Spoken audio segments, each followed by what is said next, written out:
had to block this person, not because he insulted me, but because I don't want to spoil a eardrum. The whole of this week, I'm going to be shouting. I'm going to be on top of my voice because I'm so angry. There's so many things going on and I feel we are distracted. You don't like it. You feel the shouting is too much. Move, leave my page. Not by force to hear. But the next shout I want shout now is not good for body. So quickly now, I'll leave the page. Please, Mama Adiolandi, rest people posting, pray for Ababio. I don't want to what is it really the happen? This okay. Now my chairman and chair lady be this, but pray for Ababio. Okay. Why? Are we praying for him? Let me understand now. Because you'll be like, you're up to everything you're the son of me. Why? Please tell me in the comment section why we should pray for Akpabio. A Senate president that cannot build world standard hospital in his own country is going to slump and collapse in London. And we should be here now praying for him. They have been sick. Paracetamol is 600 naira. Paracetamol. The other persons cannot afford it. And we should be praying now to somebody that is using our tax money to go abroad and get treatment. It's collapsing. We should be saying amen. Pray for who? Please, please, I beg, please, pray for who? Look at John Cena. Yesterday, Abiso, he resigned. He's done with entertainment, wrestling. He's going to go and rest. These people know when to leave the stage. Leave when the ovation is high. When you know you've played your part, you do what? You go and now rest and be a stakeholder and be watching, spectating. No! Nigerian politicians left the group chat. They will stay there and rotting there. They will be sick. They will be tired. They will see that their incompetence is affecting the people. They will remain there. Pray for who? Pray for waiting. Anybody will pray for that. Now go kill that person. Pray for who? Why will we pray? The other day it was wicked. Hey, no, it did not collapse. It was not sick. It was just tired. You people should leave. If Buhari had the guts, had the what's it they call him now, to leave when he was sick, maybe Osibanjo, a younger person that had sense, would have been able to, channel this country in the right direction, even if for a minute. No.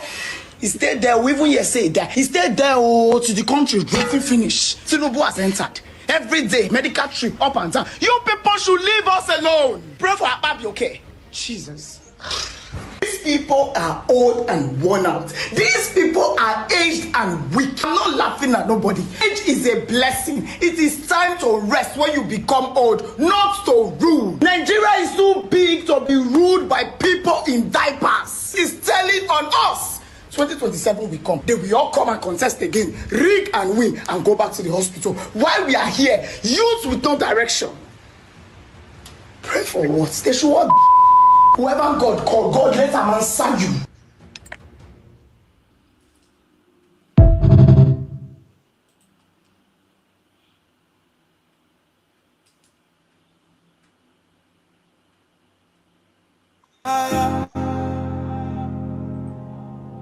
Stealing in the name of taxation.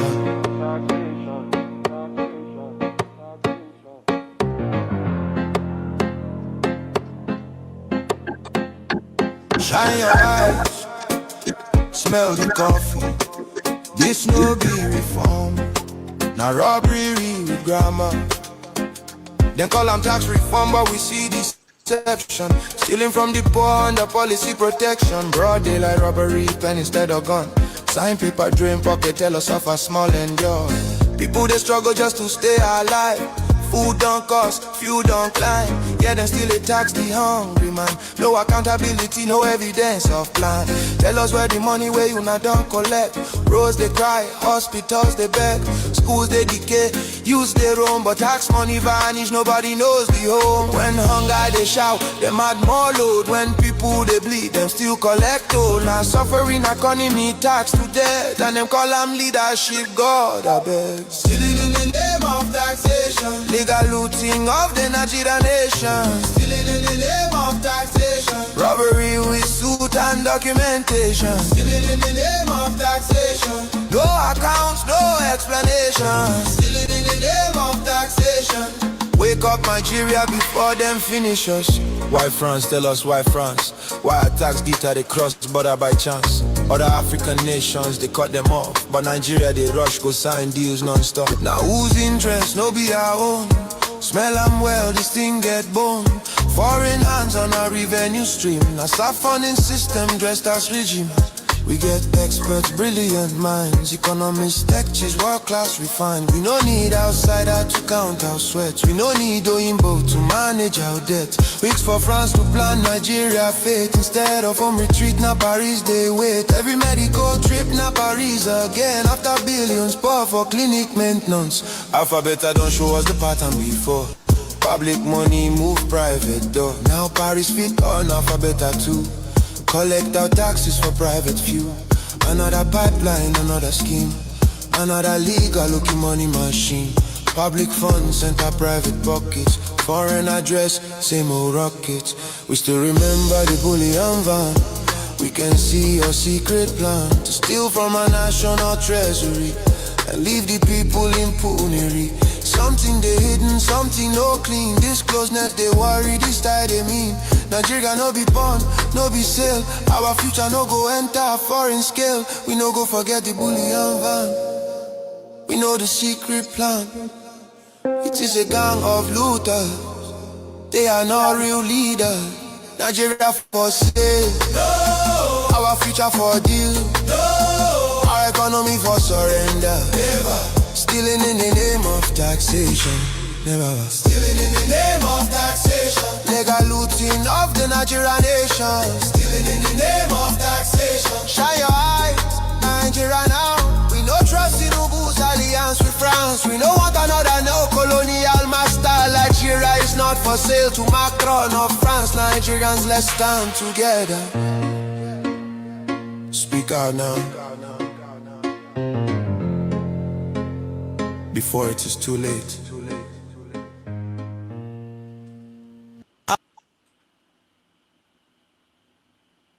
Event in Lati to welcome Biafrans and dignitaries from all over the world that are here present in Finland.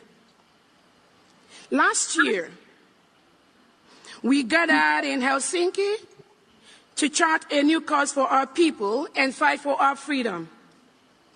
This year, we are gathering again to review our progress and make definite statements about our freedom. The challenges we face are still enormous, but one thing is clear. Because our angels, Biafra Defense Forces and resistance fighters, have discharged their duties with utmost professionalism, the oppressors have realized they can't kill their way out of our quest for freedom.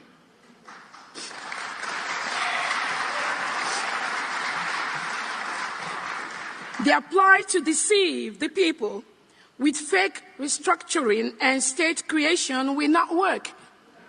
You all remember, we've been asking for restructuring for ages, and Nigeria have refused. Now that our PM has risen up, they now want regional government. Not for us anymore.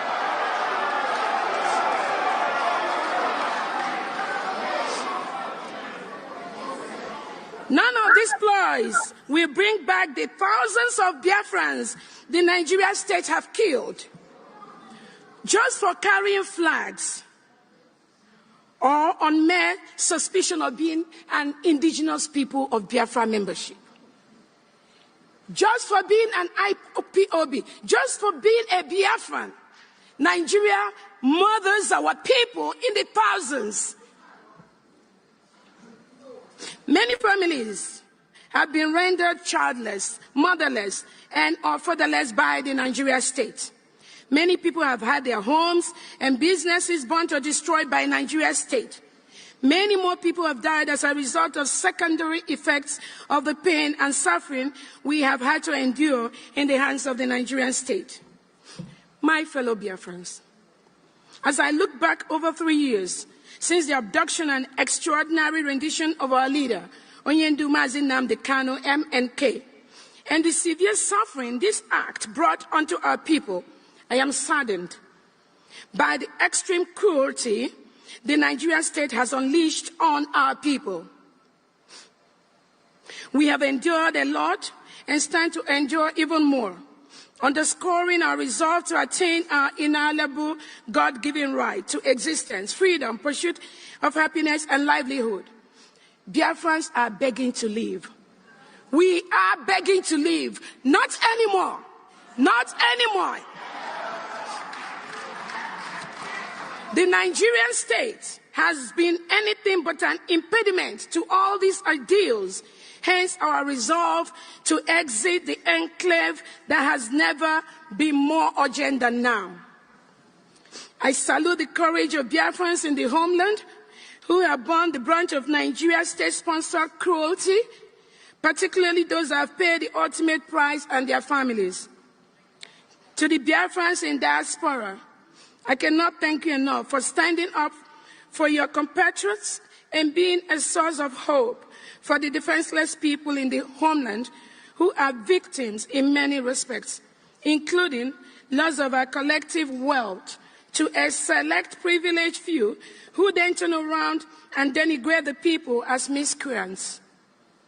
This sorry state of the enclave is the primary inspiration for MK's fight for the freedom for our people on realization that a fix within the current enclave and its institutions is impossible. In this regard, we initiated a self-referendum voting for our people to decide whether or not they support Biafra independence from Nigeria.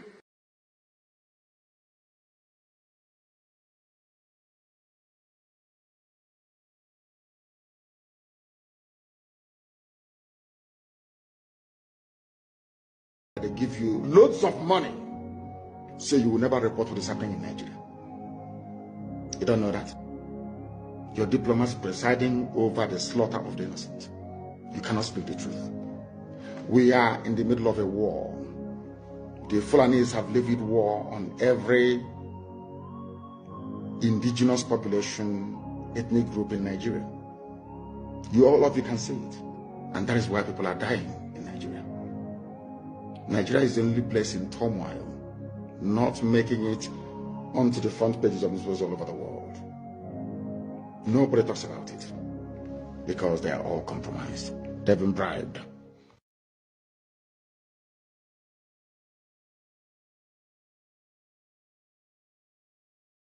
Our Christian friends around the world, I wish you a Merry Christmas and a Happy New Year from here, the Holy Land, Israel, the only country in the Middle East where the Christian community is thriving. Israel is the only country in the Middle East where Christians can practice their faith with full rights and in total freedom, where Christian pilgrims are embraced with open arms and are so deeply appreciated, where Christians can celebrate proudly their traditions and openly do so without any fear. In Jerusalem, the city municipality every year officially distributes Christmas trees. It's been doing so for 2 decades. By contrast, a few days ago, in the Palestinian town of Jenin, Palestinians burnt a Christmas tree in the Holy Redeemer Church. That's the difference. Israel stands up for Christians across the region, wherever they face widespread intimidation and persecution. While Israel's Christian population is growing, the Christian population in countless areas across the region has been dwindling due to systematic discrimination and oppression. This has happened in Iraq, it's happened in Syria, it's happened in Lebanon, it's happened in Turkey, and it's happening in the Palestinian Authority. The birthplace of Jesus, Bethlehem, used to have 80% Christian population. That's when we were there. When we left and gave it to the Palestinian Authority, it has since dwindled from 80% to 20%. The persecution of Christians or members of any religion cannot and must not be tolerated. And Muslim militant displacement and attacks against Christians in Nigeria, that too must end, and it must end now. I'm sending Israel's Christmas blessings to our Christian friends around the world, and I ask you, know that Israel will always stand with you.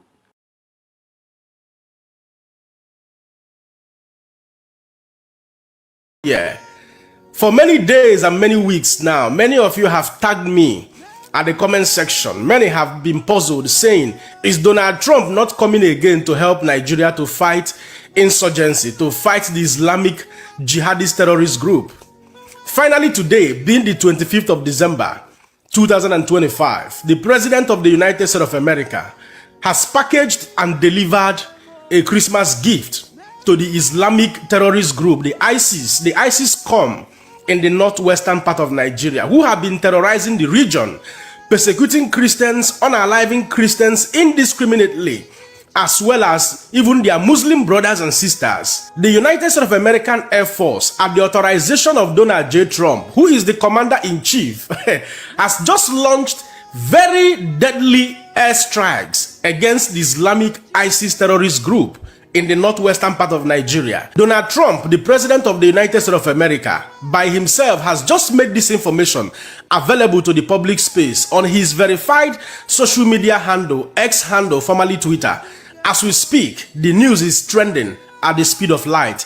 Make on a listen to the Fox News, and we shall take it from there and show you explicitly how Donald Trump detailed that very information on his X handle. Wanna watch the video. Breaking moments ago, President Trump announcing a powerful strike against the Islamic State in Nigeria. Let's go back to Madison Scarpino live in West Palm Beach with the breaking details. Madison? Yeah, Mike, President Trump says that strike was deadly, and he says it's because they've been targeting and viciously killing primarily Christians. Now, he just made the announcement on Truth Social saying in part, quote, according to the President of the United States of America, as posted on his X handle, formerly Twitter, tonight, at my direction as Commander-in-Chief, the United States launched a powerful and deadly strike against ISIS terrorist come in northwest Nigeria, who have been targeting and viciously killing primarily innocent Christians at levels not seen for many years and even centuries. I have previously warned these terrorists that if they did not stop the slaughtering of Christians, there will be hell to pay.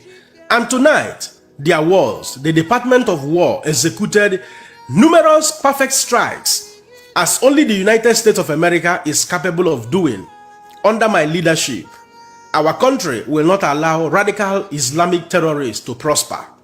May God bless our military, and Merry Christmas to all, including the dead terrorist, Donald Trump, of which there will be many more if their slaughter of Christians continues. Donald J. Trump, President of the United States of America.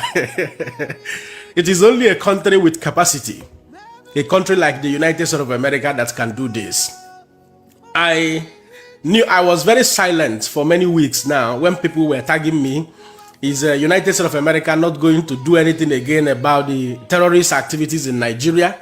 Are they just going to support Nigeria government alone with intelligence gathering and all of that?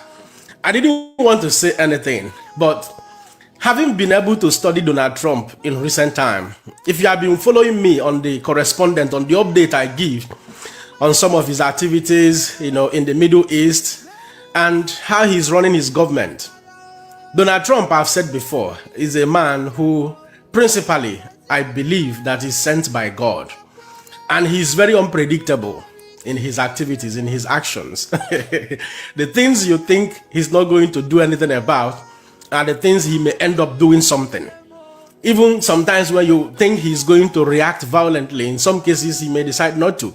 He's a very unpredictable personality, which makes his personality very unique. You know what I mean?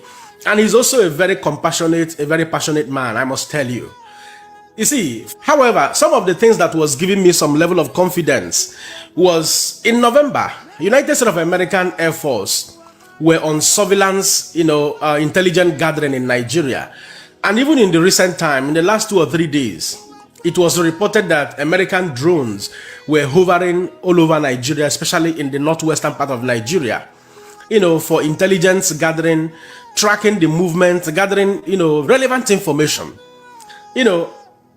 I, for one, I thought about 2 things. That it is either they are gathering this intelligence to support the Nigerian military with relevant information about the camps of the Islamic jihadist terrorist group, or that Donald Trump is up to something which will come as a surprise. These were the 2 things I had in my mind. And I have been very silent when people were tagging me, is Donald Trump not coming again and all of that. I was convinced to a certain degree that before the year runs out, that there will be surprises. And if you have been watching my videos, I told many of you in many of my videos that there will be surprises, certainly. That for the singular reason that Donald Trump remembered Nigeria, that God remembered Nigeria through Donald Trump. And when you also think about the congressmen, the delegates that were sent by U.S. Senate down to Nigeria, the delegation, especially Riley Moore, Congressman Riley Moore, who also visited Plateau State and saw the level of devastation, the level of destructions of lives and properties this terrorist group have done in the northwestern part of Nigeria, in Middle Belt. And I knew certainly, after delivering that very information back to the United States of America, that Donald Trump may not be silent forever. At least this very strike will send a very serious message to the Islamic jihadist terrorist group, like Donald Trump has maintained here. If they do not stop, there will be more consequences. It's not as if Nigeria military will not be able to do something significant, but corruption plays a very significant role in fighting terrorism in Nigeria, such that many of the organizations responsible for all of this intelligence sharing are complicit. We have a very high level polarization among the Nigerian military, which makes this war very difficult for Nigerian military to holistically win the war. And that is why I have always believed that we need external influence, external force to come in. And it is only United States of America that has the capacity, the capability to step in and work independently to achieve the desired result without compromise. So we say a very big thank you to the President of the United States of America. This is a welcome development, a good step in the right direction. For those of you who will not come and tell me, why is Donald Trump striking, launching airstrike in a sovereign state without the consent of the president or the consent of the governing body in Nigeria? The only answer I will give you is this. President Bola Ahmed Tinubu, President General Muhammadu Buhari of late, they campaigned in 2015 that they were going to end insecurity in 6 months. It is over 10 years now. Insecurity is climaxing every day. It means they have failed. It means they don't know what to do.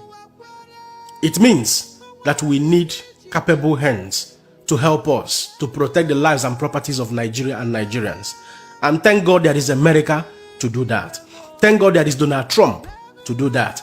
That is my answer to you. And at this point, I'll allow you guys to be the judge. Don't forget to let me know what you think in the comment section and share this video. Another person see you. God bless you.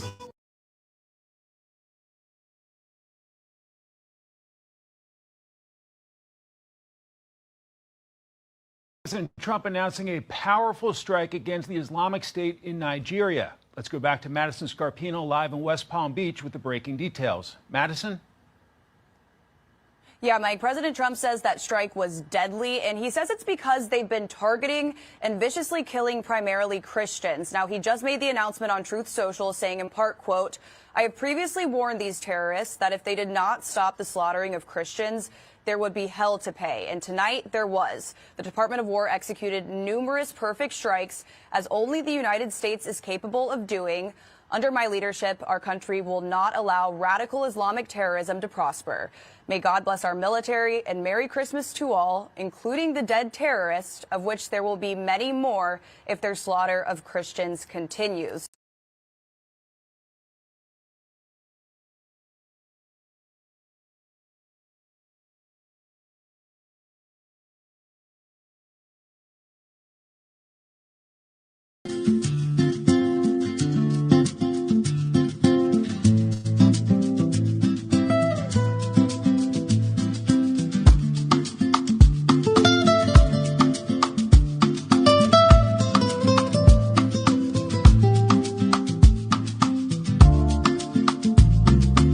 The United States of Biafra had come to stay.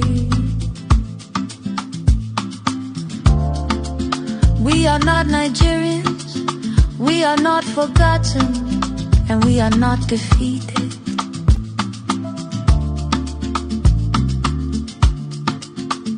We are going home.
Yes.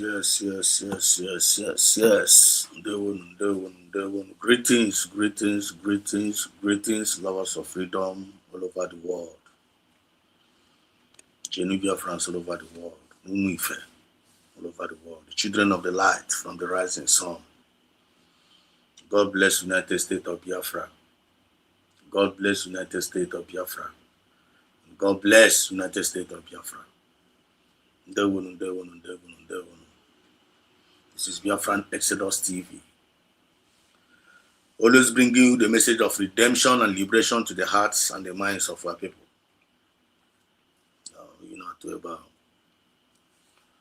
Always bringing you the message of redemption and liberation to the hearts and the minds of our people. And don't forget, it's our channel that represents the movement of the people, by the people, and for the people. BETV. BETV. You get by BTV or BETV. Biafran Exodus TV. The movement of the people. The movement of we. The movement of Anyanwa the people. Anyanwa with the people. By we, the people. By we. But you and I, the people. And for we, the people. That's all you know that way. All you know that way before the thing that make meaning to you. The thing that make sense to you. Because all you know that way, it will not make sense. It will not make any sense to you. Because some people are going to Biafra, you that is a Biafra. Any day you realize, any day you or we just also realize, and you realize that we are in a movement. This is a movement. Any day realize, no, this is the movement of we, the people. Our movement again. Our movement again. Our movement tested us. Our movement Mas Nandi Carlo. Our movement PM Samaneba. Our movement Dr. Ngozara Beze. Our movement Wazurike. Our movement in the IPOB with Nigeria. Our movement in the CRC. Or movement in the Brigi. Any day realize that this is the movement of we, the people. We. I'm back at the thing that don't make what sense to you. I'm back at the thing that make sense to you. We. Because all we know what about we, the people. There is no movement. All people, the people, they make a movement. We. A movement to honorable agree together and they make it. Because Biafra is about we, the people. We, the people. Biafra believe on one thing. Freedom. For the people of God. Freedom. Biafra is freedom. Give me agree. Give me agree. Nature join the freedom. Which means if I go here about the we, the people, if I go here, we. Because freedom of mass not the calendar now. This freedom now mass not the calendar now. One or Ozoga Makayawa. Because all no Makamas not the Carlo, Conjina Zoya. Oga happen Munia, Oga happen is no there. I'm if you go to the thing to walk a pen in his own ass based on sacrifice. Because of the people, he had no issue with his family. Okay, forget now. Because of we, the people, he ignored the advice of his own family. Because of his people, because of the people, Kamaznan Kalujuemi ignore advice in my Kano Takano, my Emmanuel Okano, my advice in Umune. Because Umune and I are saying one happy to Basara Biafra. Happy here Basara about we, the people are. Umune, forget about the people.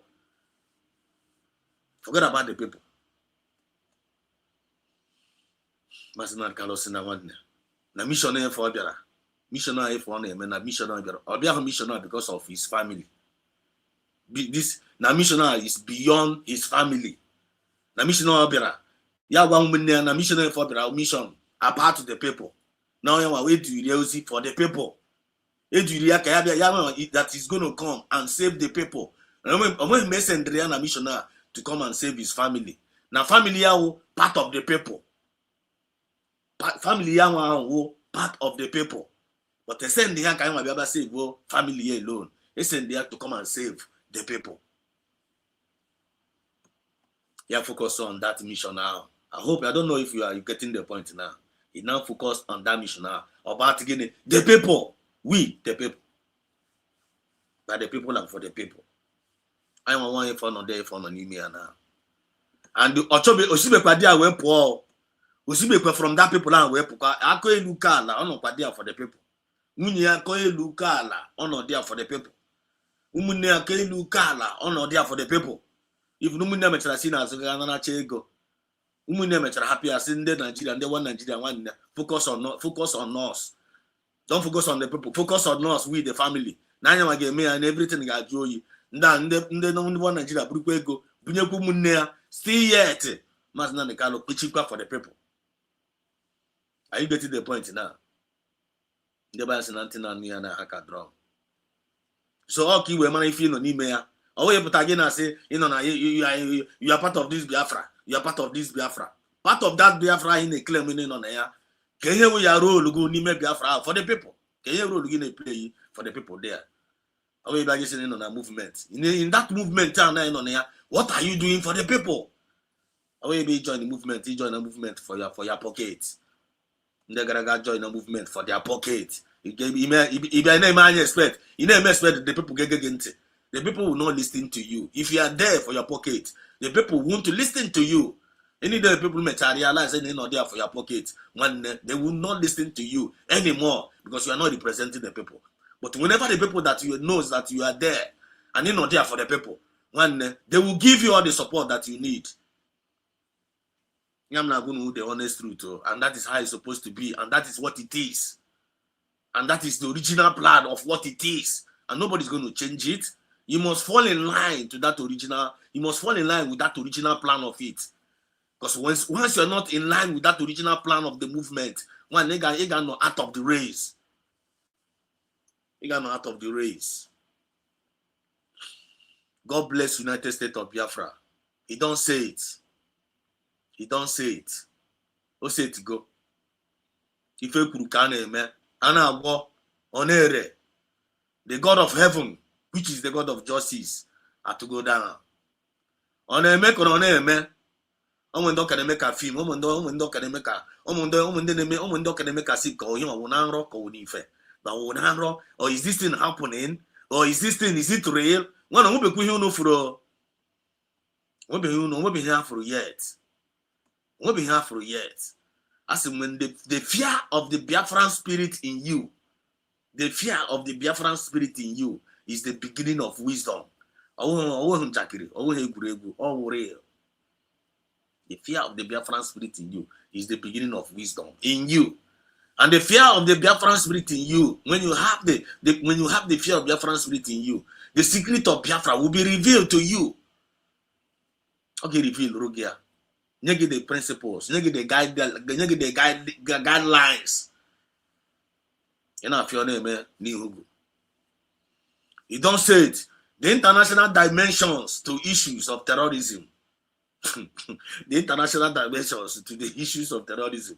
When whether Monday West or like Korea or they don't like them. You might know one a few days ago. Now, even if whether the American want to come and do the info or they don't want to do the info or whatever thing, our hope is only in God. God can use anything to make a name for himself. We don't trust any man. We trust God only. American hope because but even if say when they refuse to come and help us or Chineke refuse, we are not going to bow down to that their foreign God. I gotta bow down to Fulani Caliphate. We don't go bow down to them. I gotta bow down. Come on, bow down. Come on, I am contract. Yeah, anymore. So we heard you, man. We heard you, man. Igbo Chronicle, Igbo Heritage. We don't worship heroes. We worship only God. We don't worship heroes. We worship only God. But we like to highly respect humanity. One thing we do, we respect humanity, but we don't worship heroes. We are not hero worshippers. And now you're a hero one day, we're a hero now for your pocket. But we can only respect you. But whenever we respect you that is the hero, and you get that respect, and you the hero, you need to respect the people back. Akanri ko akekpe akanri. Now, Osetiwago na Nigeria now. Osetiwago, because he cannot come and tell us. Oh my God! In the comment section of people, I will come and greet you all in a very, very special way. One thing at a time. You cannot come and tell us how we keep under UN international law. Self-defense is not a crime. Under UN international law, self-determination is not a crime. You cannot call the thing. Self-defense is not a crime. In the West, self-defense is not a crime. Self-determination, when you like, when the government is not okay for you, the people will now decide around their territory. The people will decide. Now we don't like this government. This government is not taking care of us. The government has said, what is it? What is it? I say, no, you are not doing it well. You are not doing it well. You are not doing this way. No, this is the way we want it. And if you refuse to do what the people want, if they refuse to do what the people want, the people will bring the government down now. Because of that is what we call self-determination. It works in their own law. Reason is in our own tongue. Animal wisdom more Biafra. Reason our tongue now for our own self-determination and our self-defense. We say na animal wisdom do go robber. And I code their account. And I got code their account in our own time. Come I got code their account in our own time. The God of heaven, I am not to tore down. I am the God of heaven, I am to say down. Because all hate injustice. Are you getting the point now? One of the things we hate through injustice. And I don't want Biafra when that mindset of Obinigba, we also hate again injustice. So I am a papa, king of injustice, king of justice. I got as a papa justice. Umiya tawazi and I go ask him Chineke na Odiya me no dia give me now we did require real. I am but I 1-on-1. So you only ma allow Odiya me give me na when drop real. For me, to be honest with you, Muaga 0 or this no one papa. This is not going to Chineke. Gabia go see Kegi now. But you go to Robert go see Kegi. I will put out to Chaga the God that answered by fire. You my God. You know, say about million. No one no to look now. That go so that we put it. Now you want to get as a chukuna. That by in black and white now. Kai Kiri. As we go, but no, Kaifu. Give us a sign. All the sign now, they make it now. I question no way so cool. Okay, he gwara anyị. Okay, gwara anyị na eziokwu bụ ndụ. Ọkwa eziokwu ka anyị na-epreachiri gị. Ka ụta gị si na-epreachiri gị eziokwu ahụ, mmiri a na-eri anyị. Ndị mmadụ ga-asị ebe ezi ka Chineke n'anya ọnụ si. The same challenge ahụ na-atụ gị right from time old. Bịakwa gbajukwa na challenge nwakwa na ga again. Come and show your power. Ọkwa power ahụ nke a na-afụ kịta now. And this is just the beginning. This is just the beginning of it. The God of heaven, which is the God of justice at one another. That day, Master Nkalu put that in a court. This is confirmation. This is confirmation. Master Nkalu to down a court that day with high spirit. Yeah, we say that. Where are they? Where are they? Oh yeah, if on a member on a moment, but I say no, Master Nkalu on a Igbo. When you are possessed with the spirit of Biafra, they will give you all manners of evil name. But it doesn't matter because you are not yourself. You are not yourself. My face goes here, he gets yours as he gives you a mass, gives here. Easy for Allah, giving one again. But to do to another man, most of the people are anonymous more. Sometimes he cool, I got maybe go see. I got where your horse is coming and they don't know where your waist goes. But only those that are spiritually minded, not connected the dot. Are you catching the flow now? Are you catching the flow? I'm not going to Popo a hotago. Nkomasi ehotago. The reason why I'm ehotago. I want you to know whether you understand what I am. Because understanding now the very important. On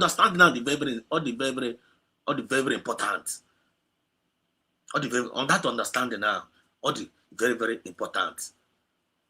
He said, I am going to give you the peace that passeth all understanding. I am going to give you the peace that passeth all understanding. Nobody funyere gudo gives you understanding. Eba ka ndo wa si na-eme isi ya. Eba ka ndị one Nigeria si na-eme isi ya. Biafra nyere ha udo. Biafra gave them peace. Hali udo enyere ha. Reject ya. That is when they lost that understanding. Kita now. Misconception is happening everywhere. Chaos everywhere. Because they rejected the true peace.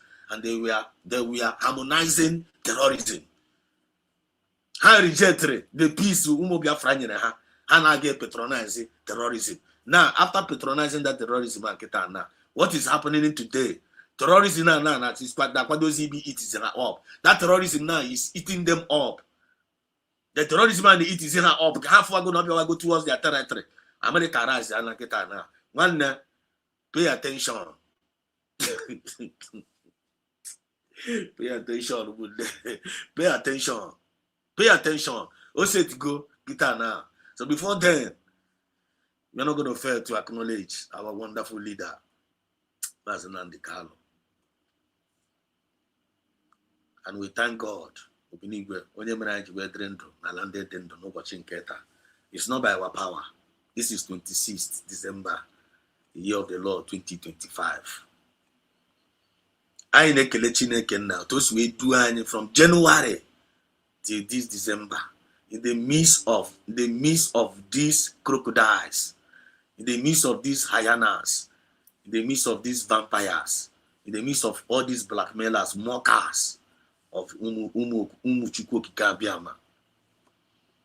Chineke na we kpuchi anyị niile. Chineke na we preserve anyị niile. Chineke na we provide ọrụ anyị niile. Chineke na we chebe anyị niile from their evil camp. Kpuchi anyị ka ebe ọkụkọ na-ekpuchi ụmụ ya. Anyị na-ekele Chineke na for that. It's not by our power. It's not by your mind. It's not by your smartness. It's not by your whatever thing you think that you are. It's all by His grace. And we'll give Him praise. For that is grace. Because without His grace, we are nothing. Without Amana Chukwuna, when Heche.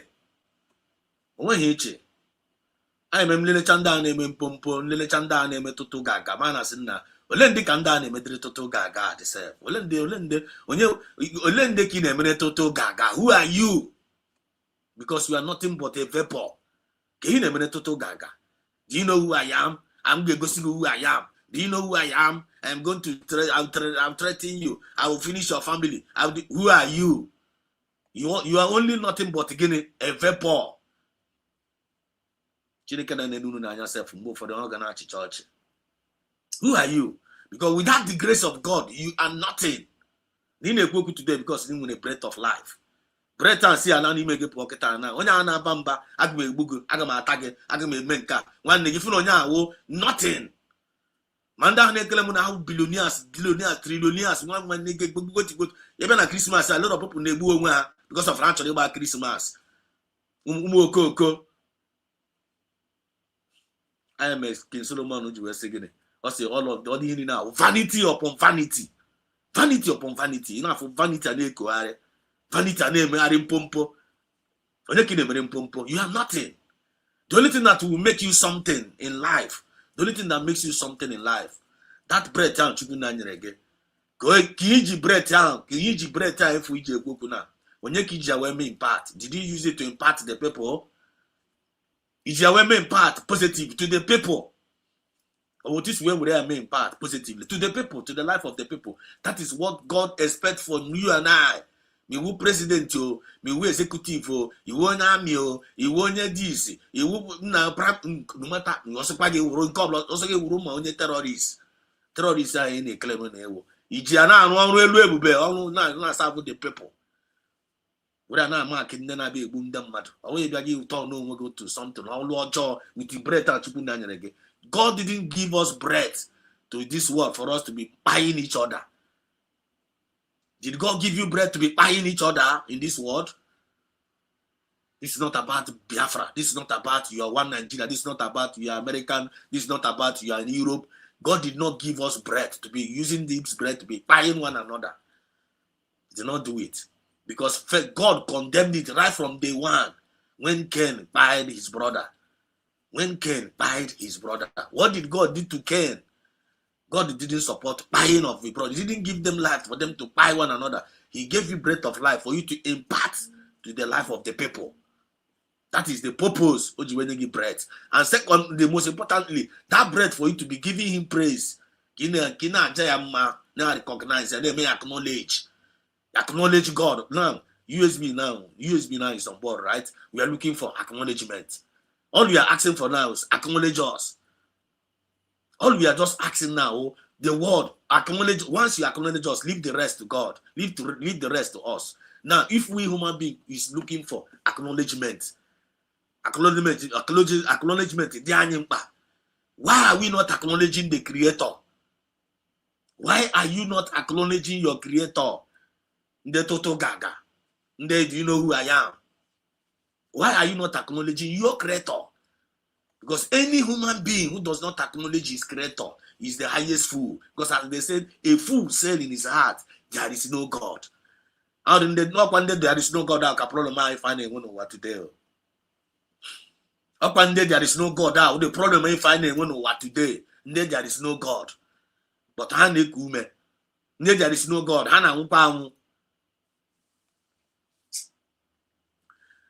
God bless United States of Biafra. Long live Mazen and the Carlo, the reason for the season. We acknowledge you. We thank God for the grace. We thank God for how God have bestowed upon miracle upon that life of Mazen and the Carlo. And the Orihine Kagineku, Orihine Kagineku, Orihine Kaneku. And when can missy keep like this on that touch here. And when can a man review you are saying Urube the time. You get what the signal within yourself. I see Urube. You will see the signal in you. Oh, him to bring Kukitana Makamas and the Carlo. But the thing just make Kukana now. Down now, can you now? I should have made Kukana. But we give God praise. Mazen Carlo. God's sent. I am Kunugama. The basics. Matagodi no check Petegodi no God sent. Acknowledge Mazen and Carlo first at God sent. Many people that have not acknowledged him are in a very, very big mess all this while. But we are here almost like every day, reminding them to acknowledge that truth. Why is it hard for them to acknowledge that truth? That saving truth, that redeemable truth, that liberation truth. Why is it so hard for these imbeciles and all these mediocres? Why is it hard for them to accept that simple truth? Because it's hard for them because they have devilish mindset. It's hard for them to take it because they have devilish mindset towards humanity. They don't love humanity. Child, oh my God. They don't love humanity. Because anything that you are doing not for the benefit of the people is that people is against humanity. They are aliens. For the people. Get on to you. If not the revelation here. Any people that is not doing anything, impacting positively in the life of the people, that person is not a human being. That person is what? Is an alien. Alien. Alien lives among us. Aliens, they live among us. Aliens live among us. How do you know aliens? Those people that are not serving humanity, those people that are not doing something for the benefit of humanity, for the people, they are the aliens. They are the aliens. Aliens. Even in this our Biafra movement, are you not seeing them? They don't want to talk about it. They don't care. The only thing they cook now they are aliens. I mean, you see, Biafran government is the best government in the world. The government of the people, by the people and for the people. Do you see their mindset? They love humanity. So any country in the world who does not acknowledge USB as we speak now is one of the aliens country. Oh my God. Message. People that loves humanity, they are as running fast as fast, and they are acknowledging USB. The only thing we ask America, if they want to be real, and Israel want to be more real, let them just acknowledge USB. Just acknowledge us. Oh yeah, we didn't ask too much. Just like God is asking, whoever that come unto me, I will come unto thee. Come unto me, draw near unto me, and I will draw near unto you. Come, I am your creator. I am your savior. I am your God. Now get back to Yama. Yama go see one of the Yama go see wonderful things that you have never known. The matter na buru kike also na bakuru slave masters. Na ga worship their slave master. Who does that? Who does that? If not only a fool. Biafrans are not fools. Biafrans are not stupid. We are deeply connected with our covenant we have with our Creator, and we are not going to deviate. We are the light from the rising sun. We are the citizens of Biafra. We are the ambassadors of peace. We are the ambassadors of fairness. We are the ambassadors of equity and justice. So we are not in his daily activities. On our DNA, I'm going to mistake. If they went wrong, they will always find their way back. They are not stupid. They are not distracted. They are always focused in their pursuit. God bless United States of Biafra. Because we are using our mouth to create our own world. We are using our own words to create our own world in this Biafra movement. And we going to confirm our messages day in, day out. And the word is sinking. Ndị shafu wago so. Ndị ntikanu wago ihe. Ndị obi ekwu wago okwu. Ndị ngwara ga wago ije. Are you not seeing it? On enough ụzọ. On enough ihe. The God of heaven have heard the cry of his own people. It has kita now. Okay, no so. Ngwere gini, no so. Long live Mazi Nnamdi Kanu. Long live our PM Simon Ekpa. Look our supreme leader here. Look at our supreme leader here. Layer here. Okay, now for we for approaches the day. All about opposition and colony now. Honestly, now now God mode colony now. God mode. On his open with it. Yes, you get in a God mode. Lequia now. Lequia. If you want to dream the life of Mazi Nnamdi Kanu, look at the glory. On a God mode, come on here now. On integrity, integrity, self-discipline, and moral decency. I am the whole world is talking about him. Because I will destroy the zoo with the truth. I don't mention I will read truth. Destroy a zoo. And then authentic. Our prophet. I'm my name is Wona. I want to na chiari fire na jene yara bara na ezuzuare. I need now one. When I took the fake man of God on. When I took we know who we are. We know whom we are following. I'm Mande Wundenkai. I'm Mande Chukunaziterane. I'm able the truth to know. I'm able the light to know. And we are there anytime, any day, anytime. Whenever you see truth and light, yes, where you're going to find us. If you want to be part of that truth, come with a clean hands. Come with a genuine mindset. Yeah.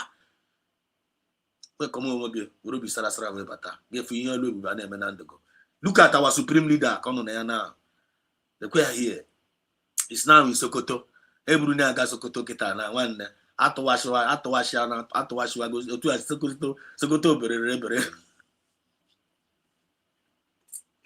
I think that one. Then Nigeria for going to shake. Of course, you have that now. You are cursed with a curse now forevermore. And you know me, other way go hand Luishi. I think very soon.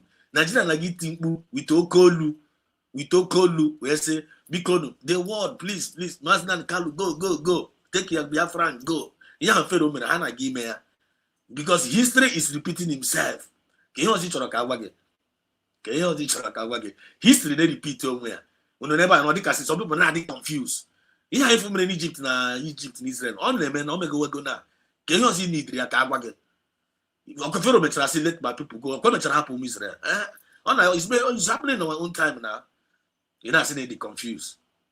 Continue with your confusion and about the current affairs that is happening now based on the time and the season. I'm with why. Long live Mazi Nnamdi Kanu. We love you. We cherish you. You are God sent indeed.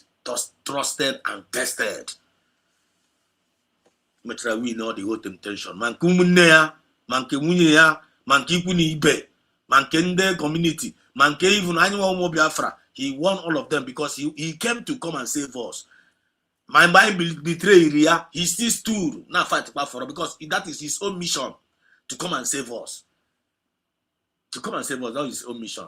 And he did it marvelously well. Salute you, Daddy. Salute you, our leader. The same thing goes with the PM Simon Ekpa. The same thing goes with him. Because we will always remember to celebrate our heroes. I get celebrate. I want to be about speed. ịgbara speed sọsọ ihe ga na-adị interested wo ke nke na-emebe mebe nka ị na-ekelekwa Chineke nna nke emere eme, ị na-ekelekwa ya nke emegoro eme. Ekele onye gwọtara akịdị ya ọ gwọtara gị ọzọ, kelegodi ya, acknowledge them, acknowledge their good job. Gbere ha egbiri na acknowledge gị na-agọrọ ha ọfọ, ị na-eme ha acknowledge gị na-agọrọ ha ọfọ. We're going to talk about a little bit about tonight. Gị na gị gọrọ ha ọfọ, because anyị nwere heritage. We are coming from somewhere. Onwe ihe ji wee mara anyị, onwe ihe anyị believe na ya, onwe ihe ji wee mara anyị, onwe identity anyị nwere. And nobody's going to change. Oh no, identity Chineke nna nyere gị n'ụwa, you cannot change it. Onwe ihe ga-eme n'ụwa gị change ya. Chukwu na-ake gị nwoke, gị chọọ ka ime onwe gị nwaanyị, ị ga-afụ na lele even ime ya sef, ị ga-adị funny, ị ga-adị confused n'ụwa, because if you go from the original identity Chukwu na nyere gị, you can't twist the identity of God given to you. You get twist in here. Whenever you try to twist it, up from that nature, or you go useless. And look at this, very, very complicated. You must remain that original plan. It's a time leaders now, when you acknowledge them, respect them, remember their good job. Remember one of the two things.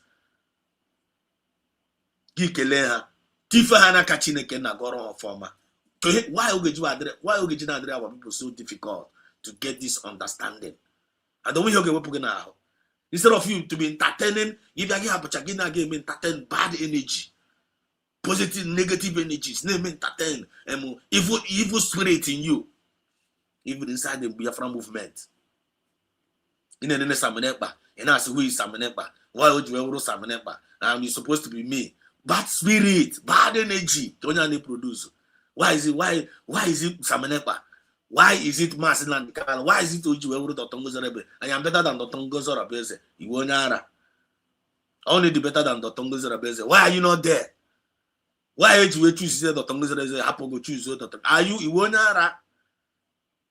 if you talk about Takashiareze, if you Dotongozorabeze, you can for us, the movie go be drama. Stop all those nonsense. It must be real.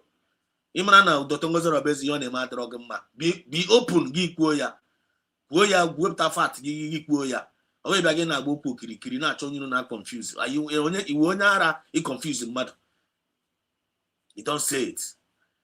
We greet this man, our PM Samenepa, the dragon. Always a hero call. He's one of our heroes, and we celebrate our heroes. I na-egbu our heroes. I na-celebrate our heroes. Anyị agawu ndị isi ojii na-egbu their heroes. Ndị ọcha na-celebrate nke ha. Uru na nke anyị na-egbu nke anyị egbu. All those things will end. As we enter in this 2026, all those nonsense will flush away. The Egyptians is still today, you see them no more. Onye ọbụla ga-eji obi sara wee by 2026 ya. Ị ga-eji obi sara, were obi sara banye dị ya. Wepụ obi akpọ, wepụ bitterness, wepụ spirit of jealousy, wepụ hatred, wepụ anger. Enter this 2026 with a genuine spirit.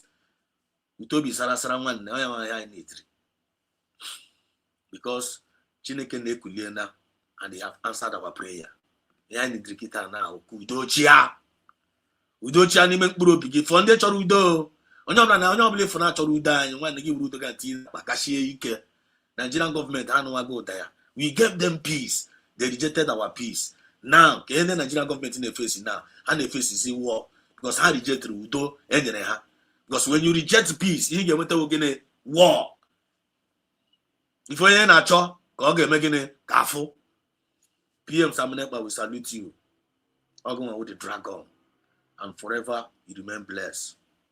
He did a very, very great job. And we appreciate all the good job that he's done. I am Atira now. This Bram light I find on email now. With that team, everybody I find out today, God will use him. So we acknowledge him. He's coming out soon. Ogaputa. Ndu ogologo ahushi ike ka na wish here. Ndị mmụọ ozi ga na-echebe ya n'ụtụtụ n'ehihie n'abalị. Nri na ọbụla ọ ga na-eri ebe a ga-awụ vitamins, ọ ga na-enye ezigbote ọbara. Mmiri ọ ga-anwụ, anyị agọzie mmiri ya, ọ gaghị adịghị ọrịa. Anyị na-agụ ya n'ọfa n'elu isi ya, ọ ga-apụta. God may enjoy the fruit of his labor. N'afa Chukwu ka abịa ma. He said, we're not going to fail to acknowledge the one and the only, our mommy, When don't we were an aboya mommy, like where mommy I ever. When I wa mommy. This is about Madame Mudia. Madame Biafra. I am there. I'm proud, Madame Mudia. I'm very, very proud of her. I was original mama anyị. Anyị ọwụ nne ọkụkọ anyị na-ekpuchi anyị lekwe onye onye mutu anyị bag mutu anyị with obi ọcha buo de nna nwanne mụ anyị in the midst of critical hour mụọ ya iwe onye ara because akpọrọ ya oku ya that oku ahụ just not my will.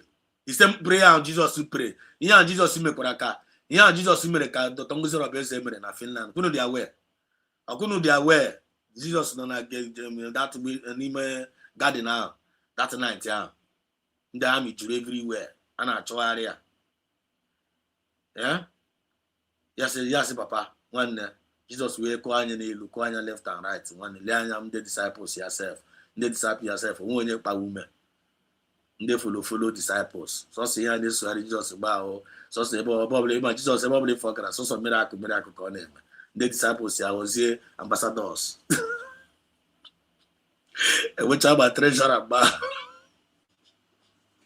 ebe ọbụla ịfọ gara aga mecha miracle atọ 1 and 2 Judas ejide the body in case of mobilization Jesus enye order nwanne Judas wete ego were ya nye onye aka were gote something.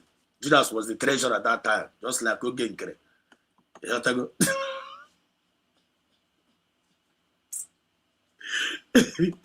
ịghọtago Jesus nọ dị ya n'ime that ebe ya bịa kụọ ndị disciples ya bịa fụ na ndị disciples onweghị ha achị sọsọ guys onwe dị ha nwechara anya but onweghị ya na-afụ but we are just following him because it was destined na ha ma ga-eso ya so ma Jesus wee sị lee anya ya sị biko bịa ka anyị ga-anọ n'ogbe ka anyị ga-akpụchara n'obere ekpere onwe otu ụmụ ife ọ na-afụ denja dị nwanne ndị asị ya ndị disciples asị ya ngwa let's go abazie na that place well asị ya sị oke biko na ọ na-ebe a na-amụ na ya ka anyị ga-abịa nwanne before Jesus sị ka ọ ga-akpụchara ikpe pụta ndị disciples onye ọbụla na-ekpu ụra onye ọbụla na-akpụgo ha lakpuchara na-ekpororo onwe ụra achọghị ịma Jesus lezelu ndị ọwụ lezienụ ndị ọbara ibe ịzọ lezienụ ndị ọbara ebe ịzọ ndụ ha na-ehi ụra disentị na ọ na-eme na akọ nọ na-eme lezi ndị ọhụrụ na-abịa ịzọ ndụ ọmadole mụ anya ha niile ekwu Jọs pasa na-ehiri onwe ha ụra Jizọs wee sị na ọrụ ma uche ya si Chineke na ọrụ ma uche ya gasị ha were ya forget this mission ya cancel this mission na ndị deserve ya na ndị deserve this mission ọ na-aga ime but not my will. Let your will be done. Onye nwa ka Dr. Ngozi Robeze mere na Finland. Onye nwa komere. Because o nwere right. Isi yoma nwere right iso ndị ọzọ. O nwere right iso ndị ọzọ the other disciples lakpo ụra. Dr. Ngozi Robeze nwere right iso ndị si Arụsịa ma ndị oge nkere ahụ. Say don't redeclare. Let's wait for Saminekpa to come out. Nwanne job akụọna. Let's regroup. O nwere the right to join them. After all, ọ nwaanyị o nwere aka ọrụ. O need no stress. But no, this is not the will of the people. This is not the original plan of the people. People may vote. I get my achieve and people do those are the thing. If those we save the situation, yes, let not my will, but let your will be gone. Can you with the will of God? The will of God is the will of the people. The will of God is the will of the people. Long live Dr. Ngozi Robeze now and forevermore. He said, we pray for 1,000 men wisdom for you and all the genuine cabinet members, and so shall it be. He said. I just got opportunity to acknowledge our forces that are protecting and defending our land day in, day out. Most of them sacrifice their life. Ever they protect I don't know who they are. Most of them are willing to sacrifice more of their life more in defending our land. That is their own sign. That is their own assignment. Before I know myself, discover here. Just like some of us are discovering our gift, our talent in this Biafra movement, and they are using it wisely for the betterment of the people. Are you not seeing it? anyị nwegasịrị onyinye dị iche n'iche, and you watch ụmụ ife they use onyinye ahụ were na-away a blessing towards this movement. Are you not seeing it? Are you not seeing love? Are you not seeing understanding? Are you not seeing cooperation? Are you not seeing how people are supporting each other? Are you not seeing the peace, the happiness among ourselves? That is the spirit of Biafra. That is the spirit of Biafra in us. That was the original plan of God towards humanity. A thought of good, peace, and to bring us to an expected end. And keep us on this movement. Especially inside USB. Then in email USB. Because I understand the purpose of why we are in for. Why again with that woman? Because I understand that mindset of God, the thought of good, the thought of peace, and to give every humanity an expected end. And you can never see them deviate away from there. Because always. Always. And when Bani Bian Katan will reach Georgia, we're not bad. Sausage choma. And then each area to Georgia, if for Jan again. Because then one time he beat a reach Georgia. Long live Dr. Ngozora Beze. Long live. Long live her. She's a wonderful mother. And she deserves to be respected. She deserves to be acknowledged. And it deserves to be cared for. She deserves to be supported. And it deserves to be promoted. If you don't want to do it, allow those that want to do it. Do it! I only tell him, I only feel no problem. If you don't know no, you don't need to be arguing. Argument. Go and love whoever you want to love. Go and like whoever you want to like. Go and decide whatever thing you want to decide. But allow those that appreciate her to appreciate her. For me, the reason why I get open. Because you have the mindset, everybody live and let live.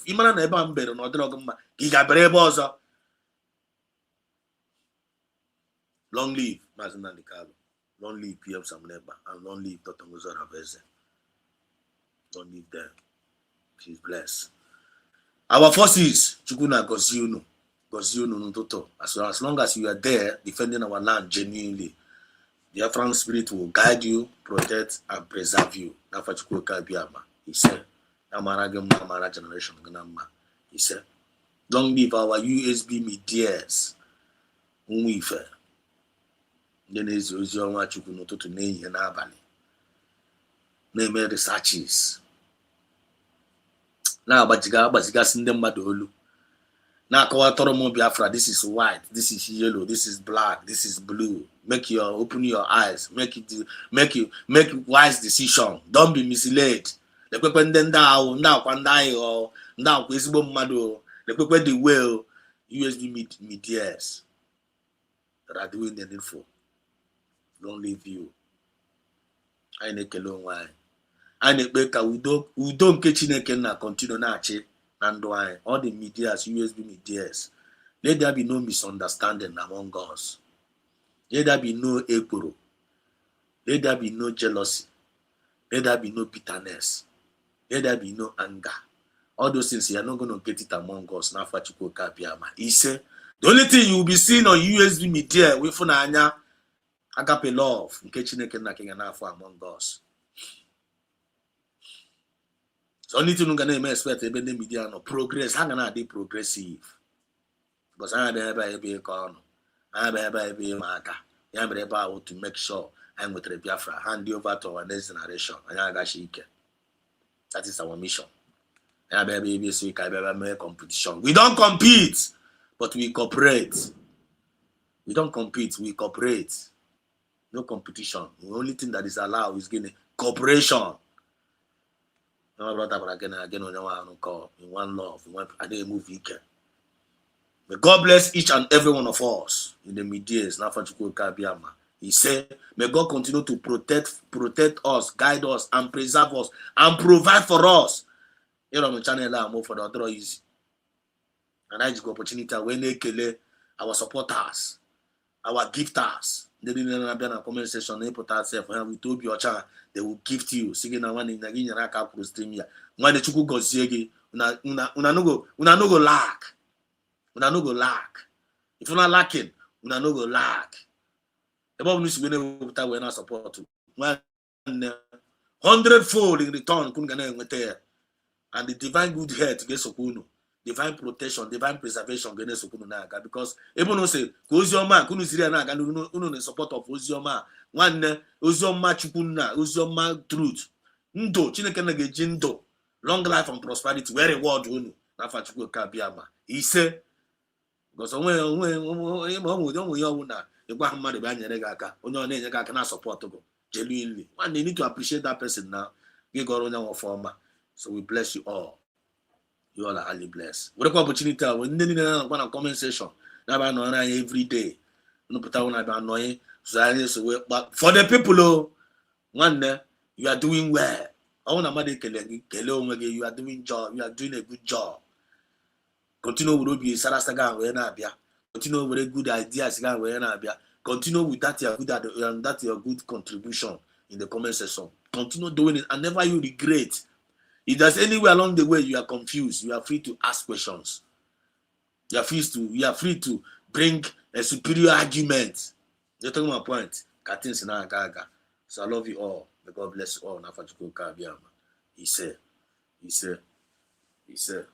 And I am opening also now the program. If you go officially now. If you go officially. One could be over. Then I never now. Look at here. Actually, let us talk about a little bit about this. Let me see if I can see. Let me see if this thing can expand.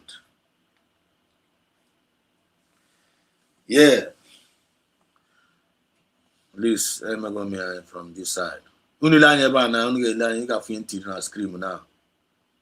I say, yeah, okay, for that's now Amadioha. Amadioha. Igbo deity of justice, truth, and moral order. Wow. Ofo carries blessing. Us na Amadioha. No Ofo nebu blessing. My both fire and go for here. Ofo giving declarations.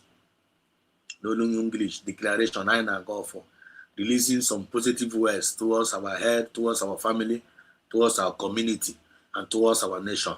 One not very, very important. If you know as long as it didn't make use of this your go. Use it wisely. Use it again wisely. If you know I can use it wisely. Ndị Igbo ịma ndị Igbo anyị mgbe ha yuzuru okwu ọnụ ha well. Ndị Igbo okwu ọnụ ha na-use okwu ọnụ ha wisely. So ọfọ ndị Igbo na-aga ọfọ anụkọta ha na-aga ọfọ abịa agba na-aga ọfọ. Emepe ha nwere okwu ọnụ ha na-ekwu some things. And they watch and most of their okwu ha na-awụkarị ngozi. Then ha bịa nwee threat. Probably for ha nwere threat. Probably ndị ebe anyị bịa nwee threat of life. Like I remember long after that now. When you threat na onwe ihe ọjọọ ha mere ya. Gifukwa ha were kwa ọfọ ahụ. Were kwa the same okwu ọnụ ahụ. They will begin to say some things again. Gifukwa ihe ha na-ekwukwa ebidokwa mewekwa. So I nwere some deity when about this was in akwa you.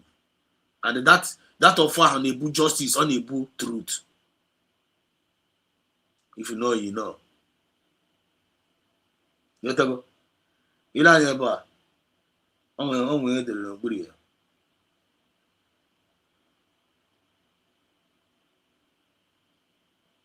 On the divine justice be so you watch ebe a kịta now.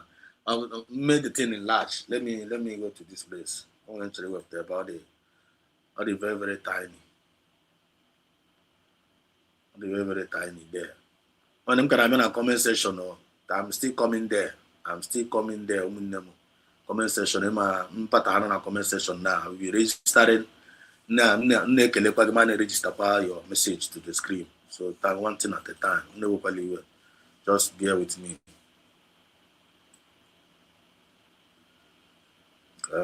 Choosing them more first.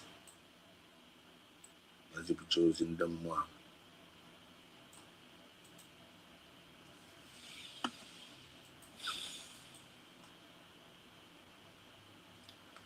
Mommy and man on this tape. How I wish. Okay, all right, I got.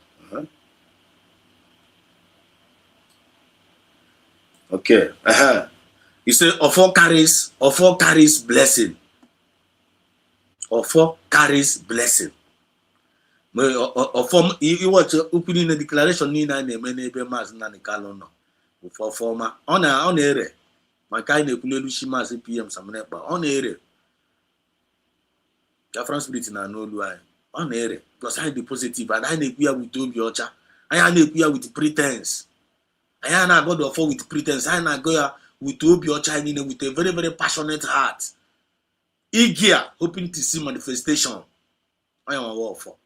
And get the shot, I am in the book, no game. I am a war for. The enforcer of divine, or for an enforcer of divine justice. If you John go about this Biafra movement, if I John way in the use born go when I go former. They lose this movement. You need you on go listening with Biafra. They will not go for jaw. They lose in the Roma.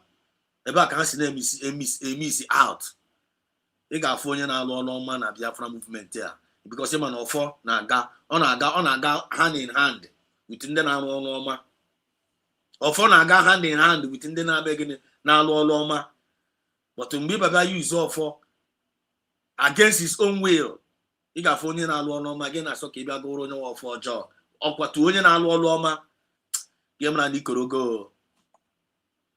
na ikorogo mamunu na connect dot here. I don't know if you are making the point, you are getting a point here. Ọ maka ndị a na-eme apụta some people like vam ị ga-afụ vam ị ga-ama na-alụ ọlụ ọjọọ vam ga-amacha na ọ na-alụ ọlụ ọjọọ excuse me lọ nwaanyị isi ọcha ha ga-amacha na ha na-alụ ọlụ ọjọọ na-atụgharị ashị here and there ị na-atụgharị ashị here and there ife onye na-ekwu eziokwu ịpụta gị na-aga agụrụ onye nwe ọfọ gụnwa na-alụ ọlụ ọjọọ ga na-aga agụrụ onye na-ekwu eziokwu ọfọ ebe aka si wee na-abịa ọ dị dangerous. Don't do that. Ihe mara na obi ga adịrị ọcha towards ebe onye na-alụ ọlụ ọma nọ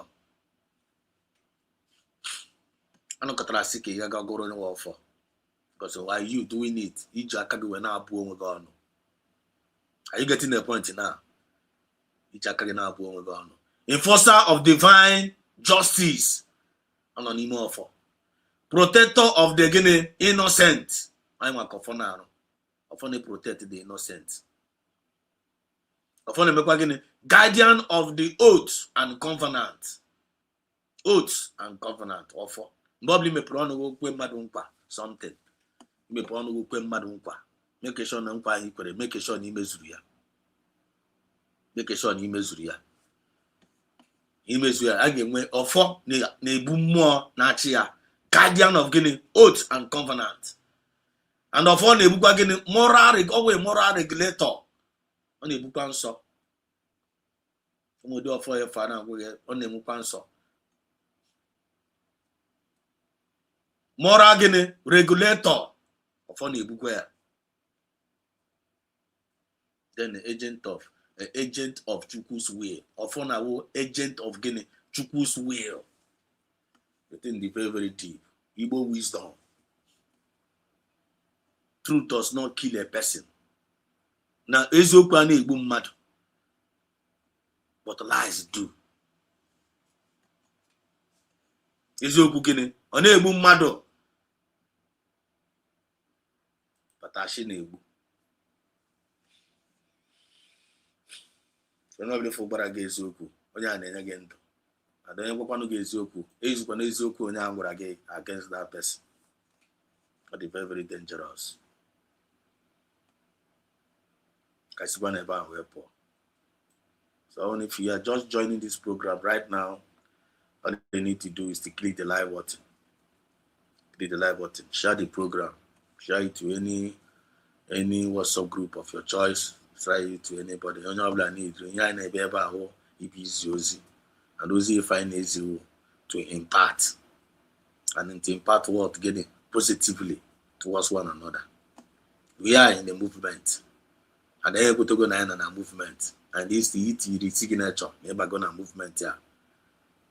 So any nine on movement and make it to impact positively, one way or the other, based on time and chances, and not by force, but under voluntarily, willingly, happily, and rejoicingly in a deliver your duties. So if you are a programmer, you just click the like button, share the program. And if this is your first time of coming across this channel, don't forget to subscribe. And when you're subscribing to good things. You're subscribing to good life. You're subscribing to equity and justice. You're subscribing to fairness. You're subscribing to Guinea progress. And that's going to be your portion. Now he said. Now go to the comment section. This is the time of the comment section. Kaga there. You're gonna go see you know. Juliana Obi, I'm going to first today. You're highly welcome. God bless you, Juliana Obi. God bless you. Africa Kifer. Africa Diaka. Otago. Thank you so much. I appreciate it. You're highly welcome. Mechie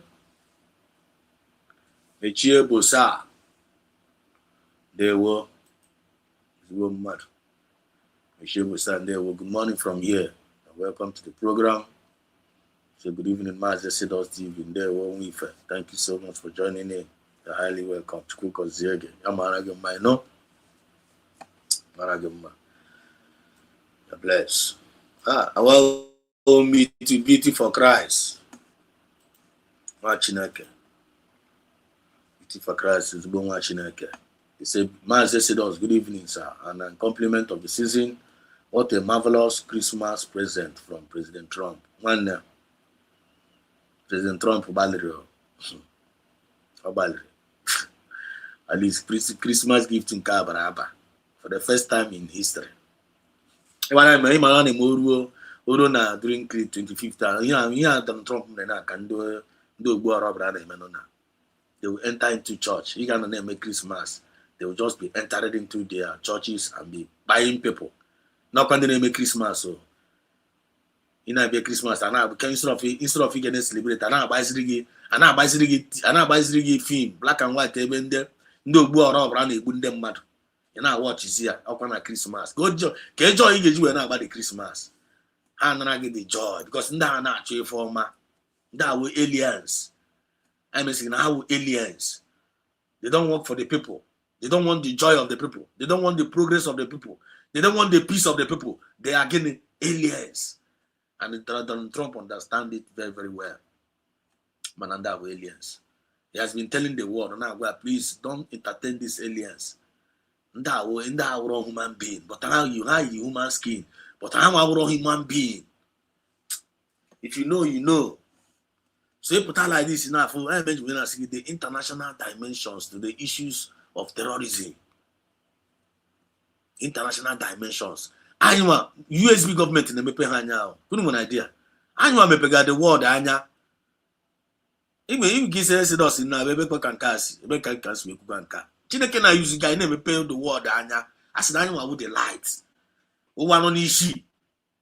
Hano na darkness na anyu ha akwo. Anywa where to say down. Na when na afwa goes up. Anywa na get cover international dimensions to issues of terrorism. And then people will go hanya. How and after the importance each one terrorism because they are not human beings, they are aliens. If you are seeing them as human beings, you no go know say they are aliens because go to us human being. They don't like the peace of people. Go to people, then when hungry, check out in this race that day. Now they made their party, they see from Elucinala. See from Elucinala, like they wouldn't them mad, then when hungry. Then they wouldn't know hungry. I just see Lucina video kidnap on that kidnap bole hamburu. What kind of lifestyle? Who does that? Who does that? Araban this that time. If we hammer it. Ha buria subo abukura noge. Buria na aneji and again when he put her number. Ke na gi koro ha. the international dimensions to the issues of terrorism. And then may entertain. You can't entertain them. Why you don't know that again entertain in the terrorists? You may entertain. If they're not in negotiation, okay, and I go here. Onye couldn't accord that thing. Onye can accord that kind of story. It's in the international law. It's in the UN. It's in the ECOWAS and the European Union. In the area na bar, in the Uber na bar, sitting with come on, Buffalo. Onye can accord the car. Onye can accord the cocoa. Get us in that one. They must do the needful. And if they refuse to do the needful, of course, now they make a noise. I get Jesus who are Chineke Natira and on China or Canal. How are they look stupid, even in that their own law?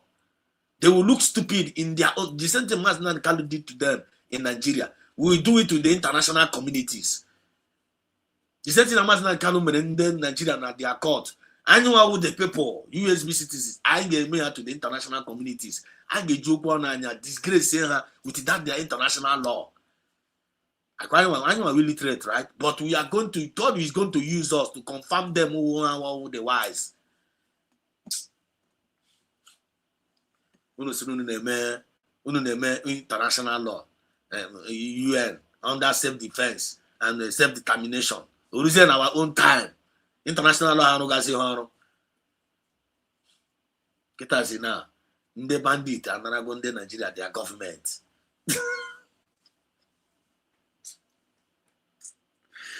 The bandit and Naragonde Nigeria, their government. We are still coming to that. Conversation. So, beauty for Christ, there. So, my friend said, good evening, sir, and the compliment of the season. What a marvelous Christmas present. Okay, back as we from President Trump. So, thank you, President Trump, for replying Nigerian government. Abati, only Abati that they was Abati say, was it the same American government that sold some weaponry to Nigeria to help tackle the insecurity? The same American government that sent delegate to Nigeria to come and investigate. The same American government that Nigerian also sent their delegate to America, and the dialogue, and they came into conclusion and that this thing the Nigerian government can handle it. The Nigerian army, they can handle it. The same American government now, they have now using the same equipment, and they use it to bomb the same Nigeria. Apati.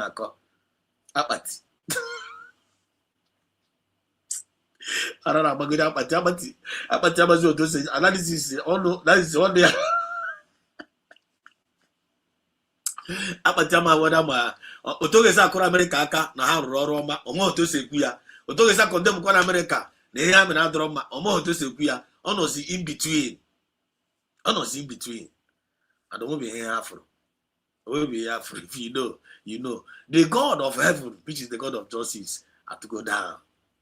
The international dimensions to the issues of terrorism ha ga-ebido kịta na ha ga na-ebido ha na-agbazi onwe ha eziokwu na ha na-agwa onwe ha eziokwu kwụsịrị onwe ya n'ọtọ. They can't run away from the truth anymore, because when you run away from the truth,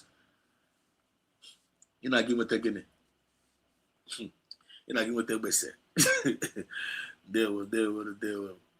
Dewo kịta na akwa anyị nwa na dị nwegazi statement. Akwa anyị nwa na nwegazi ebe zike statement ansị wee na-abịa. Akwa anyị nwa na dịgazi na arị chọọchịzi. He who laugh last, laugh best. Akwa anyị nwa na-achịzi ọchị na ụmụ ife na-achịzi ọchị ndị iro anyị na-ebezi akwa.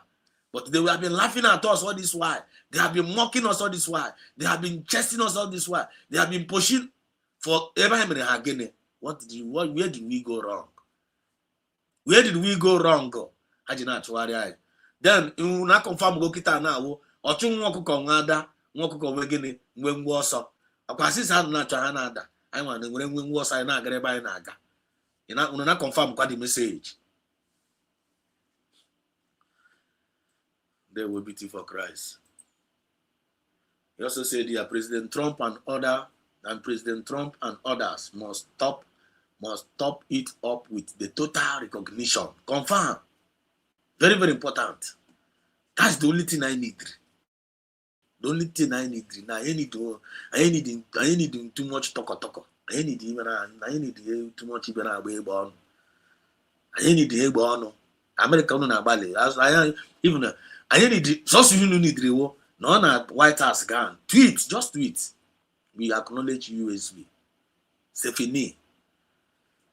After our declaration in Finland, 29 November. Now the American government acknowledge United States of Biafra. Now this is long overdue. Very simple. Very simple. Long overdue. Happen the rest. Leave the rest for the people. We the people will take care of the rest. We the people. We the people are demanding American government. We the people. Now we the people, we are demanding it. Just acknowledge us. It's long overdue. Israel government acknowledge United States of Biafra. It's long overdue. And leave the rest for we the people. I know you can handle all the rest. Over here also, man. Recognition of the United States of Biafra, we must be free.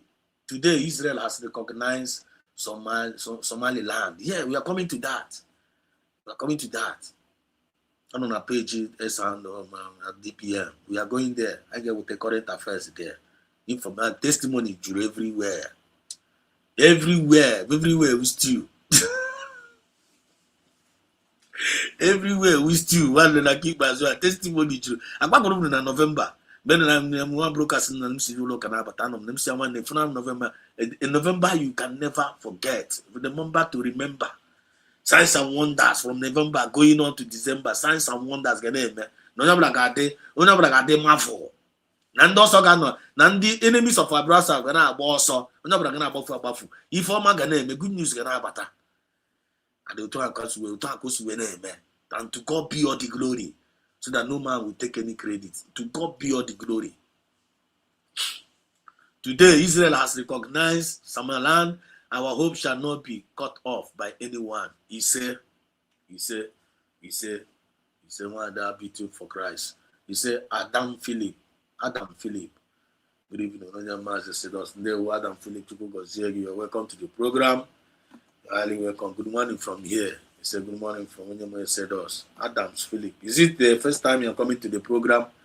Adam Philip, your name go. Is it the first time? Have you been here before? Adam Philip, let us know in the comment section. Then we do the reggae USB. We come as we say. Thank you, madams. You're highly welcome. Ahmed in there. Okay, you want to wear compliment of the season. There were one there. Big comrade. Say God bless USB. Donors. There were magical choose. Compliment of the season. There were magical choose. Honorable coach choose. Salute you. There were Vivian Weke. I see you. Compliment of the season. Easy way. There were Machineke. Compliment of the season. Compliment of the season to Google Ziege. Coach choose. There were choose. Musa Fube. Musa Ofeaka. Musa Ndewo. Musa Ndewo. Kele kwa hala yo was boss one ebuka noge. Musa bakwara egwu today. Musa bara egwu today. Ndewo. Musa, are you happy? Musa, are you happy what Trump did? Musa, are you happy? Musa, are you happy? Please let us know in the comment section. Martins in Kem, greetings to Triple M, Onyozioma, Triple M, compliment of the season. Greeting to you, Mazibia from Exodus TV. Happy Boxing Day to you. One Triple M in there, check out no link. I have a tribute call, we have a Boxing Day. We holiday kind of. Holiday kind of because first holiday, open mic. We have a holiday kind of. Tigom link. Triple M, you're highly welcome. Compliment of the season. The greeting to you, all my genuine Biafrans. There were genuine Biafrans. There were genuine Biafrans. It says, Martins, Kem said, the game is really getting more hotter. As we are happy in the way things are going, 100%. 100%. Ha, Mazo Dogwe Nugu in the building. Mazo Dogwe Nugu in the building. Odogwe in the building. I salute you. Papa said us. They were compliment of the season. Okay, mad. Okay, mad. You say are we getting the point now? Greetings from my location. Are we complete? Mazo Dogon, we are highly welcome. Okay, mad. Okay, ZK, I see you. Compliment of the season. Okay, ZK, I see you. Compliment of the season. Ah, Mazo Triple M to go down. Zubo. Before we bring our Mazi Triple M, just calculate channel on our building first. More grace, Biafra said, Joseph Madabuchi. Joseph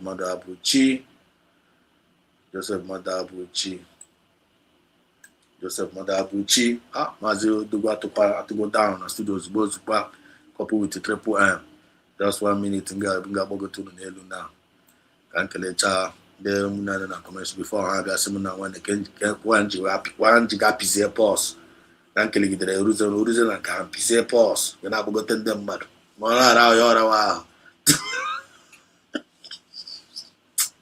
but it says it does. If you remember my prophecy, I said it here on your platform, Humble Lion platform, that we will celebrate this year Xmas with joy. Yes, Ikuria, Triple M, Ikuria, 100%. I remember.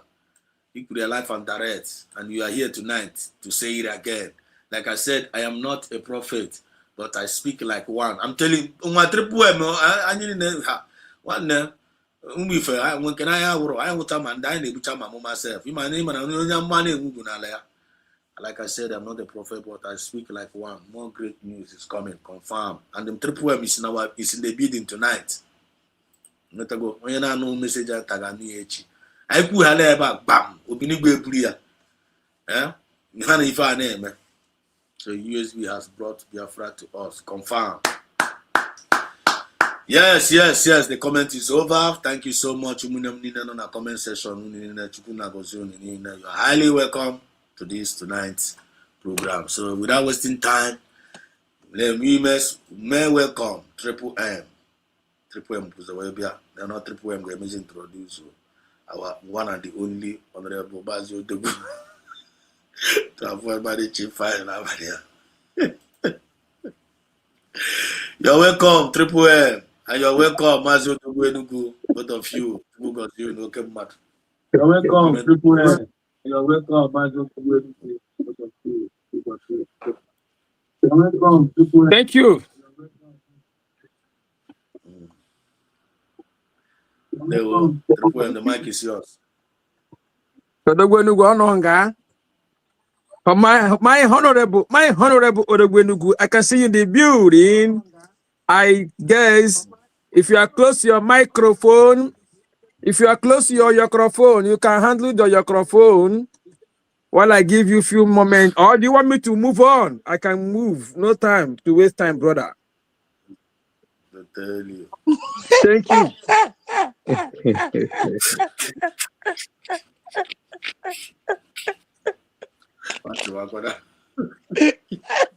Triple M, you can surrender.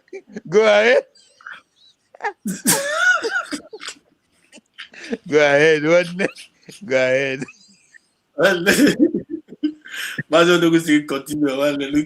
All right. Tianye kwela kaida, chukwama anyị bụkwa nwa nke gị. Okwukwe na-ada, chima gbakwala anyị nkịtị le. Mbụzọ emechiri, onye amụma mepere anyị ụzọ mara gị. Ọlụ niile lụrụ n'ime anyị, ghara ịbụ ihe efu. Tianye kwela kaida chukwuma, mezi anya ịbụ nwa nke gị. Okwukwe na-ada, chukwuma gbakwala anyị nkịtị. Mbụzọ emechiri, onye amụma mepere anyị ụzọ mara gị.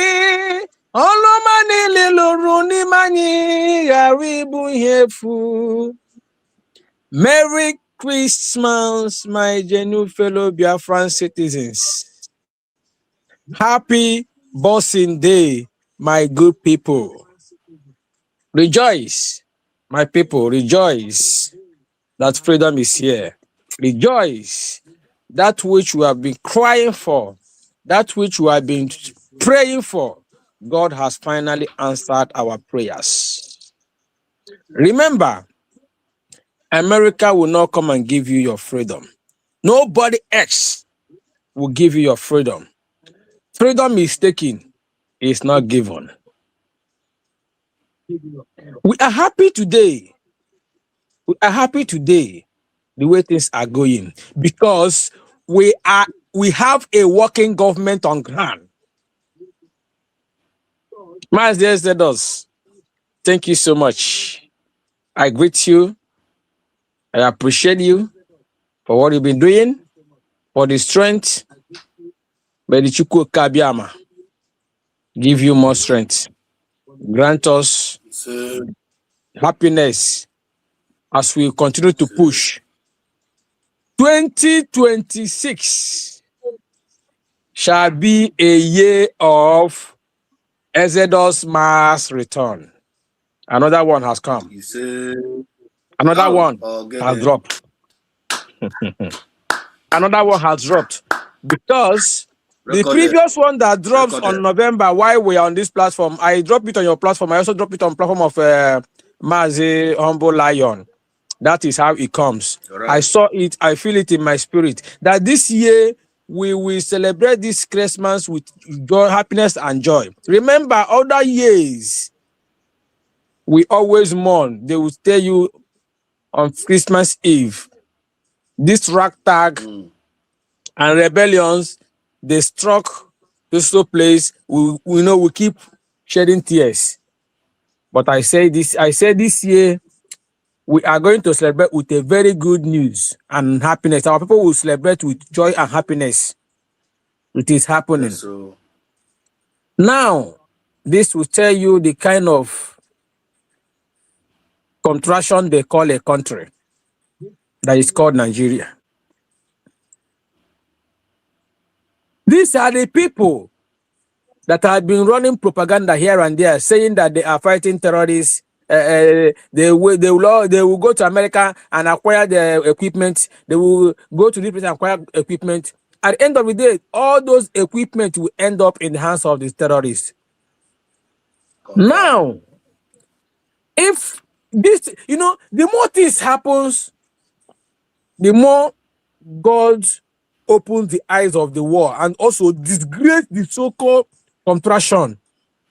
Are you aware that this Christmas gift is not making a headline in that contraction?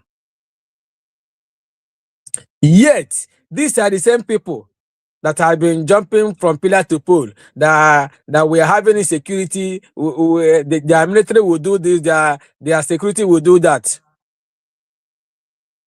To date, nothing has been happening, nothing has been done. I laugh. These people don't know the people they are toiling with. They thought that Biafran people, they are the same strategies they use in taking some countries that is not a Muslim country and they convert it into Muslim country. That is the same way they are coming to do it in that contraction called Nigeria. Hamage na ndị nwe obodo na ya. Hamage na ụmụchukwu Kabiama nọ n'ime etiti ha. They thought it was a business as usual. If the so-called journalists that have been, announcing the act of terrorism all over the country, seeking for help, that they will not be happy about what happened today. That will tell you the kind of people they are. That will tell you that even the so-called pastors, the people you see as a Pentecostal pastors, they are Muslims before. They use them to convince Christians, because when they tell you what you want to hear, their bribe was not able to help them this time around. I am telling you. Listen, do you know why this thing happens the way it happens today? Because, what is my brother? There is a government that is fighting for our freedom. And that government have gotten all the requirements. Exactly. So the issue of zoo now is no longer just a group. It's the issue of zoo and Biafra now. It's a government to government issue, and is a international politics currently. International dimension to the issues of terrorism. Because what we see now, people might be thinking that, my brother, if this thing is the time of maybe we are only on during the time we are jumping here from pillar to pole as an IPOB, doing this, doing that, my brother, America will not come. Oh.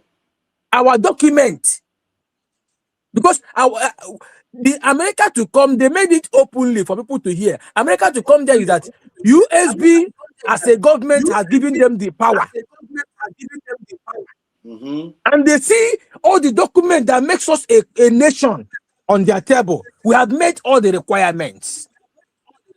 Exactly, 100%. That's why they took that bold step. Remember, Zoo, their so-called foreign affairs minister came out to say that they discussed with America, that they are aware of it, they know about it. My brother, is a lie. Remember their last meeting. America said, okay, no problem, that they will do it diplomatically. These are the same people during the time of Goodluck Jonathan, when they said that they kidnapped Chibok girls. Goodluck consulted America. When they say, okay, they have a means to do it, after their meeting with the internal security of the zoo, they tell them, America notify them on how they will carry out the attack. Nobody will lose their life. They accepted, because they said they will come on air and sprinkle gas that will make everybody doze off. You know what happened? Before America could get ready and come, these guys, the zoo criminals, have already supplied gas, oxygen protection for the terrorists.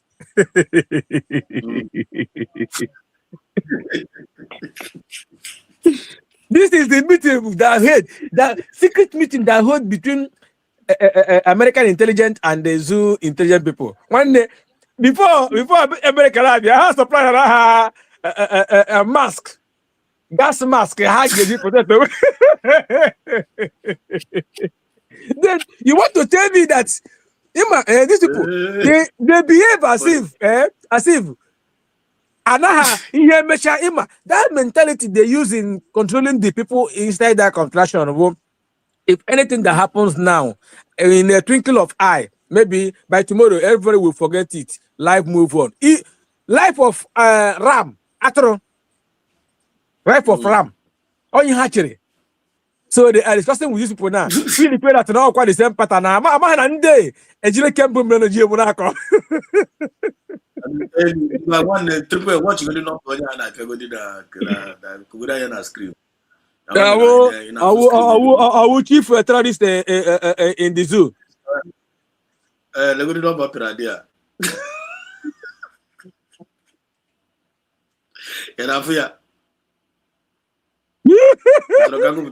Okay. Who make a gumi?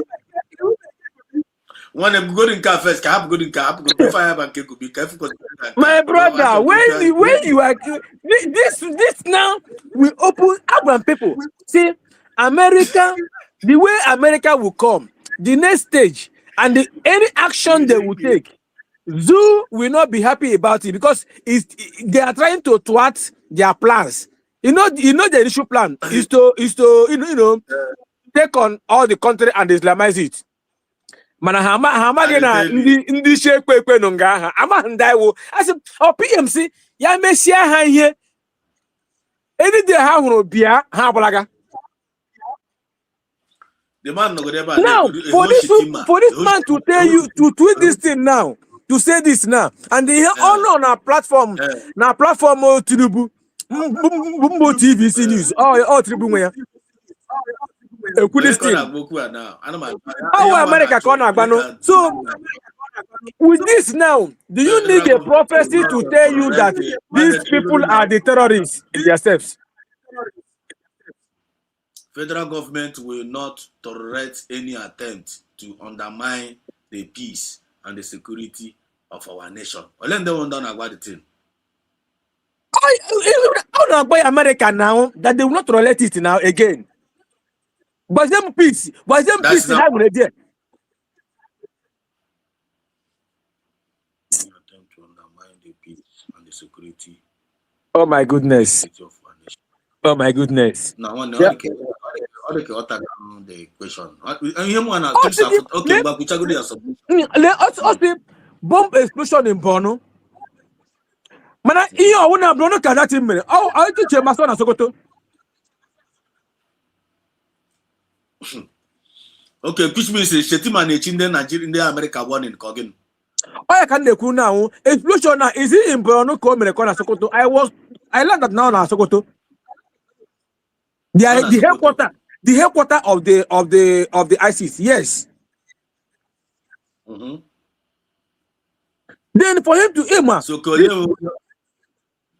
these people are corny. Emma had the corny. That's how they put that saying. Oh, when to here since they quick now bushing the mother to today.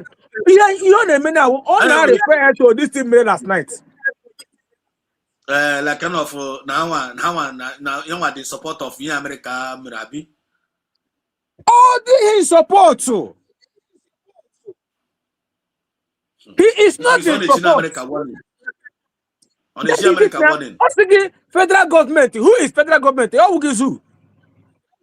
We not tolerate any attempt to undermine the peace and security of their nation. Now, KDP, which peace are they talking about? Because their agenda. They now see it as they are now undermining their peace. Because when they kill, it is their conquest. When they kill people, when they buy people, is their conquest. You are undermining their peace.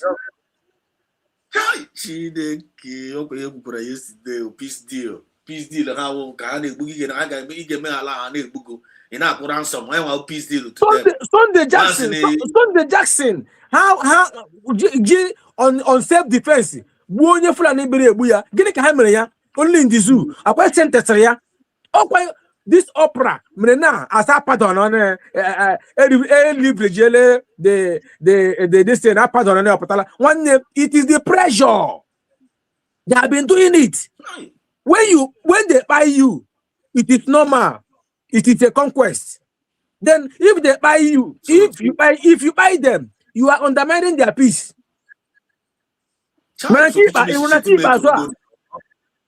You should make no problem now. By number now. America. America. So, I want to imagine that the Kano have said it that in Biafra they will put all those that hide under the carpet of the zoo now and underground, they must surely show their face. Oeka, Shetima right from time. Akaya Juna Hojona. Akaya Juna Hojo. The vice president of the contraction. The vice president. One day, Shetima of Okuloku against Ndebugena. Okuloku before. No, I'm surprised. This thing, I'm very, very surprised. Oh, this now will open eyes of America to know that when this thing plays, when the hell our grievances na their na table has na these people are na USB I'm telling you. The more he has to ikukuko ahụiko ko anya. Breathe bukwena ahuna father dey you trust. Exactly. So this thing and the more it happens, the more other countries now all these things. Hana enwe sober reflection na ihe drop on the table na-enye one name if 2026 akọ ibo suba etiwa na recognition. You know there. Oh, when Giga make it don't know we here, it got be this even a queen mana zoo now when a long hand they benini. Habia who ashi nde ha na bia atoro ha some nations. Ha lekwa na table ha who our document. Ya window behind the cha ha who our document. Who our grievances. Who yeri na ba medoro. Ha who ashi ndezu tro. Na ihe a chọrọ ka ya anwike silence anyị na ahụ agwa ha ka na-akpa ebe ahụ na based on this thing na nwanne ha sị mba ihe awụ country. I'm telling you, away country. Before ama menụrụ speech Netanyahu na Christmas message ya ma this thing na-eme connect the dots. Connect the dots. Yesterday, couple that thing wrote before I am telling you, also killing of Christianity must stop, and it must stop now.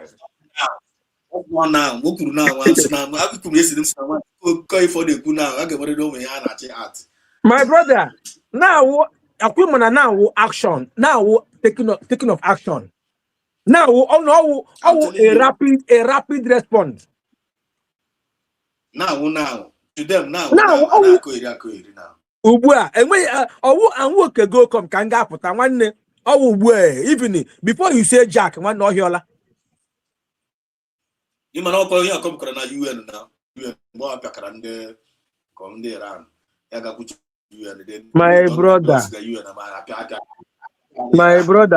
brother Exodus. The coming of Biafra will liberate the world. In the UN.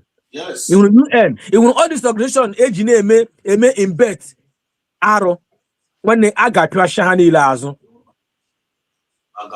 I want the mass the Kanukuria all say that Biafra will be the last miracle, and the coming of Biafra that will total freedom. Nothing like they say it is we that do it. One name. And the USB has been on top of the game. Ekele rani wani asawani achalugo wani afomro Biafra nanki bazua the rescue mission of our time, the Deborah of our time, the woman that said enough is enough. That woman that stood on her ground to say my children have suffered enough. Never again is now. She shed tears at the podium. After the declaration, her next speech was, we made it with tears rolling down her cheek. We made it. One day, our PM Nago, Oneme, Iye Nadige Kwomume, Ya Meya.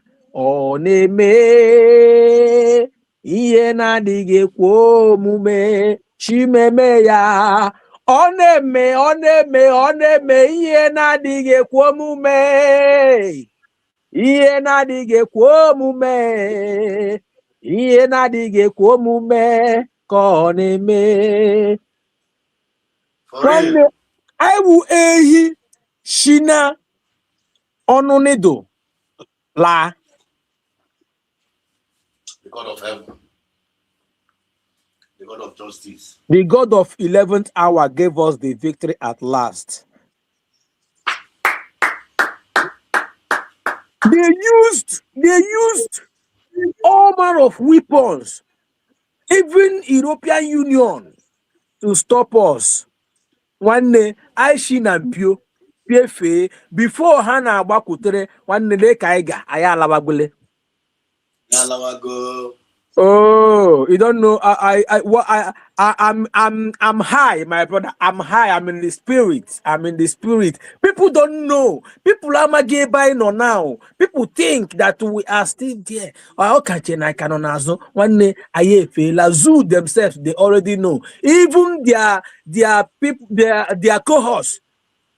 Their abedas, Mama Naya Lala. Always, if I wish our people should open their eyes to be in spirit, to know that Ayala always I want you. If even the so-called governor say, my senator say now, never they are delaying us now, but we can still do without them. If they want it to happen today, tomorrow now, how do you now? So Ayala, one name they support USB. Zoo will not do the many things now, stance. But they can't do it. They have already soiled their hand. And they must perish. Do you know why they will perish? They are already a rotten egg.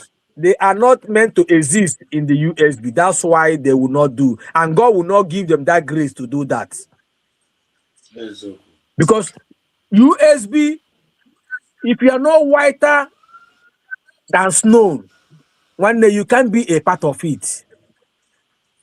Yeah. Even if you are hiding under your shell without showing your face, one day you can. The spirit of Biafra will not even allow you to come close to the seat of power. Any decision making table of USB. Oh, the fire will be hot for you to come close.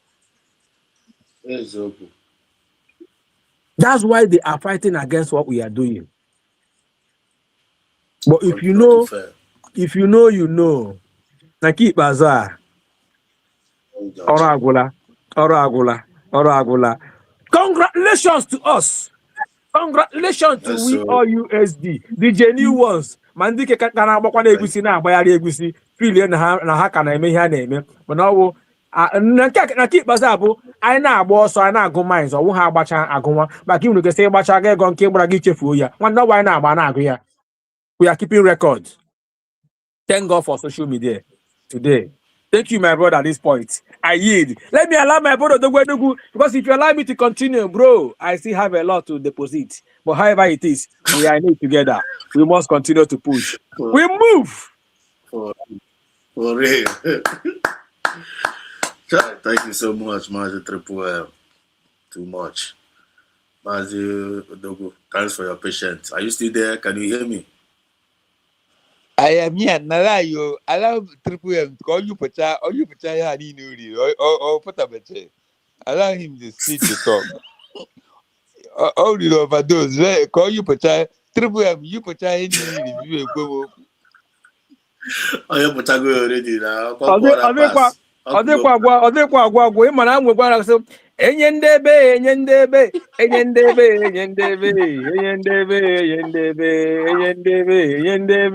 ọkwa ya ka nọ ịma in our country, in our USB, we don't do things. This is my paddy, this is my no, we don't do that. One name, what we do is what you are up to. Can you do it? Are you qualified? One name, show us your sample. For the people. Go and handle the job.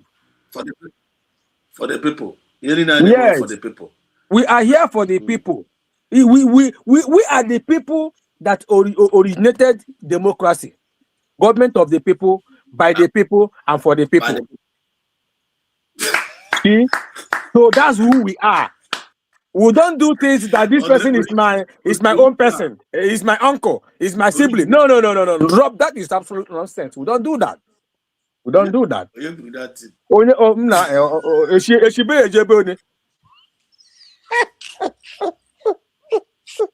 We are here together. We are here together to make the world a better place to live. Maka chukwu kabia masi n'oge chukwu kabe kireni gwe ko we ahuna iyo kere mara mma or say now I will create man with my own image to enjoy all these things. My own image, mindset of the mediocres and charlatans just can be make obi watch chukwu kabia manjo. Chukwu kabia we are here to make it right. That which you have in mind to create the human being, we are coming to correct that impression. We will correct it. Na keep as one day. Only I get put ya. Now one the message I purchase all the Kagabanu internet and message now one the message that. Oye good that thing. Oye good that. One the message if triple match corner the message on na baliana. O chikone ya no. That message ya chukuna go dogo enugu sege happy akogwe man na we helpful. Yeah. Na one group you know for no so. You know for so. One you can Pentecost ABC butre yesterday na no kwa. Very good. Penchori igwa obo before ekwo okwu. O wara nwu ife mu na ya na ekwu okwu tata. Ife mu na ya kwuru bụ even after that, me tweet that into Antonio Guterres, U.S. General Secretary. Now this so-called Nigeria, fairness is a crime. Biafra Exodus Yema. Fairness, equity is a crime. Yes. I am Sure. but Nigerian understand now. Sure. That is why in aju triple M ajuju na agwa ihe ọ na-ekwu na federal, this man to say that federal government will not tolerate any attempt to undermine the peace and security of our nation. Where's the peace? Where's the security? Ndị na-agwa ya ha bụ America. Gee ntị na ị na-agba ọsọ too much. Gee ntị. Ndị ọ na-agwa ihe ahụ Nigeria, ihe ahụ misinformation ka asị na o were ife ha kwuru. Ọ da-agwa America. Oh. Ihe ahụ decisive misinformation ka ọ na-enye so that those individuals, intellectuals, nikompu Nigeria, ka ha si na ha na-agwara ha okwu.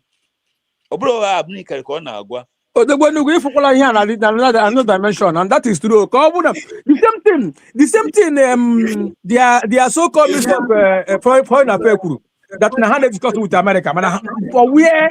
Where they discuss? Where they discuss? Bazo do go a minute. You are translation. Why I mention that you are triple because actually, this one.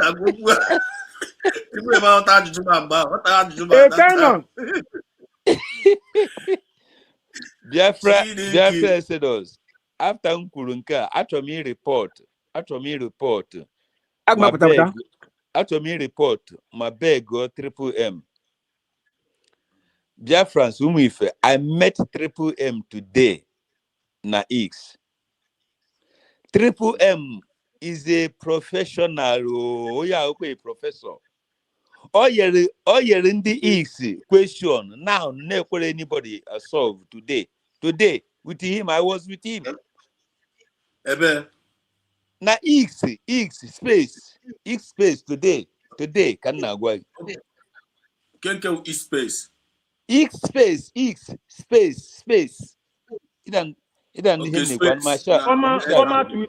Former Twitter. Okay, S handle. Okay, na space. Yeah. Na space now. This triple M is a professor. I'm from today. My respect too for him. And my idea to 3. Triple M, okay, Triple M, are you a professor? Nah, their president was in the bridge, my look on now. Okay.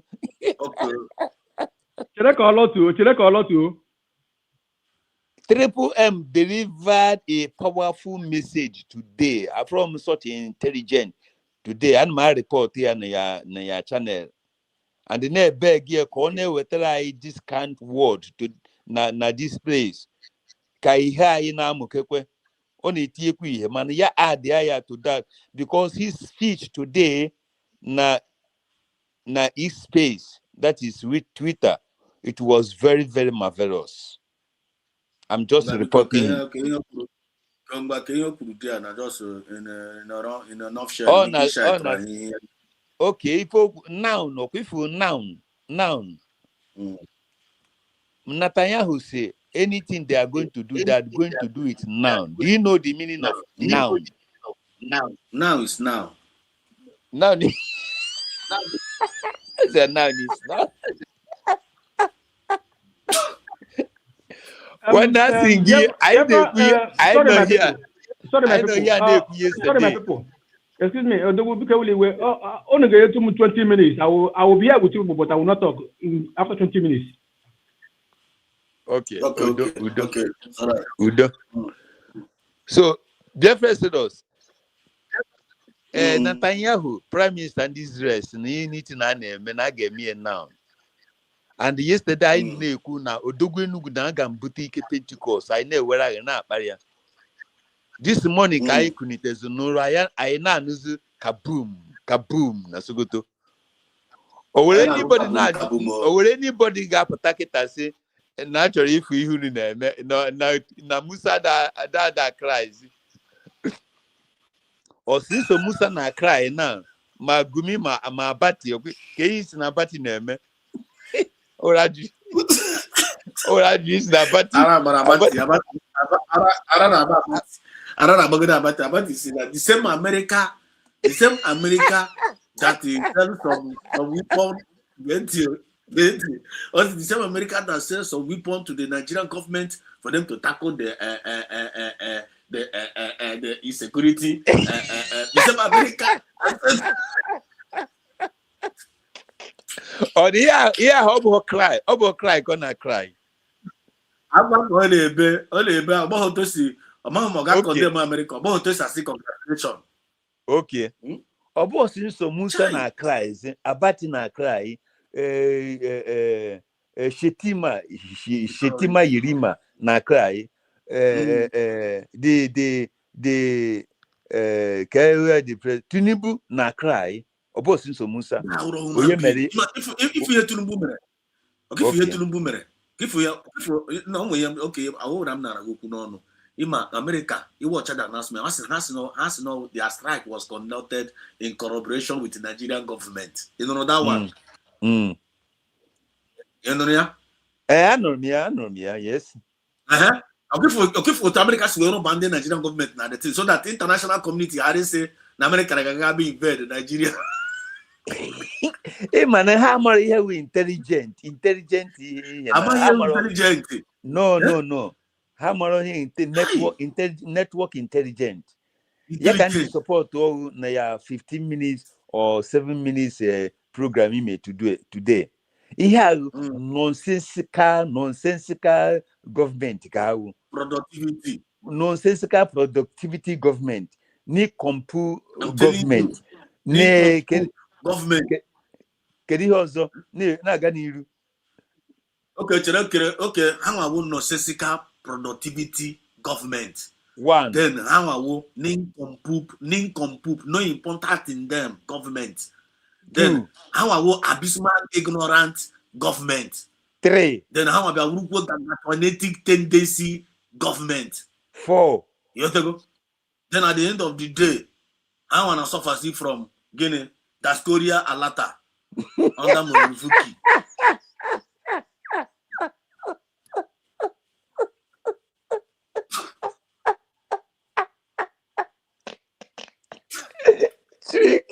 Chineke.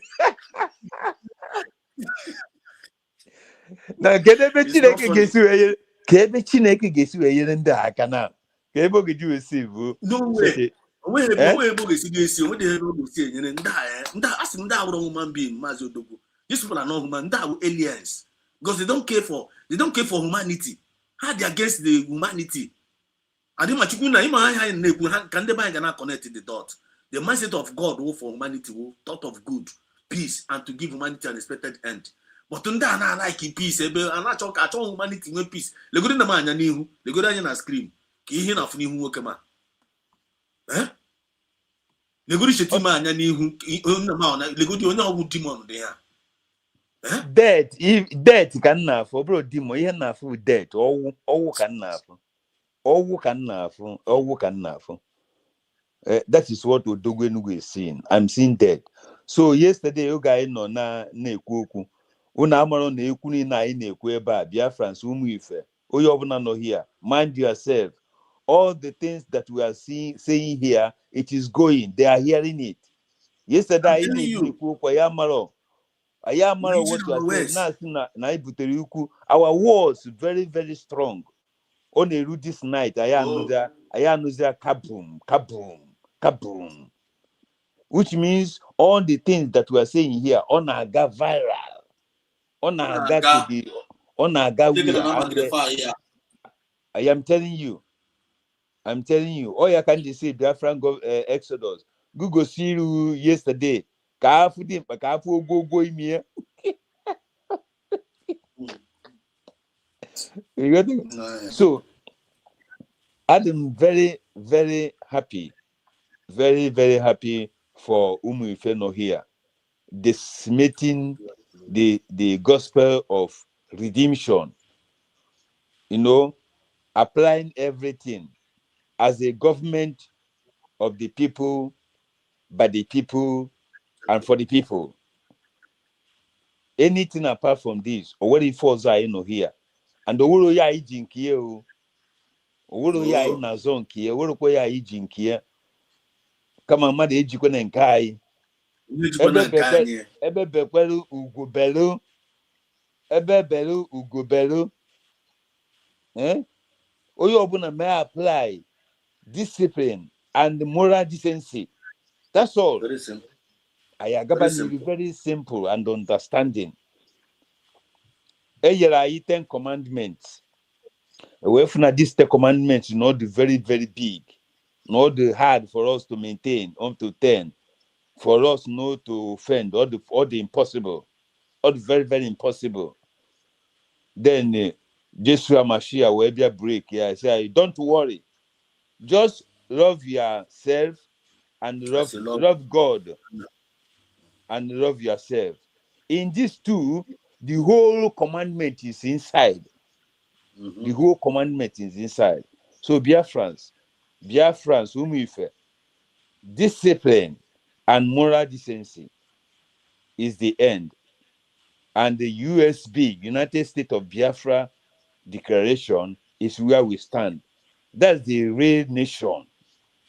And as you said, it's only this nation that gives America the impetus, the audacity to intervene in Nigeria. If not, they cannot. But they are now basing on our intelligence, on our declaration and intelligence, on our declaration as a sovereign state and intelligent. That's where they based to do what they are doing. And again, they committed Nigeria by saying they collaborated with Nigeria. So Nigeria was any reason to say it was a way to escape. How did the Nigeria teach you come? And that is the intelligent. That is the intelligent there. Also with the help of Nigerian government, I'm approved. Which means China people. I want to name my other I'm always a pussy. If you can fight for Nigeria now. If you see King fight for Nigeria, now say no, Nigeria, but approve the strike.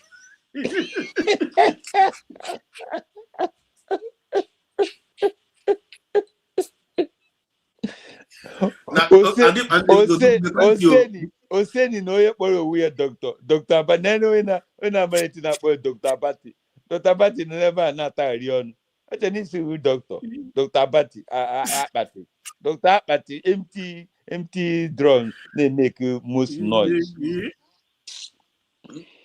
Biafra Exodus biko hapụ m ka m jụọ ese Umuife ka emeka Coachus ka emeka River Goddess hapụ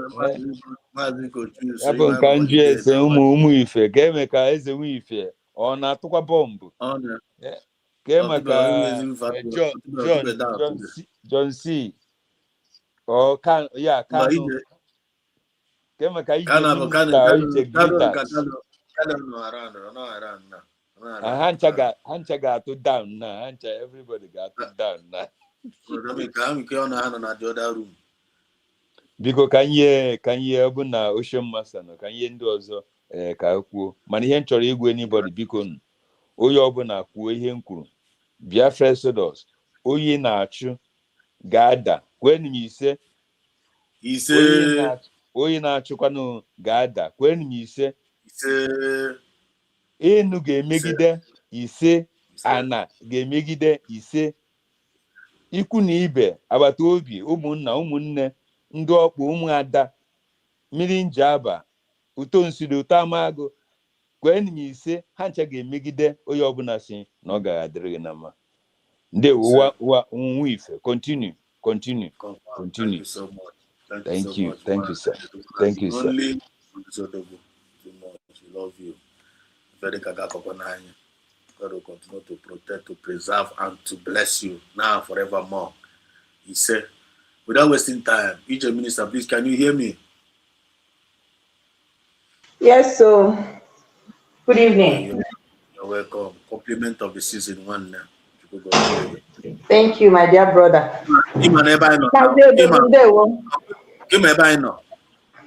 I just maybe 10 minutes in but here I don't know mgbe a kwuru okwu ndị akpabio n'otu o si agụgụ asụ mmiri. But I with my dear ihe unu na-ekwu. Matters of the moment. Apati. Apati. Ka ha owe mmadụ. So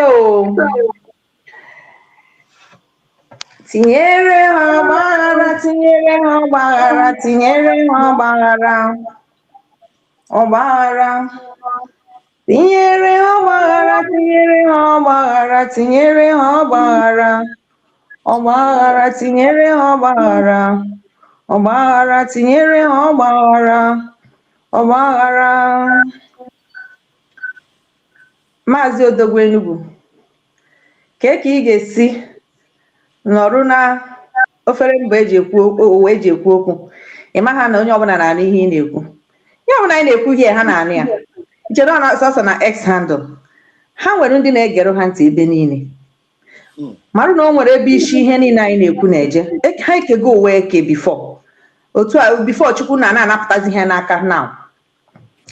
Now, unu amaghọ na ndị be DPM anyị na ndị be Eliza na ndị be Europe anyị nọ na nwere na esemokwu nke ha ebidogo maka na onye na-achị ebe DPM anyị nọ Donald Trump sanctioned some individuals ma ọrụ our DPM, some individuals sanctioned some individuals ndị akpọrọ isi okporoko nọ na Europe, and n'ime ndị ha akpọrọ isi okporoko abụọ n'ime ha si n'ebe ndị Eliza. Eleghị o ji sanction ha na ha na-esensọ ihe ya na-ekwu. Ịma anyị na-ekwu na onye nwe ụwa abatala n'ọgbọ, ha anaghị aghọta. Now, ndị isi sensor ihe niile anyị na-eme maka YouTube, ọkwa yesterday, just yesterday ka our brother Exodus nọ na-ekwusi ihe niile anyị na-ekwu ya na ha na-esensor ya na ọrụ na-emekwa ugbu a agbanyụwakwa ọkụ ha agbanyụwakwa ọkụ na ya aghọta ihe na-eme. O mee n'ọdụ. So ndị isi isensor ihe nọ na ke Eliza. Let me tell you, ndị a bara n'ime ụlọ dowa ji dee ihe niile ha chọrọ were mma. Now Chineke kere onye ọbụla mara na anyị niile wụ ụmụ ya, mara na otu o si eme ihe ya, anụ na-akwa ụmụ ya, nụ mmegbu a na-emegbu ụmụ ya. Akwa na m agwa unu si ihe ga-eji kelee ya when the time comes. Yes. Now ha nọ n'ọgbaghara. Mgbe m nụrụ news a n'ụtụtụ ma bebe no si with the collaboration of Nigeria, ma da n'ala ebe m na-achị ọchị because ọ confirm na Nigeria. Yeah, ọ confirm na Nigeria nwere governmental epilepsy. Mgbe anyị na-agwa ha kemgbe ndị one Nigeria na hello kwenu, ndị na-eme interview na New York kwezonu ụmụchọ, ma anyị na-agwa unu na unu enweghị obodo, unu anaghị ekweta, mana kịta unu ekwetego na ọ na-eme.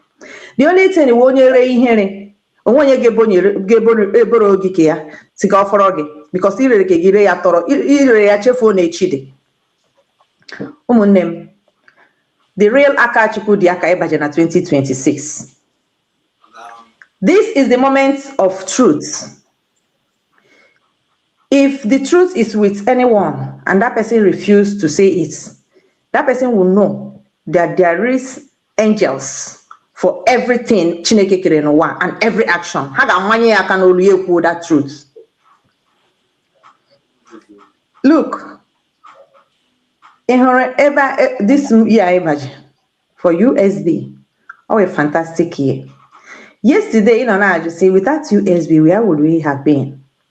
It's not only us. Without USB, without ihe Maazị Nnamdi Kanu mere ndị ụwa, where would we have been? Because now, if the Spanish journalists can then use translator, nege Maazị Nnamdi Kanu, then you people will know. When our government, it's why in China, they have people listening for them. The God of heaven. They are hearing it. Because then which is normal, because for something to change, it has to be like this. Go and read your Bible. Even no whatever okwu Chineke no ha n'ime ha chiche okwu Chineke and Chineke ga-ewepụ okwu ahụ ka ha mezuo ihe ahụ ka ya nwee ike mee ihe ya chọrọ ime, because God is God of justice. God must be justified also. Imagine. God is God of justice. He must be justified also to do what he... Imagine God that created everything wait for justice to also act, even when he heard the cry of his children. Then manage, what of us, common human being here?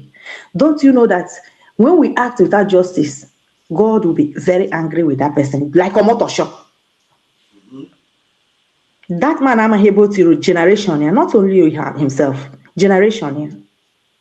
So now, Babio Nabia Ebakwa Ababio Begakwa Obori Shikeya. Una mara n'ebe obi anyị gwara ha na mgbe ọ ga-ebido na ọ ga-ezo ha n'ahụ. So it's not like ihe okwu gị ọma ahụ ọ mara na otu ha na ha gbuo onye n'ụlọ ha pụta n'ezi ha jụ onye gburu ọ ya ihe omega now. Asking no abati not akpabi na awu abati akpati onke ndị channel a na-ekwu this thing because ahụrụ m ha mgbe ha nwachapụtara akpati ozu. Okay. So, ihe ọ na-akọ now, all style ya. The man has vowed never to represent the truth. And the lies he has been representing, the time for that lie to swallow him is around the corner. It's around the corner because he has never represented the truth. Out of hatred, the professional, the man is doing what he is doing out of hatred. Hatred, that is, you need him more. But this time around, colleague Yalarala, onye gwara so ga show ta hola. Okwa na-eme one Nigeria na support ihe niile na-eche mgbe ya ga-eme ka ya bịa ba politics. Ọhụrụ ndụ bie ya for the politics. Okwa n'ime ụlọ ka ya ka ha tọrọrọ. Ebe ọhụrụ one Nigeria n'anya, ya onye mbụ jereje wọ window. Hara nne. Okay, how selfish. Ndị niile na support one Nigeria. Ka how deliberate selfish ha dị. Ụmụnne gị niile nọ n'ime ụlọ, nne gị nọ n'ime ụlọ, naanị gị onye ndụ na-atọ ụtọ. So now in the family may escape ihe ọmụ mere gị. Yeshi na window wọ ebe nke ọ nọ nwụọ ndị ke nọ n'ime ụlọ ka dị ndụ. Ya wụrụ mmadụ a na-aghọ Chukwu aghụghọ. You can't corner God. Ọ ga-agba gị nkịtị na-ele gị mgbe oge ruru mgbe ọ ga-akwụ ụgwọ. Nwe ihe o tekiri ya. Ga-eri salary gị otu ọbụla o si chọọ ịkwụ gị ụdị ụgwọ. So ihe a na-eme now is very interesting. Dr. Arikana, former ambassador of which country now to US, Osigi, when things are the way they are, look well. Horonke dabaranage support onka. Because ụfọdụ ndị be ka anyị continent anyị na-ekwula Donald Trump ejikwara bekee ịma na isi mgbe anyị kwuru si ọnwụ ihe a ka o kwesịrị ime ọ ma ihe o kwesịrị ime ya mee ha support or USB. But then ile anya ebe ga-eje kpọọ ihe a ị nọrọ n'ime mmụọ ị kwesịrị ịma ihe mere o ji jee ebe ahụ. Ihe mere o ji jee ebe ahụ ị kwesịrị support ya ma ị were onye USB. O nwere ihe mere edebe ha jụrụ o bete ebe nke ọ họrọla mbụ shika eje Chukwu nwere otu o si eme ihe ya, eluigwe nwere otu o si eme ihe ya, chi anyị nwere otu o si eme ihe ya. Kingsley Ezihoriho Kanu ele ebe ị nọ, kpachara anya gị na 2026 anyị bachi. Ị ga-aghọ Chukwu aghụghọ, kpurukiri niile ị gaga Chineke na-ahụ ya. Ị ga-agwa anyị otu isi jee fast food, but ị ga-agwa anyị the real things megade. Mana ihe chere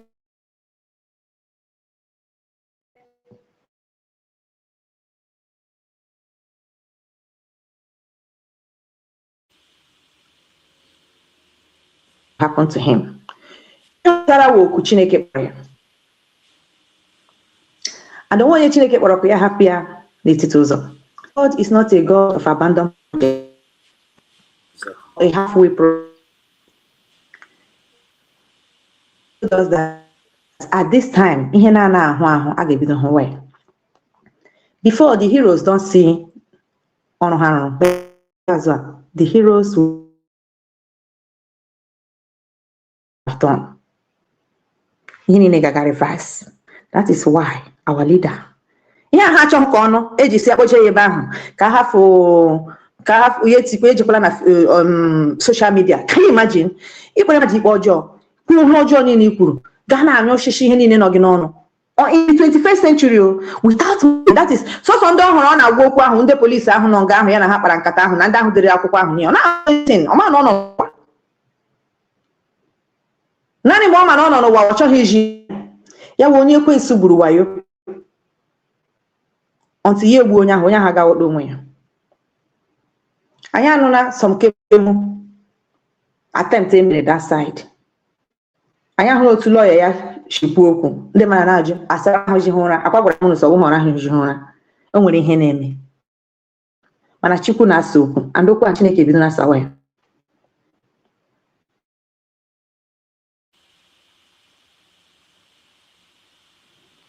Onye gwara gị na Chineke anọghị here with us, and onye gwara gị na Chineke anọghị in a hurry to finish what he started, to see smile, complete smile in the face of his children, the true United States of Biafra. Do not believe that person.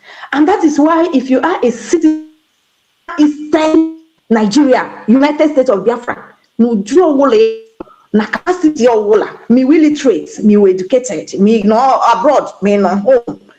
Me when I call, me when I call, me professor, me so name me. Ipo wole no n'elu ụwa.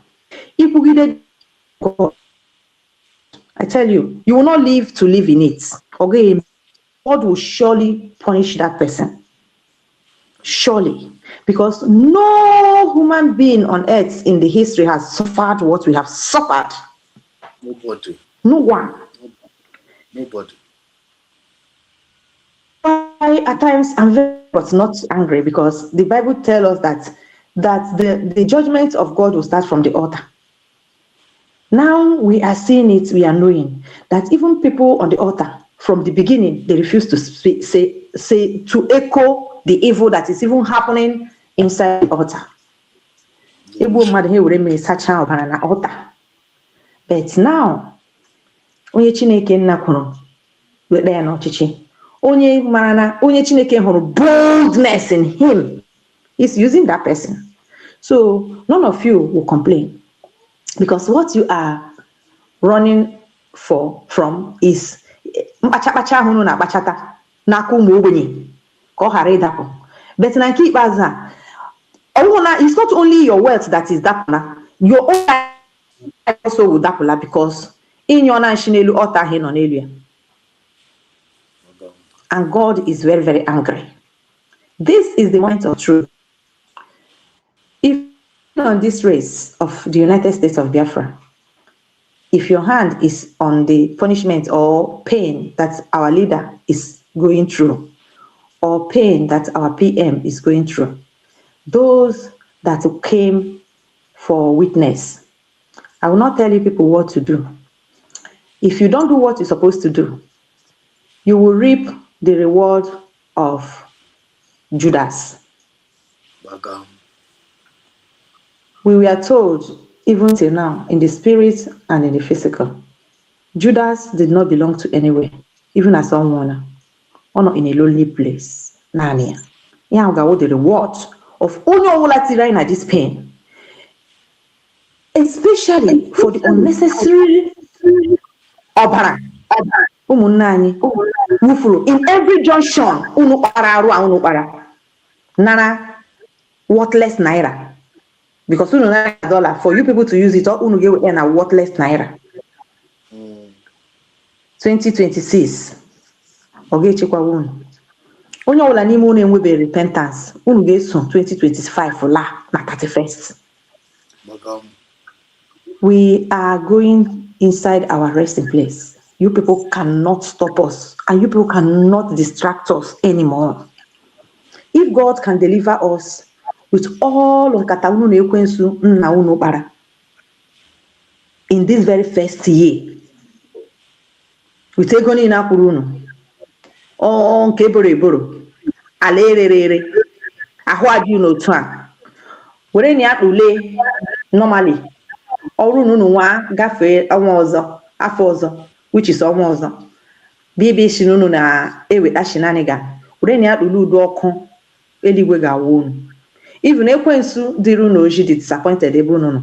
So who's na ya kwụ? So ọkụ ọbụla bịaga na ya ọnụ ya ga-etiga aka make sure na ọkụ ahụ rere unu mma because ya ọnụ ya mana ụgwọ ọrụ unu nọ n'aka ya.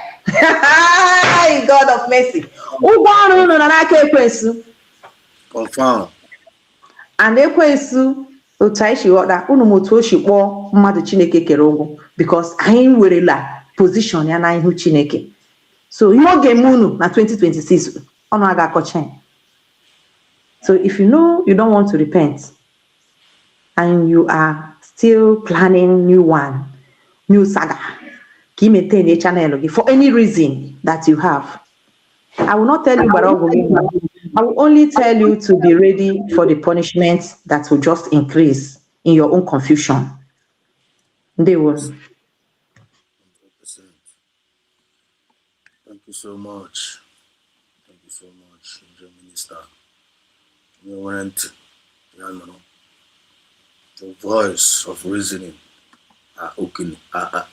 echoing, make a way in the wilderness for the coming of the children of light.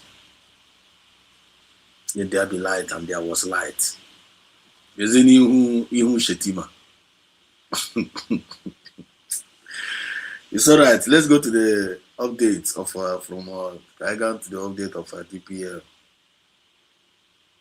Kaigan on update to DPL. That's what's going on from our government. And now when a lot of things are happening. Everybody can get bit of yourself. Huh? What DPM said. So let me start from here. He says, congratulations. First of all, let me read this one. This one is from the United States of Biafran government, ex-Sando.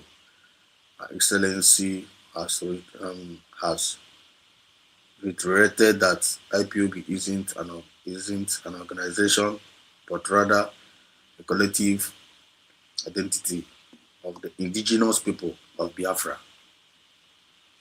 Anyone is representing it is an organization is collaborating with the terrorist state of Nigeria in an attempt to destabilize our nation and ridicule our ancestral identity. Let me see if I can play this. They are the one being paid by the Nigerian government. Listen. I want to use this opportunity to tell the world there is nothing like IPOB as an organization in Biafra territory.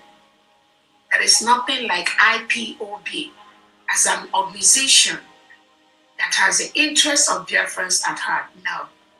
We are the indigenous people of Biafra. That is what every indigenous Biafran is.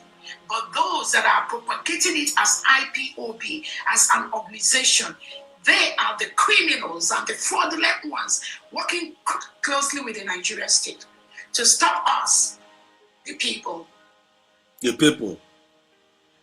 There is nothing like IPOB. To stop us, the people. Because as we speak, anybody that is in this movement, doesn't matter who you are, doesn't matter the kind of position you are occupying. You only know that this movement here, outside for the benefit of the people, you're only representing yourself. You're not going to make any impact. As we speak right now, we have only one government, United States of Biafran government, original. Anything outside the structure of Mazda and Carlo PM Samanaba and the Tongoza, which is the Deputy Prime Minister of the United States of Biafra, anything outside that structure is fake. I'm with Titi Kabatrano now. Let me see if I can see that tweet. As an organization. This guy about Elias. What they do. Monkey they walk, baboon they chop. Or maybe I'm okay to chop. I don't know necessary na glory. But Trump and they bring a claim glory. Elias. But after that case. Let me go here. Let me see what is going on here. Now look at what's going on here. I'm the acting prime minister of APM on Arwala. What we say? Elias. I encourage all Biafrans. Get back on to Elias APM. Nagomo Biafra. That now I encourage all Biafrans and the friends of Biafra to attend the Biafran Republic government in exile weekly events for Biafrans who are not Briggy supporters, but like the work I do. I encourage you to learn more about Briggy and its activities and all Biafrans and friends of Biafra. And friends of Biafra activity and all Biafra. Encourage you to learn more about Briggy and its activities. All Biafrans and friends of Biafra are welcome. Then one Nandi Kano Aparawa. Support Biafran government recognition. Biafrans, I hope you guys are listening. Anything outside this structure of USB. Anything outside the USB structure is fake. Don't listen to them. If you give them any of your money, you are being scammed. Don't come and blame USB tomorrow that USB scam you. You have only one government. You must hold your government responsible. All road leads to USB. All eyes on USB, as long as you call yourself a Biafran. But if you refuse to acknowledge this USB, which is your original government, you on your own. You on your own. Okay. If you refuse to acknowledge this USB as your own government and you call yourself a Biafran, one day you on your own. And anything you see, you take. And don't come and blame USB government tomorrow. Don't say that you are not told. Don't say you are not warned. I'm region minister, and you can continue. Okay. Oh, very brief for Maki Hebrew now. Elias Onyocho. Ya chola man na ya. Jide mari ihe na-eme.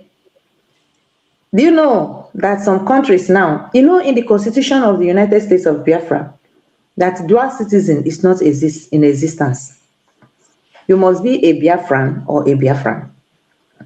You cannot hold two passports as a Biafran. On our constitution. That is the first security every country gets. Do you know that today is a matter of discussion on many countries that dual citizen will very soon fade off? Do you know? Hey, discuss wale.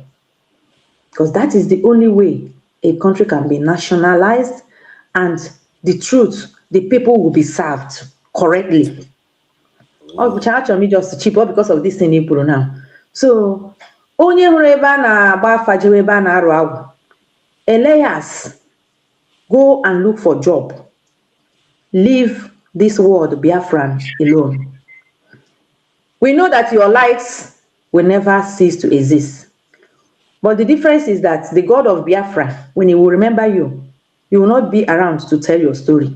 The time has come for this your stupid distraction to cease. If we remember you in our prayer, fire will show you the way. I tell you, fire will show you the way. My dear brother Gani. Confirm. Thank you so much, Joe Minister.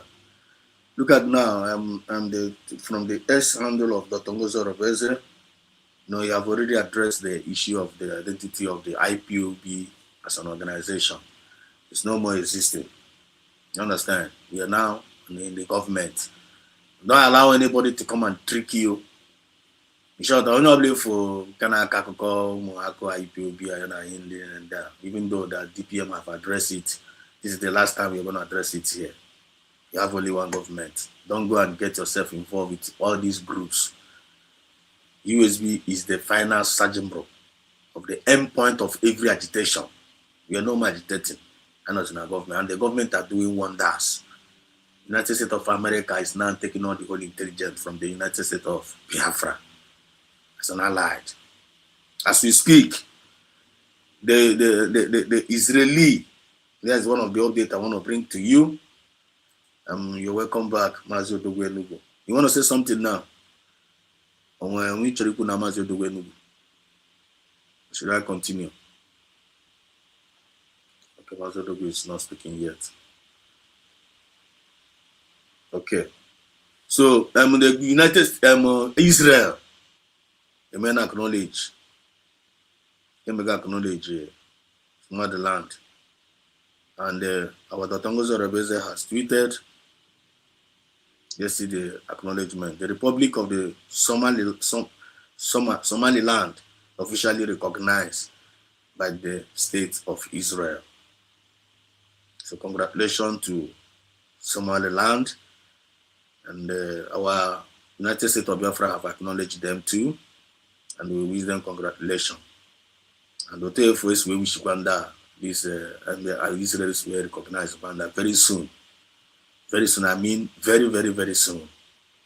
Israel will recognize the Biafra. America will recognize Biafra.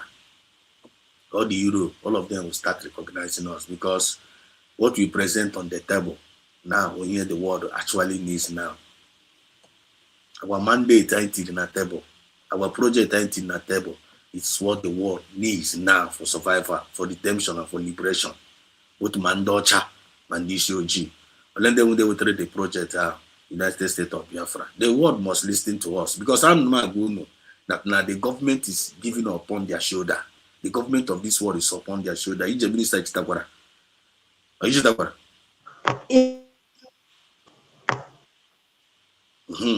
Government of this world shall be the sign now. And we are seeing the signs that the government of this world is upon the shoulder of United States of Biafra. Because I knew again we take the real project one need. I don't know at the table now. When you play 5 Korakana or play our project, you must pay attention. If you refuse to pay attention, you are an alien. You are against humanity. Because if you are not on a table now, the mindset of that original mindset of God, which you will go where human being waiting here, mindset of good, peace, and to give the world an expected end. We're everywhere, now the kingdom of God here on earth, down. Then the kingdom all USB. akọrọ gị aka n'iro anyị chọrọ iwetara gị peace, anyị chọrọ iwetara gị equity, anyị chọrọ iwetara gị justice, anyị chọrọ inyere gị aka fight terrorism. Nwaanyị ga-eje reject ya onye sị m onye ọwa alien na so onye ọbụla ifuru reject ya ga na-enyozi onye ahụ enyo. Even blessing, I do blessing. I won't ngozi. We share blessings. You receive what you receive blessing. The United States of Biafra. Blessing everywhere. Blessing is our name. Blessing is the meaning of ngozi is blessing. Man, congratulations on Christmas. I translated it so that people that doesn't know will know. Kahana what they hear I'm telling you, not only blessing. I need udo. And then one as udo, like my native name now, udo chiku. Of course. Udo already on our this thing, justice, equity, and peace, you know. I need amara. I need joy. I need happiness. I need hardworking. I need progressive. I'm a kind of way through. Why did you reject and I get my patronizing the terrorists, now patronizing the ISIS, now patronizing the Boko Haram? You won't. Yeah? Why Nigerian government will be pumping all their money to every ambassadors, to protect us, guide us, eating for dollars? What is this time around when you chose to bribe? Bribe, Mama. I was bribe. I was in bribe. They take this one. I said, no. Could you over now? When they don't take this about it, no. Okay, I'm not sure Gaga bribe. Gaga, no. Go and judge my son, the Carlo. Yeah, told me not bribe. One day, go and ask the motor show how far. Ask him how far. Bribe, when I try to see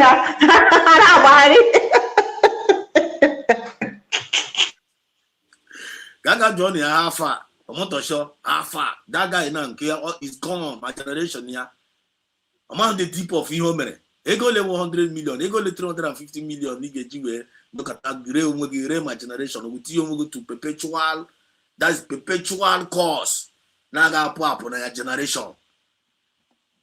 They don't know the deep of what they are. That's these people. They are not human beings. They are aliens. Because anybody they are against that mindset of God, original mindset of God, thought of good, thought of peace, and to bring humanity to an expected end. Honorably for they are against, no matter what government of life on war, they are against that mindset of God.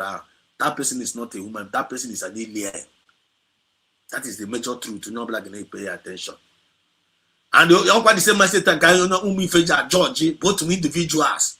If you are able to line so one the only thing I will touch by again now. Mama, you go in a be na be ebe one okay won't you before John Obi. Once I dictate really before John Obi, one give me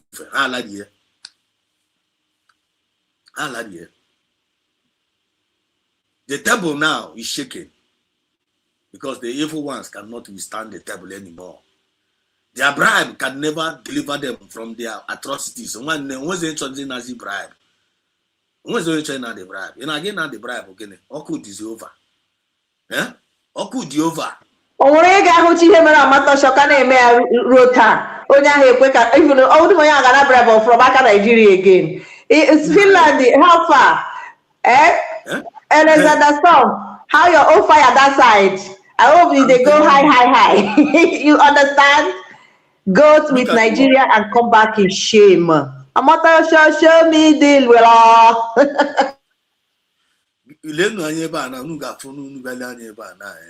Okay, our sister, one of our sisters said here in the comment section.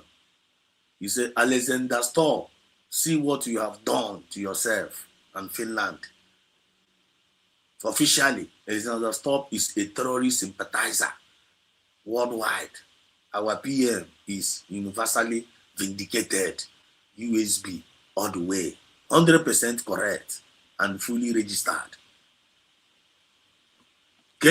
What can you Alexander Strop when I get Korom Yana, Korum Niana, Korom Mama, Korikuni Beana, Kiona Gigi Kona?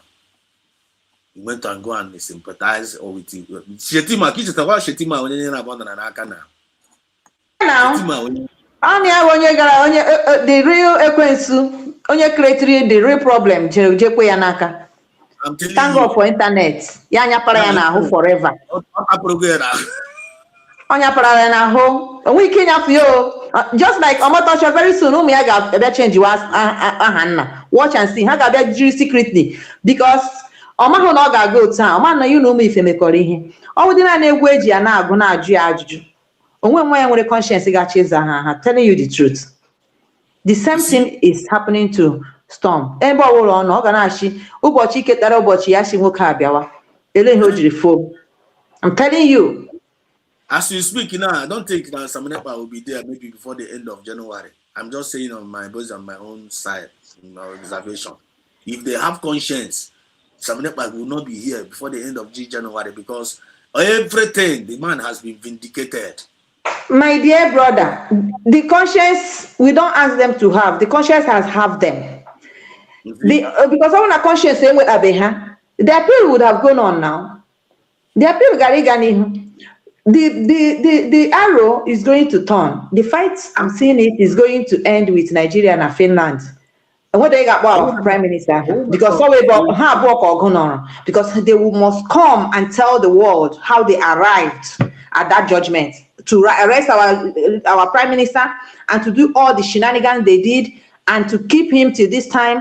And according to their law, this useless man, Ado Chogoro, from internet, in the 1 month, according to Finland law, I'm going to get from internet. According to him, from internet, how many 1 month has gone since that time? Finland see where today their hands and they couldn't go further. These are questions that Alexander Storm and the 3 judges that came in the name of they don't want corruption has to answer to the world. They have to answer this question to the world. We are told they are 3 so that there will be no complicity. They were 3 so that there will be. What did we get at the end? Go and eat with Nigeria and end your career. That is who they are. You can't remain the same. That is Nigeria. Whether individual or whether you are femme, just go in order with a Nigerian as Nigerian or and see what will happen to you. Thank you. My dear brother, Imano was a lawyer, very big lawyer. You fame ya. Ndere na akwụkwọ ruru 10.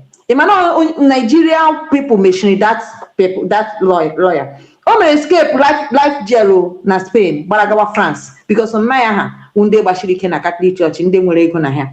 A small thing. I have for everything. World Ben Justin, Fonduke. Even I didn't show on France, I didn't show Sheba across the one you may born on now. Otaka career Yashiri, the Nigeria here close the up. Could you corruption? Another level. So come with them and know what you will get. Shame. Thank you so much. So Kano, as a Kano, Kano is in the building. The woman compliment of the season. Thank you so much for joining in. You're a great guy. He said Donald Trump is not like Finland that discusses or collects blood money to jail innocent agitators. Donald Trump is tired of nations that Christian genocide is Sharia law. Trump is not joking. 100%. No, it's only Donald Trump is the only one that can do this. I want to break the ties between India and Nigeria and with the UK.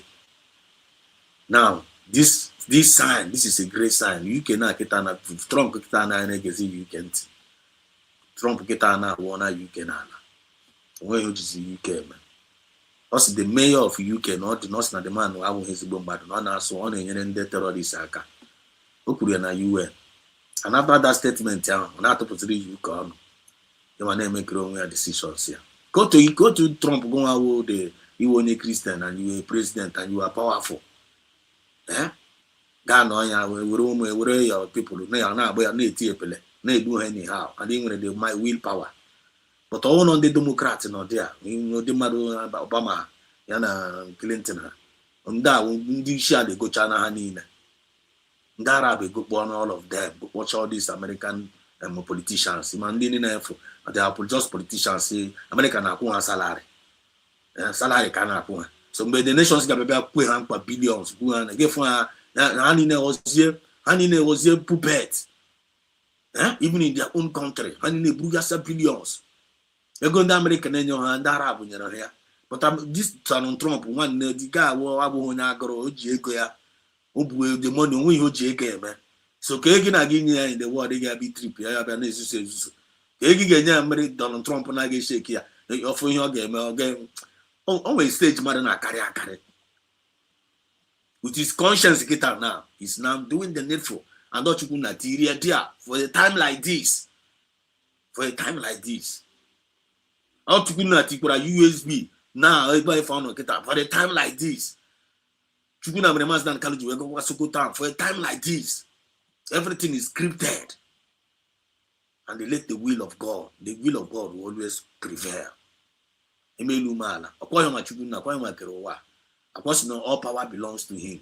So challenge ni ya na ife challenge ya si na nwanne Chineke na ọgwụ all power belongs to you and ọgwụ onye anyị ji aka ebe ka ga-anọzi ebe ndị na-arụ aka na na-arụ anyị na ndị na-arụ aka n'ike n'echi n'ime a na-egbu anyị every day sikwa na ewu our God what's up Chukwu na ka o si Chukwu na sa na nwanne na anyị nwa ndị mejọrọ ya na the reason why o ji wee gbaa anyị nkịtị ndị a na-egbu anyị na anyị ajọkwa na-ese na lekwe ihe anyị mere nwaanyị ji gaga bido rewe ụmụnne anyị under slavery nwaanyị ji wee zacha afọ ya after zachara afọ ya hapụkwazi afọ ya anyị zara na-aga ebi ezikwa ụmụ ekwensu na nwaanyị na ọ ga-ebi hapụ anyị azụ nwaanyị na ọ ga-agba anyị nkịtị ka ndị ahụ wee mechie anyị ike ka anyị wee kweta na ọ na-eme nwaanyị ji na-eblem ya yes if you come to me I will come to you achọkwa ka ọ za ya oku na anyị gbakwuru anyị bịakwa bịa chọrọkwa ya bịa n'ebe anyị hapụrụ ya ka ọ nọkwa ọkwa nwa ka anyị niile gbara na nkịta na-agbarakwa agbakwuwekwa Chukwu nna since anyị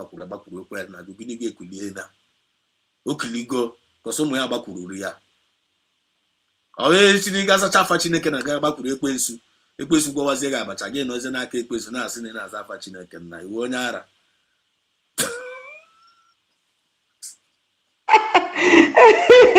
ọ bụrụ onye ara na because isi akpakata ịzafa Chineke ịzachara afa Chineke abụkwazi Chineke nna ya na-aza afa ya ga-agbakwuruzi ekwensu wita afa Chineke na ekwensu nyere gị aka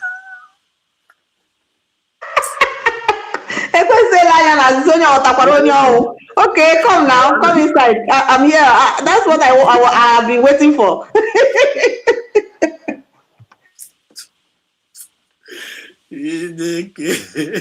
Somebody by each minister. And I tell you, it was a this drama now, this rich Terrorism. I am mother here, eh? My dear, I'm here that touch you, I'm telling you. Because man about like, are you coming to me? Ekwesịla ya na azụma Jesus Christ ọ nọ nga ahụ ma ọ wọtakwara na ụkwa ya kpọrọ onye ahụ o jikwa nna aka voluntarily na okay come now I'm waiting for that's exactly what I'm waiting for but I couldn't know how to approach you since I'm wholehearted. Mgbe ekwensu deals with that person ya chọrọ ebe Chineke nọ mgbe aka ekwensu ga-eji sụọ ya akwụ Chineke. It only takes that one. It only takes sacrifice. Jesus is to say that because God was to Chineke na gesa na target that one. That one needs sacrifice. Somebody get into yatinya. Okay for that. Okay, you want the game now? Somebody get into yatinya. We say we send don't kegoma.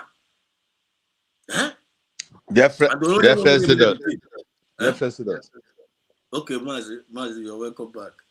Sorry, I didn't go. Abayam na the other room, so okay. Abayam na I got division na the other room. Oh, the day kailo. Ekene because ije gwere. Owe de kwebo na aga. Ha. Owe ndi mention na afia is no areas ko gi no here. And then those nke igopụtakwara amam otisi go anọchatara ya obere iji wee summarize or iji wee kwuo okwu dị abụ o were one cartoon or something watch na other Facebook or TikTok one man ife na ụwa na-atọ ụtọ ụwa nke na-atọkwa ụtọ filie na ya efesiele too much problem ya ga-bute fuel wụkwasị onwe ya na ọ chọrọ igba onwe ya ọkụ oge o wetacha machis ka na-eme ka ọ light na machis somebody buzie dị ime n'ọkụ na-ewesi na time ịlight na machis a ga-ewesi na time ka ya butezio dị ma hapụ ebe hapụ fuel na ebe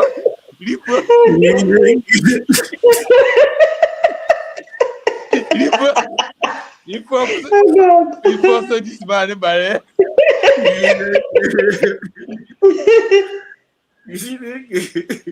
that is exactly what Elias na ndị ị na-akpa afa ndị osim ya oye ka ọsọ ka ha na-agba ya ọsọ ka ha na-eripụ ya because ha chebu na n'owere ịgasị ya ụnụ akpakwa n'ọkụ a amaghị na o were onye bu ọkụ na Ngozi Elebezi bu ọkụ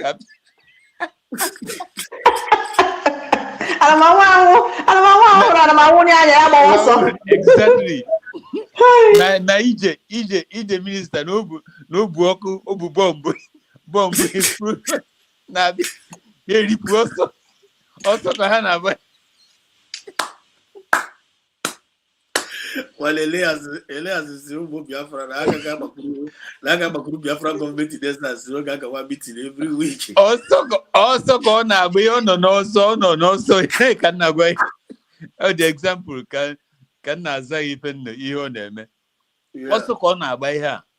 Okay. And also how na agba because also that man ba o de na da ya na azu. When I was see na be na ya na azu no e na atu akasori.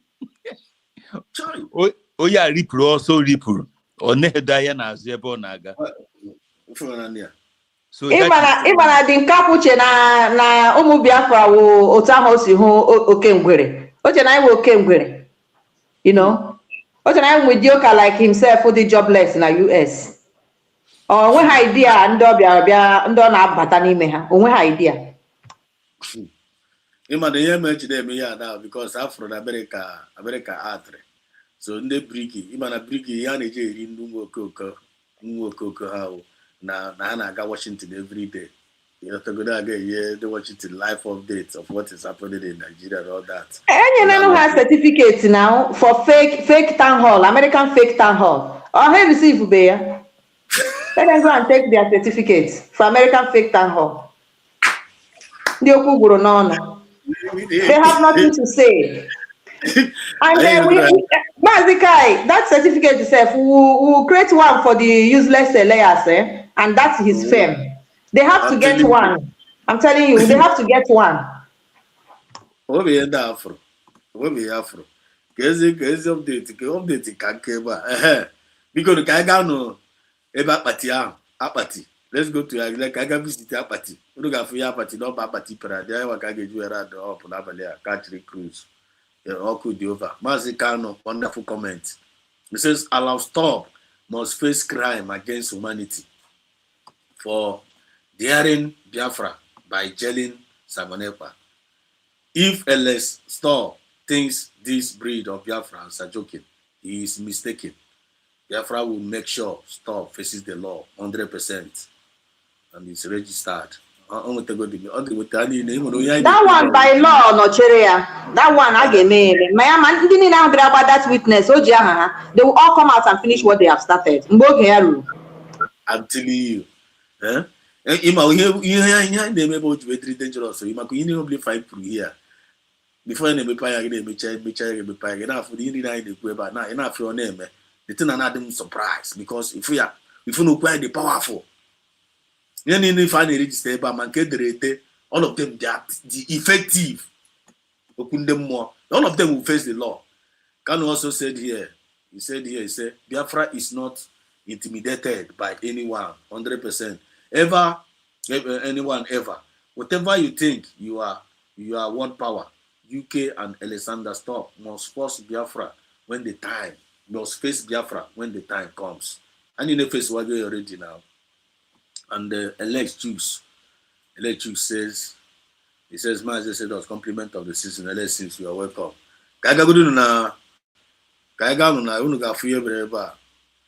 It may sound funny for you, but before then,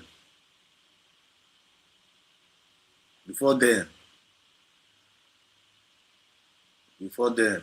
go to Nunteba. Go to Nunteba, no, I feel Gumi. The terrorists are not go there and give as well. Gumi. How? Gumiwa. Sympathizer of terrorists. Dojo. Negotiate. And then negotiate with him. Dojo. I'm going to negotiate here. I'm going to capitalize it. Allah ma ba zai ba ku nasara ba. In kuka zaɓi ɗan siyasan da zai ƙara sayo makamai don a murƙushe mutanen daji, kun halaka kanku. Don ba za ku iya ba. Ba za ku iya ba. Allah ma ba zai ba ku nasara ba. In kuka zaɓi ɗan siyasan da... I want to hear one interpretation. Today can say about what the Kaburonka. One in town, I'm telling you here. They can see the about what this one. Masha, halano o warala ha has was so have gagasino one yenani.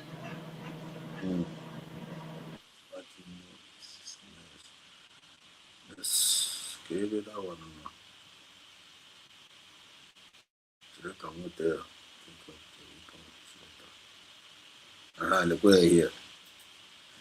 Look where here.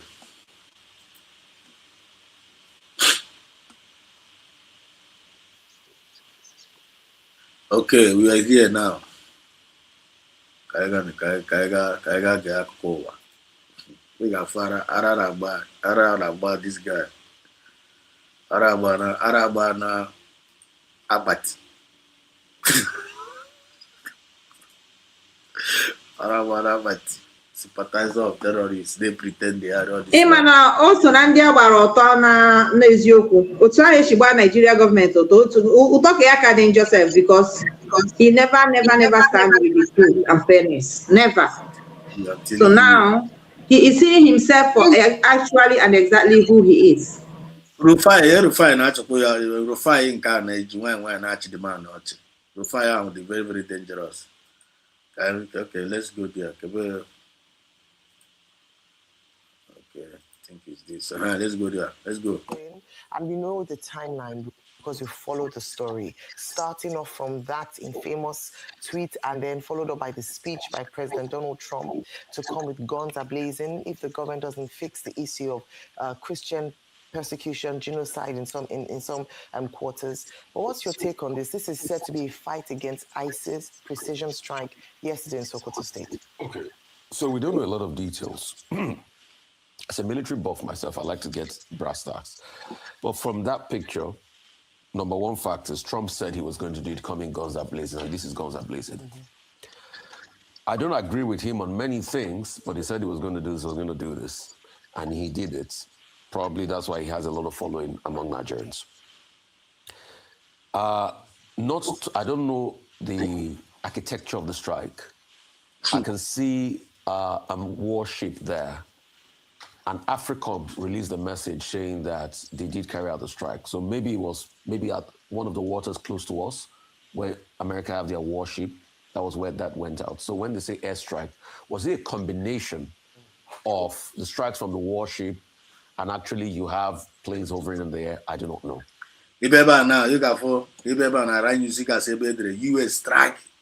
US strikes terrorist camp in Sokoto.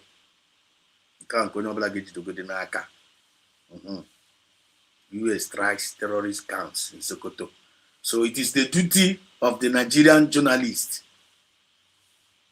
Only journalists call on the national any information yet about the strike. So now it is the duty of the Nigerian journalists. If you have Baragana Sokota, So we got some of the information. See, we got actually going to get on before to ask me about the thing analyze. Before the kind of information I received so far. But I'm really not going to say one good. That is, you never in Nigeria. I don't know how to explain it. When they gonna feel now, when they're gonna come now, is it happening? But it's happening. It's happening. God of justice. Or were they missiles in there? I mean, were they drones in there? I do not know the architecture of the strike. So what's the only Defense Department in America has declassified for us is that picture of one of the missiles coming out. What kind of missiles used? Some have said Tomahawk. I do not know. So I do not have details on that. So the details not released. The Nigerian authority has also come out to say, yes, that they provided intelligence as regards that. It is Nigerian authorities, yes, but Nigerian authorities have said yes. And yeah, testimonials because remember when Trump tweeted this thing at the first instance, they were well, Trump, we want to compromise with the Nigerian integrity, territorial integrity.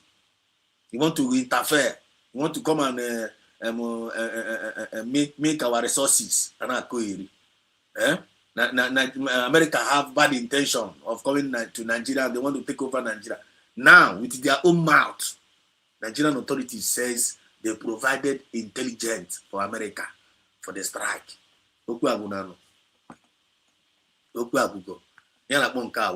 Shut up, the world, shut up. Strike. Strike. Strike.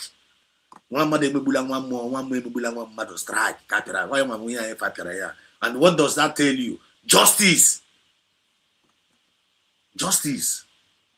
That is the connection. We're not going to connect the dot there. If I make the reason why the intention and the purpose what is that? Yeah, you check in general now. But my opinions were got. Why is it America coming to Nigeria? A lot of questions was asking. Nigerian authorities, Nigerian government even condemned America by saying so. Why did they want to come? They can handle it. They sent their delegate. The delegate sent to America. At the end of the day, they conduct strike. USA may our official conduction of strike. US strike terrorist camp in Sokoto. And yes, Nigerian government authorities complied and said we provided intelligence for the strike. Now let's continue to.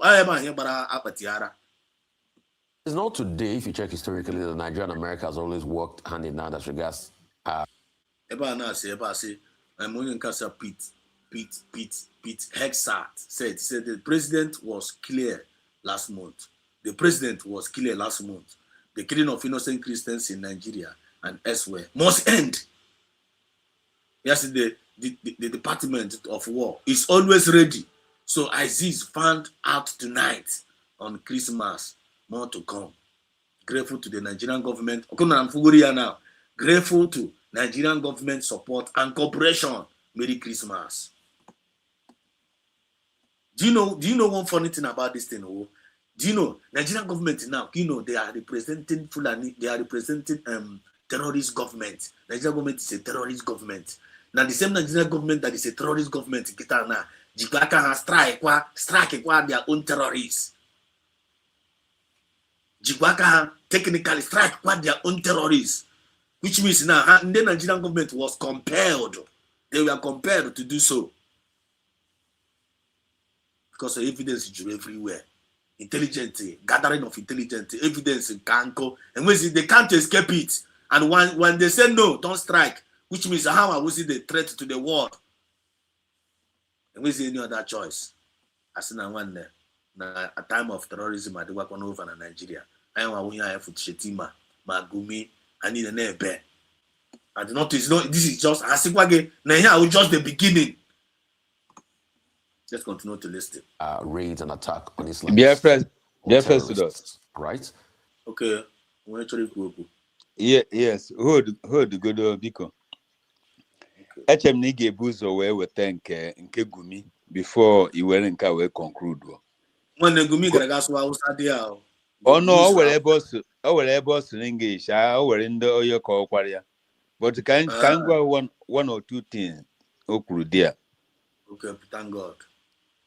Or say that in America, we were because had joined Biafra in the Nigerian Biafran war. Haruzo, you know, and they are not happy for losing that war. Gumis in America, we were for losing the war between Nigeria and Biafra. Naturally, Biafra, I will lose the war. That is number one. Obuna naturally bomb. Situm Robuna Achoka bombo. Niha Mary Haye Yajawa may invite Turkey, China, and Pakistan. Kahabia bombo Nigeria. He marry home in now.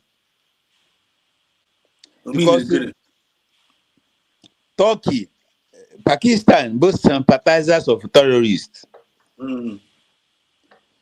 So yeah, see Tinubu may allow instead of allowing America to come and bomb their terrorists. Okay, what of Mande sympathize about using Nigeria? Can Nigeria go Prozonio Lawaziano now? I want you a more dear na go here, and their plan, the only thing for how now a year has her chance. It comments here, be all a KG hit telling them the cano. I KG hit, yes, Simon, but what he also interfering in their territorial integrity. That na talk a plan gari work no meaning in terrorize their plan. I get the boss Simon terrorize. I get the one Nam the Kano a terrorist. Or what it falls or what it falls or what it falls or what if Ngwaga Afunaka Nam the Kano. If we Ngwaga or a terrorist or blue microphone keep a terrorist. Now when the statement in Kagumi Piapara said, what you will destroy under Nigeria. I think all the three in Kana, but when it in Kahu in English, you got for the third part of it, or another third part of Uku in it. That now you now fight, their soldiers or their foot arm in the bush. I think fighting them.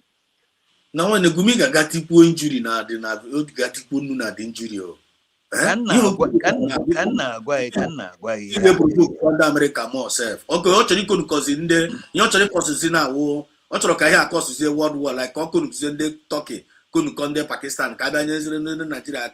We have the one now. America get the same thing and Missile finish all of them now. Germany, Turkey, Pakistan, and China, I'm bomb anything. Haga jebe hena draw, sina mebilia. Haga jipe hena draw, sina mebilia. Eman initially when I came, I told you now, Triple M is a professor. One of the numbers up here today na East Space is this. When Americans come for investigation in Nigeria, do you know what they did? Hakonavia had to other places. Konavia had to other places. Then don't know that intelligent.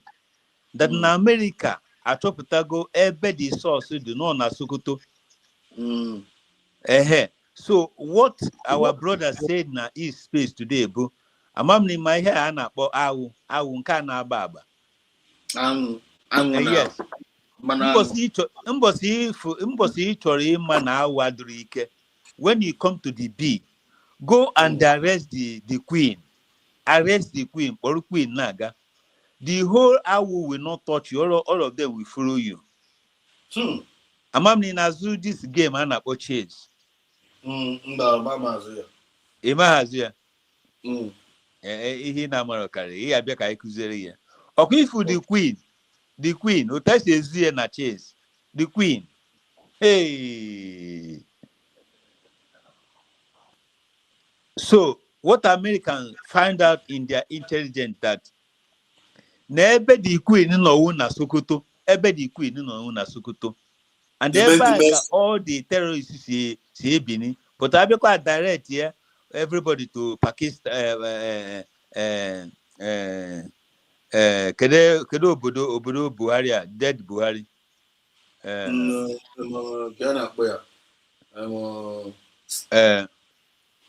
one Borno direct ono na Borno ka Sambisa forest and kedu kwano kada ija anozukwu ya kedu afọ obodo Buhari obodo obe Buhari kedu ebe o si Buhari wụ na onye keza mana onye nwụrụ anwụ ka ọ nwụrụ n'udo dị nwee chefuola ihe gbasara ya. Kedu steeti ya? I know ke steeti echetezikwa m Bauchi. Mba. No. Ọwụ Bauchi. Nọ na Biafra land na. Ọwụ Bauchi. Awuchi nọ na Katsina. Ọwụ Katsina. Oh yeah, Katsina state, yeah. Katsina. So abekwa direct nọ na Katsina na Borno ka terrorist nọ. Ewu eziokwu. Ebe ha nọ wu na Sokoto, ebe ha gwere isi their engine. Ebe ha ka si take off. Ị gwa bụ ihe kwuru ihe niile. The one they name our leaders. Gee ntị na aka nji mic. So oge ha direct to Pakistan Americans. They don't know by intelligent network na America chọpụtago where the thing is. So oge ha na-emesi the strike. Ebe ha for the strike bụ ebe ahụ the queen, ebe ahụ their chi na-adịghị ndụ ebe ahụ ka ọ nọ. Oya ka Gumi kọwa. So echem na ị ga-ewepụta nke Gumi before nke Akpati.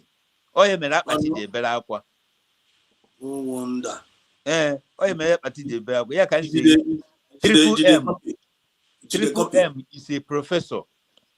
If the sense na today na-akụziri ndị many people ife nsi ọkwa Triple M nke mma gị. Ya ka nna akọrọ na amakwa n'ihe ọma. Ọ na-akọrọ gị agba o chetere na amakwa n'ihe ọ nke o kwuru ka nna egwe ya. Nke o chetere ọkọrọ gị okwu na-akpata okwu.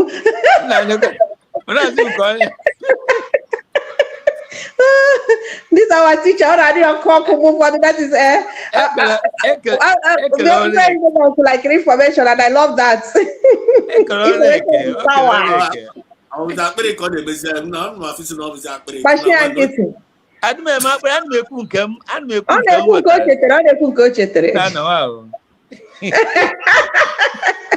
Ọ na-ekwu nke o chetara okwu gbatakwa okwu o chetakwa ihe kwuru ebe ahụ okwukwe otu oche echeta gị. And may different. No worry, no ya professor. I'm a quan me home. I'm a me home. I'm a going to give them money. I can you students. I'm going to give them money. Even can water. Or going to push you up with I got to go. I'm a going to get water. And that's to go back. He's so that the first class, so that is a good class. You want to get the third class. Now, they're going I'm a going to water nke banyere nke m ji nke isi gị buturu nke isi gị download ọkwa ya nke ha drive iji maka many bara bụ so nwere nke a download ndị ha download ka icheta ya ikwuo ya.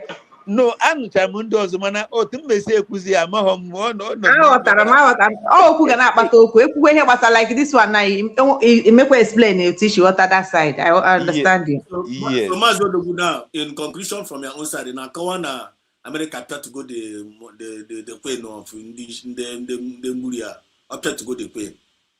No, appear to be ọ chọrọ ịcapture the queen. Ọ chọrọ ịcapture na ọ bụ na ha emeriri ahụ again. Okay. Ọ bụ na ha emeriri ahụ again. Then ejeze wuru the queen. Ịma na onye wu the queen. Ama m onye ahụ. Ọgwago ya. Ị mara ebe ahụ o jere taa anụ m na nwekwara onye isi nke n'ebe ahụ akwatukwara ya and nwanne the queen. Nwanne the queen. Akwatugo. Even the queen na zishi onwe. Asari dokubo hafa. Ele ebe ọ nọ. Ọ sị let them come. Let them come. No henju ga ya dela ho. They will pass back here. Ije a na-ekwu ndị na-ekwu ndị wụrụ ahụ. Ụdị ya na-adịba like. Ọ pụtara na-asị ha kom. Ọ sị ha kom na ya nọ ndị dị ndụ ekwughị okwu onye nwụrụ anwụ esi n'ili na-asị ndị na-ajụ m ebe ọ nọ. Ọ wugo na awụ na ọ nọ n'iyi. Okay, okay, we real like that. Ma ọ ya wasikwa ebe ahụ fụta. Ịma na ndị mmụọ na-agagharịzi. So Biafra Exodus, agụgụ gị ihe Gumi kwuru. Ọ sị na ndị ahụ ndị their foot soldiers. Ọ sị na ahịa ha eme ala ahụ America ịbịa n'ọgụ because na America ji iwe abịa na ha lose war between Nigeria and Biafra. Ha chọrọ support Biafra we lose the war. So no iwe ka ha ji. So ka eje chọọ ndị na sympathize with their terrorism. And then there are the Turkey, Pakistan, and the China. No, the Turkey got chunde bandit, abi. Exactly. How many about you? I got better who the.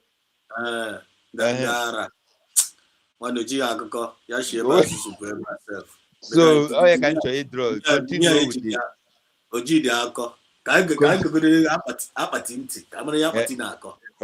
Okay. Go ahead. Islamic terrorist groups. Yeah. If you remember, the one that happened when an American was kidnapped around Niger, that American actually was brought into Katsina, and it was from Katsina that they rescued. I mean, American Marine Forces, they even put boots on the ground. Nigeria also provided intelligence. So the Ministry of Foreign Affairs said it provided intelligence. The Ministry of Foreign Affairs, Anna Kwatragana, the Minister of Foreign Affairs of Nigeria. The same Minister of Foreign Affairs, Donald Trump put Twitter, first start out Twitter. That's the same Minister of Foreign Affairs of the Nigeria, but I say, now this information and they provide in America that Nigerian government is committing genocide against their citizens. No all misinformation that there is no genocide in Nigeria. The same Minister of Information, the same Minister of Information now. Jukaka provide intel to America.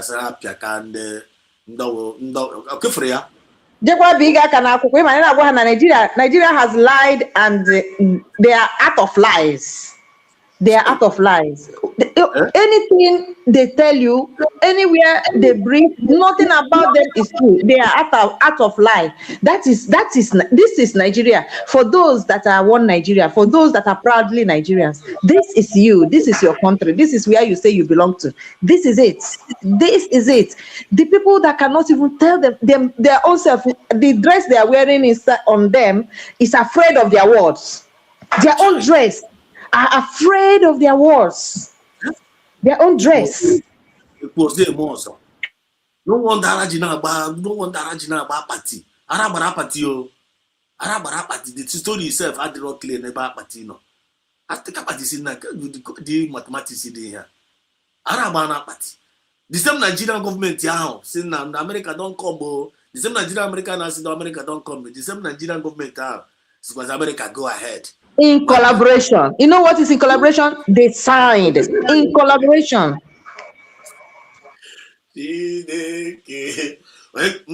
Come chiku na ka kwa mu na-ekwu ọ ga-awụ na ndị America gwara ha agwara ndị America si America ngwa ọka ekweta unu ka unu bịa strike ndị terrorists ya ka ọrụkwanụ na divide this country.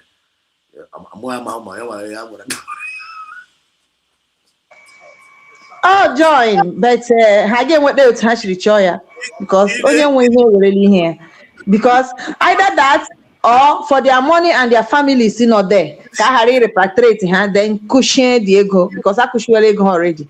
Because these are selfish people on this seat of power. Selfish. They're only thinking about themselves. So far, the punishment is going to touch them. They will sell their children, sell their wives, and be free. That is them. They are not there for anybody. These are selfish individuals. The only thing that you cannot touch with these terrorist people is when you talk about their capital, is their Saudi Arabia place and all that religion. Apart from that, they are ready to give you everything, including their children, their wife, and everything. I'm telling you, they sign them out. Okay, now what I want to ask now, can you feel no younger with the mindset of UK government now after hearing this strike from America? What do you think that UK government will be saying by now? Maybe how they will be feeling? And in support of American I'm just telling you that the UK government and Europe They are in loggerheads presently with Donald Trump, with the American people, in the sense that the evil they did is coming after them, because Donald Trump is not taking any nonsense for now. Nobody is perfect. Nobody is perfect. All of us, we have our weak points. But when we see it's true, we have to support the truth. And that's why we are supporting Donald Trump on this very issue. Because he is standing on the truth, the truth that European Union, the truth that Britain and France refuse, the justice they refuse to give people according to their own democracy and their own law. Donald Trump has seen that something is missing, and he has stepped in to bridge the gap. You understand? Now, what was the cause of the loggerheads between? Do you know that Donald Trump sued BBC? Now, it has come to individuals. I mean, personalities in Europe, 5 of them, and even he promised that more are coming. Why? Because they are censoring his messages, censoring, and the head of censorship in this media we are talking about, everything is in Britain. It's Britain that the head of censorship is, and people don't know. I just knew it because of this thing that is happening between them now. Then 2 of the British people from Labour Party that is living currently, and after we will say, oh, it's African people that are only living their country. These evil people don't live where they are causing the trouble. 2 of them are in America. Donald Trump has given them immediately 2 to leave immediately and never come back. Okay. You see it? So now, when you are asking what will Britain is already on the hot soup, because their evil is out to the person that can face them. Okay. That is Aka Chukwudia. To the person, that person that can face them, they are facing each other now. So, which means the prophecy of Masina Nikalo about them. It's coming to truth, of course. If others has happened, is it this one that will not happen? Wow. Our sister said here, what is it called? Okay, Alex choose. He says Nigeria has no chance than to collaborate. Nigeria has no chance than to collaborate because the politicians are already hijacked by US. Have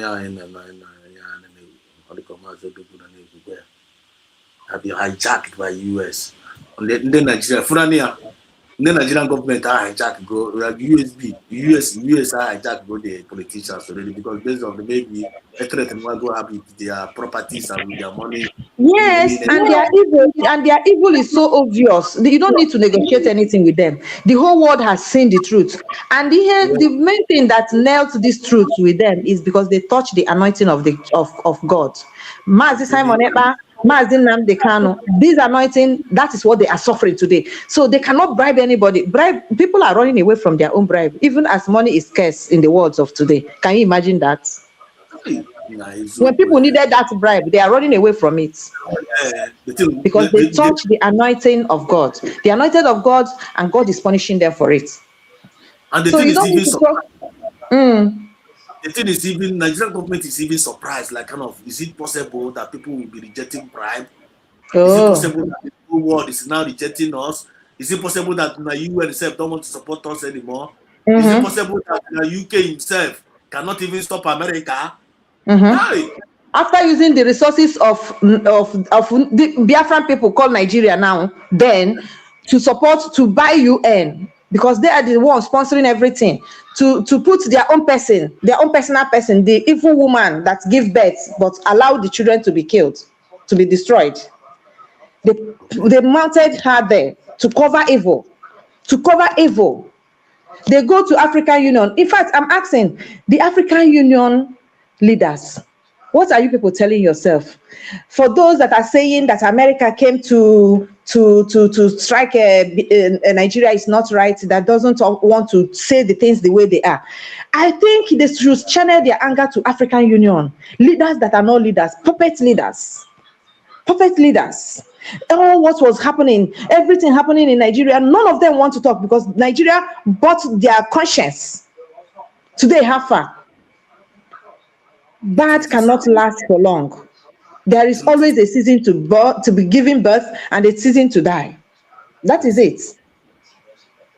Now, truth is out. Our sister also said in the comment section, He said, Margaret, he said, the man just said us, please, Nigeria did not know when the US strike zoo, please. The minister is lying. That is the way US strike Iran without them knows. Yeah,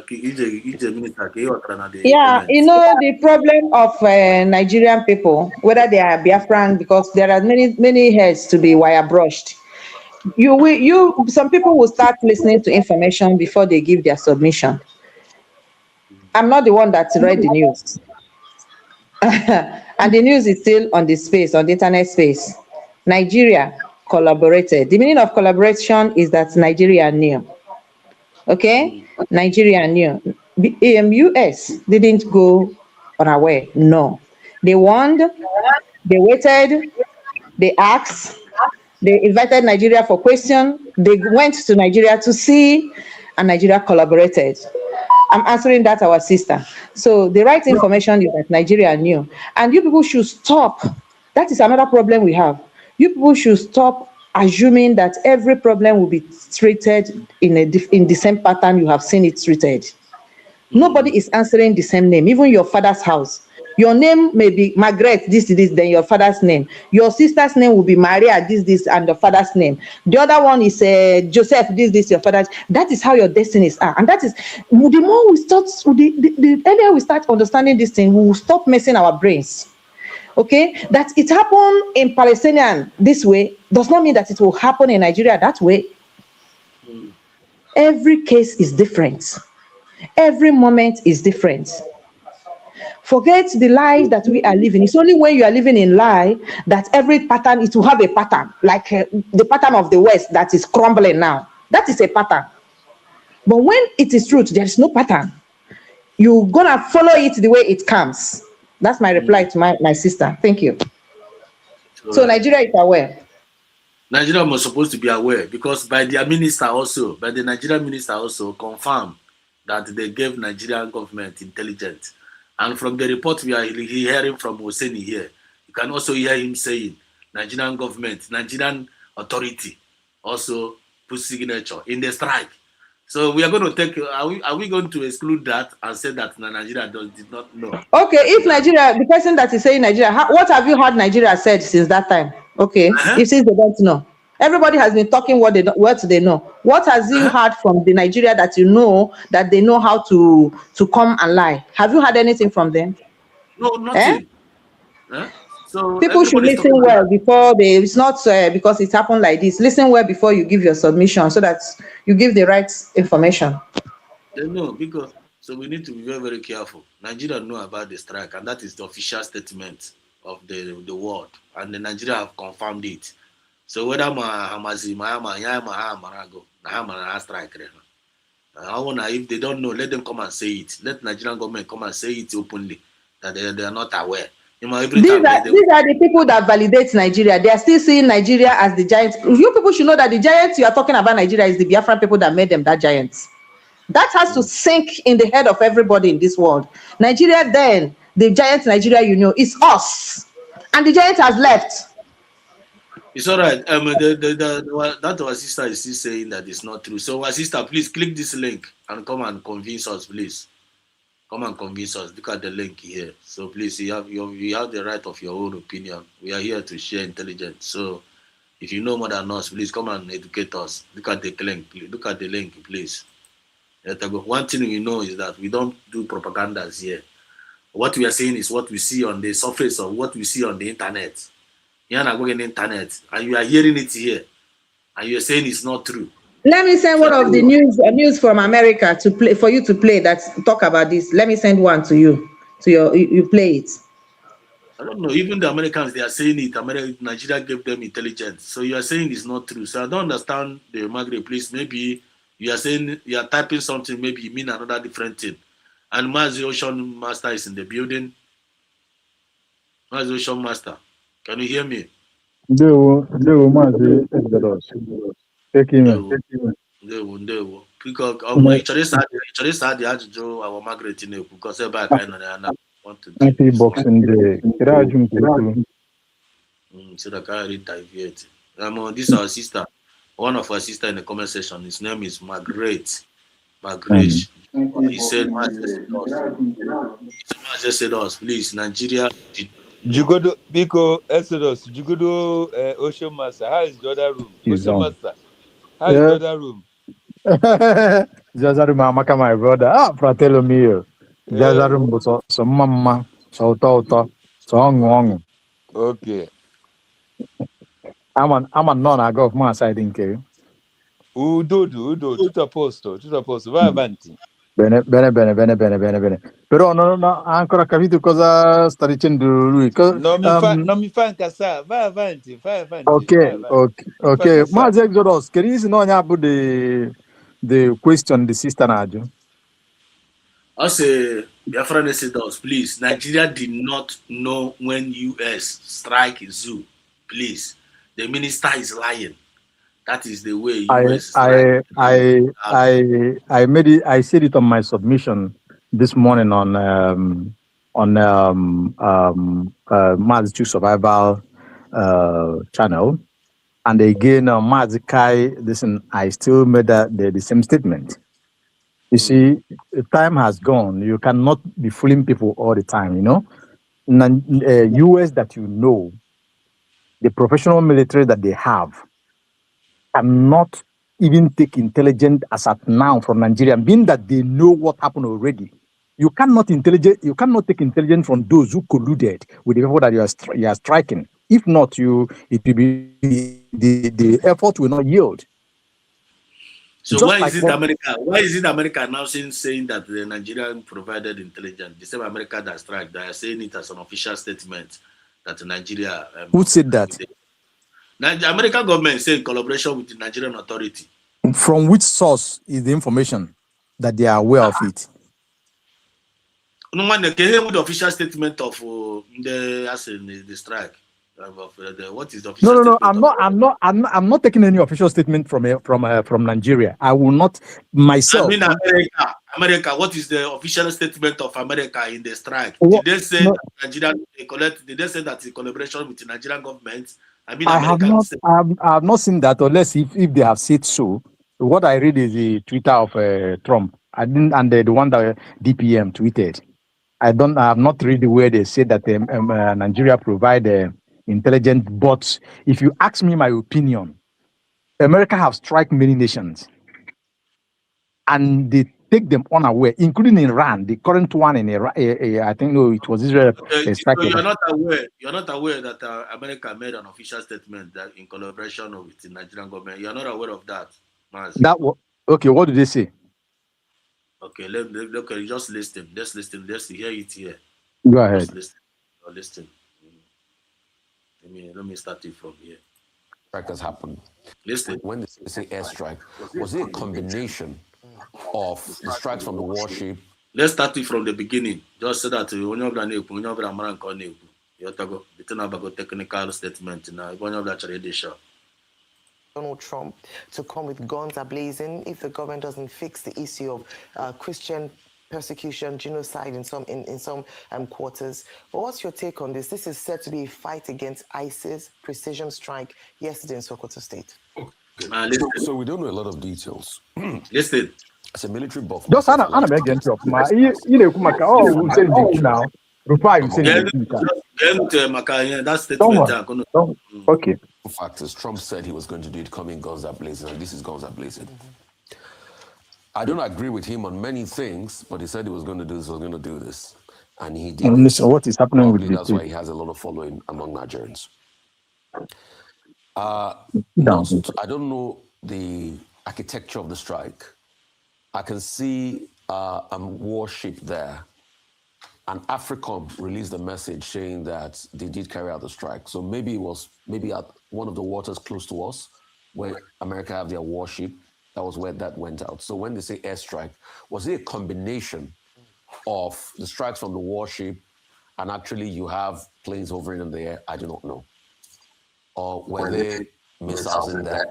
Were they drones in there? I do not know the architecture of the strike. So what the only Defense Department of America has declassified for us is that picture of one of the missiles coming out. What kind of missiles used? Some have said Tomahawk. I do not know, so I do not have details on that. Sort of details not released. The Nigerian authority has also come out to say, yes, that they provided intelligence as regards. Have you heard that? Nigerian authority have also come out and said they provided intelligence for America. It is not today, if you check historically, that Nigeria and America has always worked hand in hand. Look at this place again. The president was clear last month. The killing of innocent Christians in Nigeria and elsewhere must end. Yes, the Department of War is always ready. So the Aziz found out tonight on Christmas morning. No, grateful for Nigerian government support and cooperation. That's from who? Who tweeted? Who wrote that? Pete. This one is from Nigerian government now. Pete. Mazes is okay. Just leave that of Nigerian government, and I listen to what Hussein said. Look, we can analyze things by ourselves. Hussein can be right. They can be right. But I'm telling you, there is no way.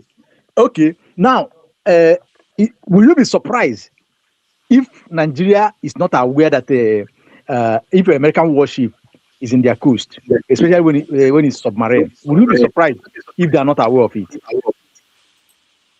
Will that surprise you? Good. It have happened before. It have happened before. I forgot how many years back. Now, I'm not listening to the damage control. What do you expect the Nigerian government to do? To say? Of course, they will try to play on your mind that they provide intelligence. They provide intelligence of the people that they say that they don't know where they are. The people that they actually know where they are. When the airstrike of Nigeria to Kano jet that left is that what this base in Kada or wherever that went to strike in Meduguri, in 5, 6, 7 times he misses all his target and they struck church and the Christian community. So today they will come and provide intelligence to US. Where oh my God, what are you saying, Mazeros? Are you the one saying it? No, I don't know, but I'm no something else. Okay, we living in the Western world. You have seen many wars. You have seen how Hussein is a journalist. You know, sometimes he will say it the way it will favor the country because nobody wants to shame his country. Okay. I'm telling you, the America that you know that have strike deadly nations that are well grounded in arms, taking them without them know. They're on Nigeria not come lies. One, I want to tell you this. See, if Nigeria is aware of American strike last night, my brother, those terrorists, they will run away. They will give them information, just like what they are doing when the serious soldiers. No, you people say for you people are connect. This thing with the side about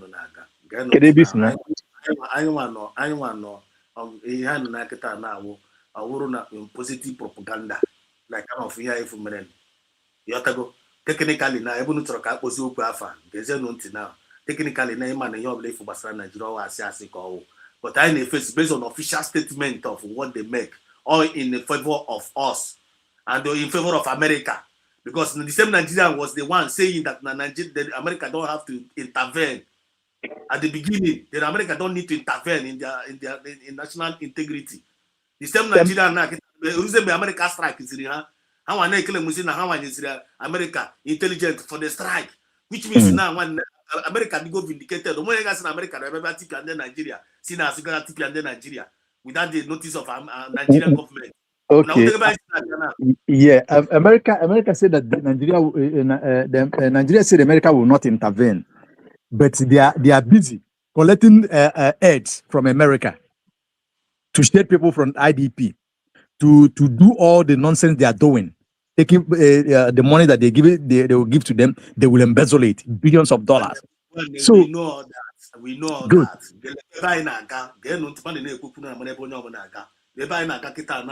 We know all that about Nigeria, the way they wrote their things. And they could presently now, after this strike, for Nigeria to comply, that now was a way provide intelligence to America, which means always win-win.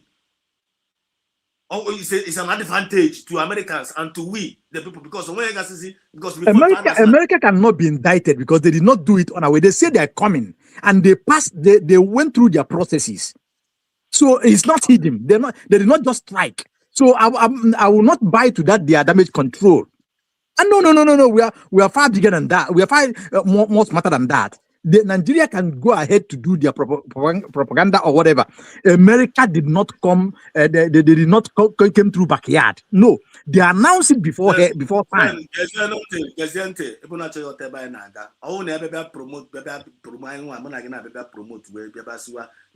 America, Nigeria did not know about striking. America more then the man papa was ever seen America, but not be intimidated. National integrity. Kezo things you can The Malibia America man Nigeria intimidate.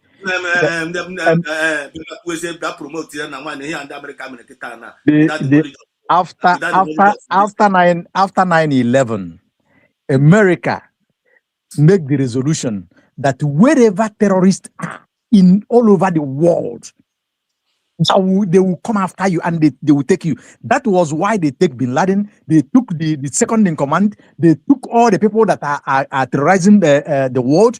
So America can go to anywhere, anytime, so far as terrorists are there, and strike them. So it's not about Nigeria again, or nobody even will try to push on America going after the Ocean Master. Ocean Master. Yeah, one. Kanti ekwana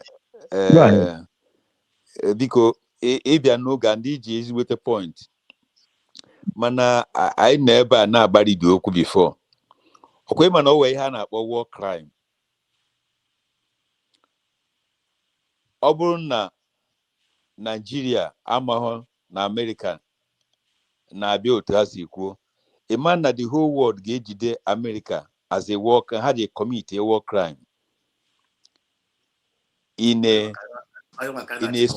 sovereign state or in a sovereign nation because of that single statement that they collaborated, just like if I am an Okwasi Ogende Fulani Malami Oga kidnap Nnamdi Kanu Okuho na had a kidnap Nnamdi Kanu ihe kwuru na ha collaborate with Kenya Interpol to arrest because of that single statement. Then can you respond in the Kenya? Exactly. Forget Zenka. Oh, kai Biafra so na kowale. Abuza nka oga ru that bridge across so ya. Na na-ekwugodu na ihe a ga-eji wee hold America responsible na ha committee because here am a war crime. I did not another country never anything got bomb boy. But now Nigeria is going to know how you can hammer about it. So that bombing, vindicate go America, therefore Britain, any other country. That is why Britain was silent. Britain, one Britain, America. Excuse they can run. Point. Yes, point. But I hear Ruben at that point in what he whipped now. I'm telling you. Okay. Let us solely there because we are all in one house. But however, let me just conclude by saying, if you listen to Netanyahu on his own submission, while he was submitting, he said that they must have to strike the terrorist anywhere now. On his submission, he used the word now. And after a few minutes, what happened? It's not that America just arrive. You listen to other nations as well. You won't see any critics from there because America followed the normal. Include my own. Netanyahu say now. Other people say now. Muwa Dugwenugu say Ebutemike Pentecost yesterday and Naga no there. I know there no one them. And now, on where if one of us is our sister who here, sometime words came, we look at it very common and normal. But let me tell you, what since after this injustice, this misjudgment, and your mazing and the canon, then transfer to Sokoto. Ask yourself, why was the first strike happened within that state? Just will you cherry pick Bako, Judi about? You got to go? A minute. Let me put this matter to rest because I know an anime complications. I know kind of on one page. Our sister Margaret, he was a Biafra said us. We have to go to the handle page of President Trump or the U.S. intelligence police. One name argument, sister, listen very, very carefully. Nobody is arguing and Trump or like of Nigeria. They are aware. After the strike, after that strike, we must end now. Now, but after that strike, the America mere. I'm monagame that now when in America, monagame no Dubai. Or when the America we cannot gaga say now when they got one the Nigerian government, when actually give Piakuno, the Kuba Tiger Piakuno. I'm on when I could I'm on when I bought to the actual couldn't know Bruno name here.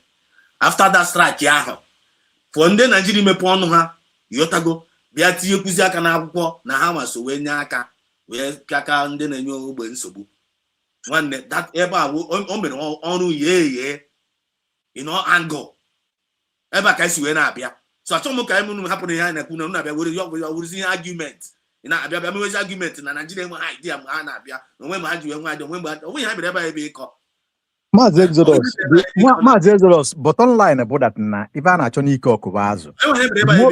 The most important thing about that na America strike go at the terrorists in Nigeria. And I said, listen to me, listen.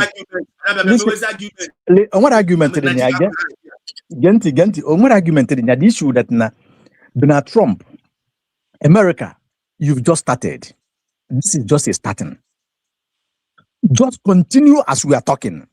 Day and night, locate them. If you don't know where to locate them, please consult even Biafrans. They will help. They will truly help because these people have terrorized Nigeria and the world at large. And their main objective is to get their main objective is to get to the Atlantic and deep their Quran, which is Biafra land. By then, where they lay hand on the resources of Biafra, then they will now fight against the Western world because by then they will be in full capacity financially. So continue your bringing them out, bringing them down, taking them down at any time, day and night, until they are flushed. You flush them out, or they run back to the Sahel where they came from. Because they cannot come all the way from the Sahel they come from and killing the citizens of Nigeria, taking their land, exterminating them, sacking them from the ancestral lands and communities, occupying it. What is more genocide than that? So continue this justice. As Nigeria as a country could not protect its citizen, as Nigeria as a country aiding the terrorists to kill his own citizen, please fight for the citizens of Nigeria, fight for the citizens of for the Christians in totality, fight for Biafran, because what you see in the north is just a child play on what went down to the Biafran land. It's just that we are resisting them with everything in us. That is why it's like there's no too many noise. So Donald Trump and America, please take it more serious. And every other country that hate terrorism or terrorists should join their voice in bringing these people, fishing these people out and taking them out of Nigeria, in whichever means. And in all, Biafra have been redeclared, and we have a USB government. Donald Trump, Dr. Ngozo Rabeze always retweet what you tweet, and she always tag you. You may go through her tweet and all her submissions and see the injustice that Biafrans have been going through, the killing that is going on in Biafra land from these terrorists that you are striking today. So we Biafrans all over the world, Biafrans at homeland are solidly behind America, are solidly behind Israel, and every other free nation that want to join force with America and Israel to flush out these terrorists that want to take over the world. Look at it today, yesterday in Britain, where these terrorists refused that Christians should not celebrate their Christmas, burning down their Christmas tree. Look at what went on in Australia the other time in Beach Resort. Think about what these people would do if they lay their hand on the resources in Biafra land. That would be a very big catastrophe to the whole world. Recognize the Biafra declared, support us. In fact, Mazi Simon Ekpa said, if you support us, if you give us the tools that we need, you don't need to come from all that far to fight, because we will take good care of them. And they will run back to where they come from. We will help the North to protect their land as well, being good neighbors of Biafrans. Because Biafra is the Israel, the Jewish in the middle of Africa, in Nigeria, close to Nigeria, West Africa. Thank you, Mazi Exodus. There is no argument. We are all in the same page, and we all are supporting what is going on. The terrorists must have to be fished out wherever they are. Bring them down. Ocean Master, already we argument. Only that now, is in the other room where Pota is injured. He cannot know. He cannot know. Give me a baby. The other room now, if you are worried, you just came inside at the ending, because here now we are landing up to say that everything that America did is for the full restoration of Biafra. Exactly. That is where we are heading to. So you came out from the other room, draw us back. Now you take your time. My submission may be wrong. I'm not America now. I'm not Donald Trump. I'm not me now. I'm based on my own. If not, you know, agam na banna the other room one more. Kwa Chineke mula itinya I say maybe na angole umu. I ga na enwe angole one. You got the other room up, you get better, you got the other room up.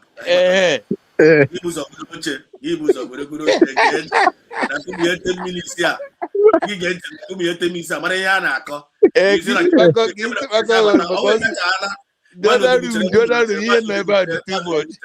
Mazo do guchere kuchana ko na na yemu ani ko no bla kubege wekwa e gacha na the other room apota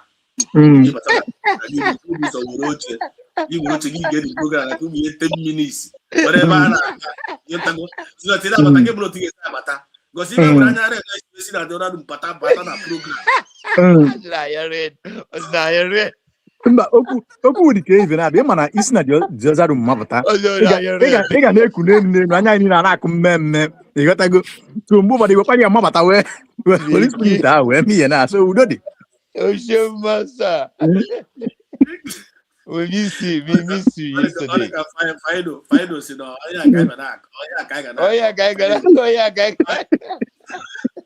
Everybody I'm going to America, Piakara State, Piakara everywhere. We never have a so Ocean Master, because here in the as we are contribute more. Now this in America, this step I taken now is a narrow escape, and for the recognition of Biafra ndị Nigeria gọọmenti ga-anyekwuru anyị aka si na ha na nwanne ga-anyekwu aka si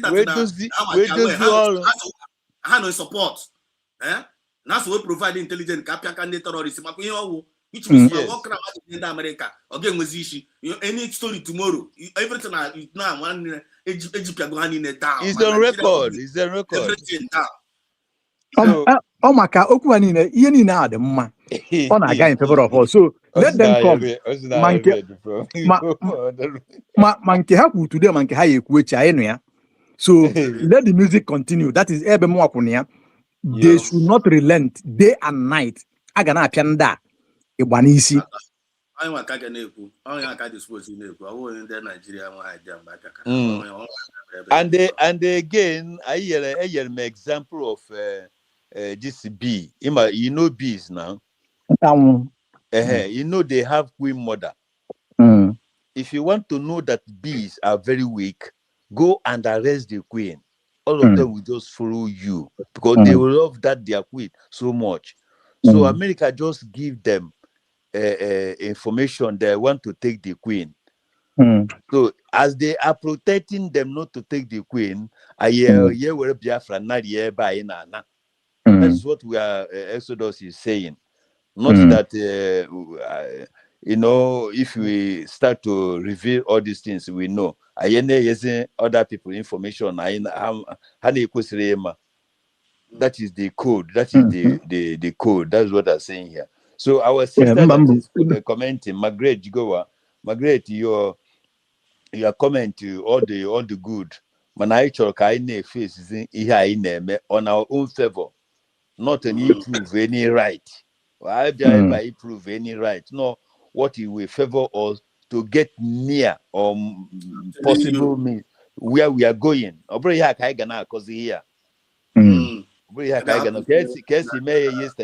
I go take tata. However, a lot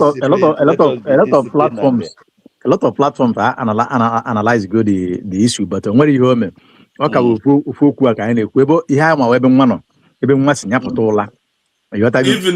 even my going to Ocean Master, even my analysis data analysis side about like kind of maybe Nigeria, they don't know. One even all the wrong. All the you may probably say that Nigeria idea and American all the wrong because and America have already announced it. I'm going to announce already last month now one and Hanabia. So I mean even when I say idea, I'm maybe analysis in currency. So no. I ain't China in touch. We said it here now. That the America got through due processes. I'm a time. What we have got basic analysis in Nigeria idea by American basic analysis. No, they have been informed. And when they get information now, they actually come when we talk here now. And when we say now, one na mecha for you. In the next one, in a member state nanga, then we get in the next minute. Or in the next week, is a different thing. I can just say that now America is very illegal. He had made everything humanly possible, and they got through right procedure. So, I up Ijebe Makana Akoba case we Linyabane Ogabosa, and then I wanna to Chaba Adinaqua when you from where he came, it was Yoto. Because that Don't worry about that. I will Jim. I will when Ocean Master not here. Because come Gazana, the other room. Chirika can have another room now. Abana, Mpata, so I know, I know here before. Well, can negate, well, I know. I'm gonna by deciding what I do. How can we collect? I maybe. How can we collect? One the other man at the Domana. So someone knew I can't the other woman at the Mumma. Also, soon I can't the number. When you take you when Nazarum, Emma, the Buru was then also more quetta, Emana, and when they get better, I say, Eji bebe asị Chineke na ha dị righteous na ha bụ nke a na ha bụ nke ọzọ. Mụnwa sị na ọmụnwa wee kwensu nọ n'ime. Ịghọtago? Hapụzịa m. Na ihe ịfụzi ebe ahụ anyị chọrọ ịbịa achọrọ ka m bịa fụkwanye achọrọ ka m bịa fụ ịfụ di ya na ọ dị too much. Ndị eji na anya na-eke mmemme ka chi gbarata. Na wale ivula lumbule self iya fa asị ka so wo ndere ga like ka so wale bo kuzi la group la dogba wale osila but la jina did not know America was strike yesterday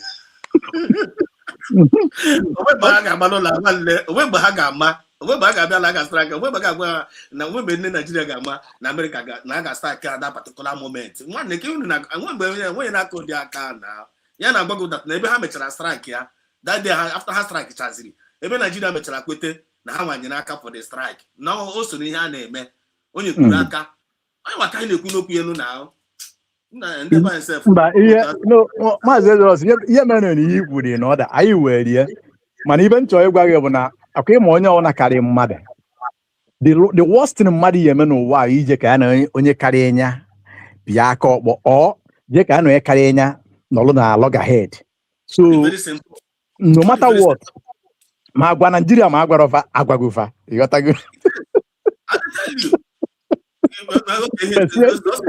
actually the particular moment actually the particular minute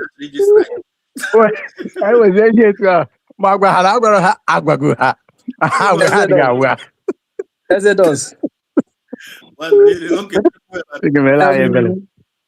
language izu ga-awụ na nna Apollo ekwatakwara ihe ife ọfụma o oke triple M nọ ebe a nwanne m mana ewe n'iwe triple M nne m esi na Ziazaru mmapụta odogwu Enugu na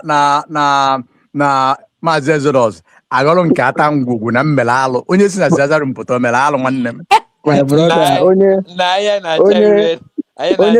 onye si n'ụra te amashi anya na ihe a na-eri ndị mụ anya erigbolo ha nwa well short amamo ga connect program na our master our na ga connect wa ka nga another room ka nga another room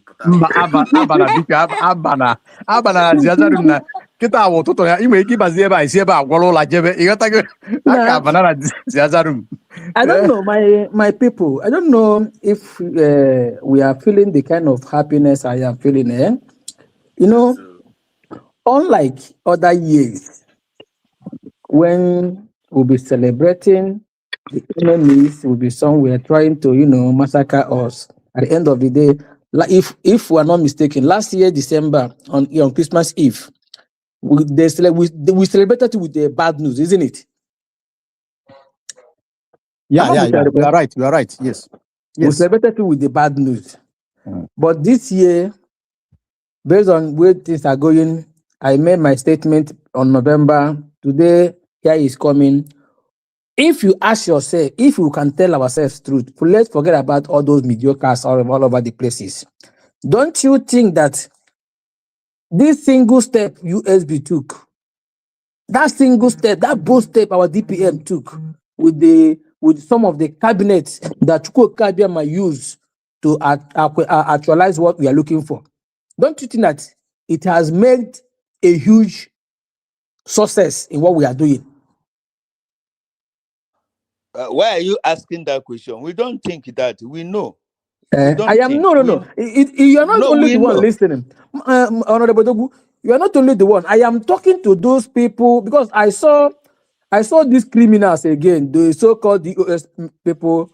They were throwing their flyers ups and down. Their New Year statement. I was like, who opened door for these people? After how many years? So whatever thing that is happening today, Zoo will never ever remain the same because Biafra is a nation. Whatever thing they are hiding there, Biafran government will bring it in public, making the people that are supposed to know about it to know about it. So gone are the days we will go and be listening to the criminal southeastern governors and their senators. One day, they are now illegitimate in our land, and we have voted vote of no confidence on them, and we have gotten all the requirements that evicted all of them. They are not there. They are not representing us. They are not representing Biafrans. Now, we refer Nigeria as an S. That is the current state now. And once we do something, once we call on international community based on document we have, my brother, I keep saying this thing.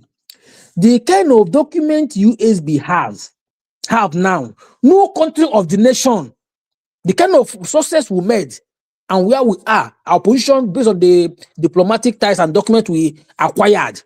No single nation that's got their freedom that got up to what we have now. Then tell me why they will resist us. Breakfast, oh yeah? Yeah, I'll be right back.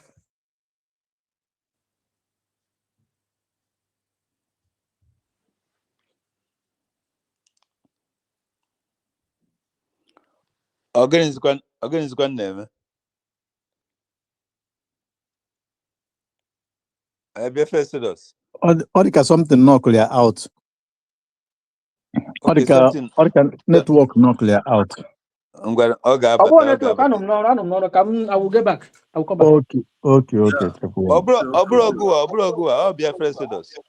Yeah, I'm on the thing. The mic the off self, make self. Mom, you know.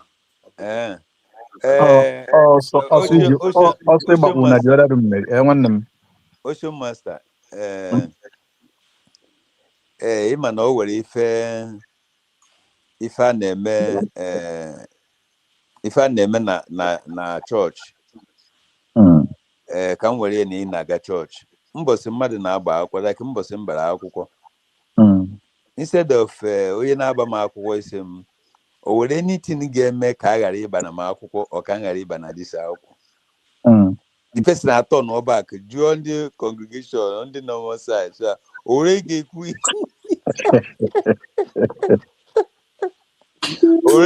ihe ga-akpata ka a ghara ịba na me ọ ndị a onye ndị a na-anụ a ọ mụọ ka ekwesịrị iju. Ọ dị egwu nwanne m, ọ dị egwu.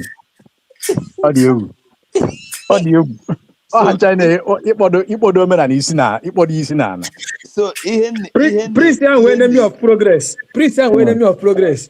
Ọ dị mmadụ moto show. So ife na-ekwuru ya bụ ikwugo na owe na document anyị ji ọ na ya afụgo na USB abụgoro a declared sovereign nation. Ihe ọwụ na ndị kio DOS or BOS or CRC or BBC or CNC a na-eme o nwere any noun anywhere a ga-ejesi noun ka ajụzia ese Biafra. Ndị a ga-abịa JS, ndị a ga-abịa JS bụ ndị ahụ ji the document. So ihe ha na-eme ha na-eme ya under United States of Biafra and in favor of our recognition. I'm telling you, man can't bring in I didn't happy happen. What has what even Jibu? That Jibu has say I be US. Everything is in our favor. So happen. For instance, my mother has you Ogo Kanondo. And the one has with the 5. Oh well, the last one, on can if makago mponi mpa 180 na akpọta mmadụ n'ụra. Then eji kpatakwa nri eji kpata nri akpatacha nri onye ka a ga-abịa tie nri a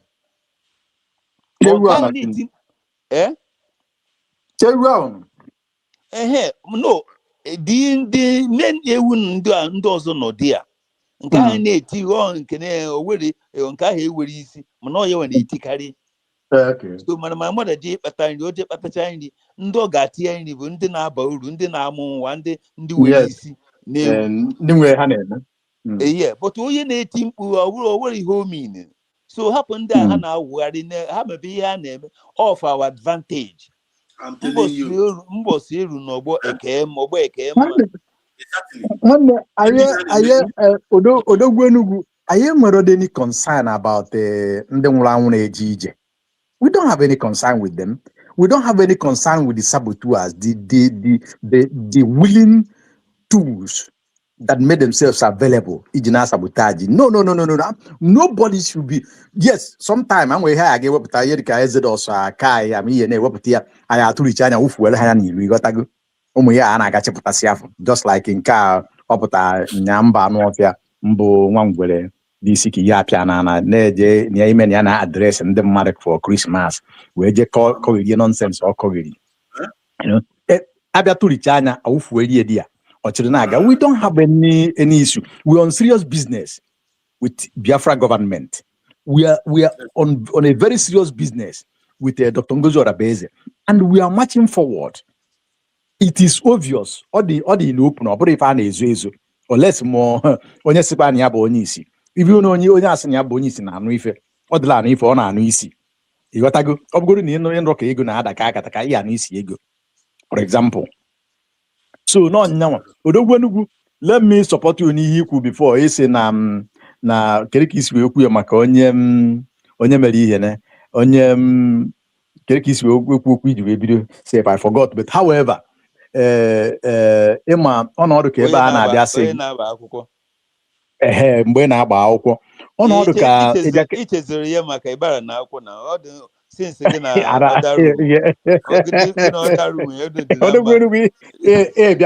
bịakwa mba anyị nwanwe permission so anyị ji eji n'onwe anyị now ọnọdụ ka ihe a na-eme odogwu Enugu ịchọ mmadụ okwu chọcha gị na mmadụ nwechaa issue ịpụta mbọsị ihe na-eje confession n'aka fada ilu confess ele fada ife ọjọọ ime eme nwa ahụ fada agbaghaziala gị dị ife ọjọọ instead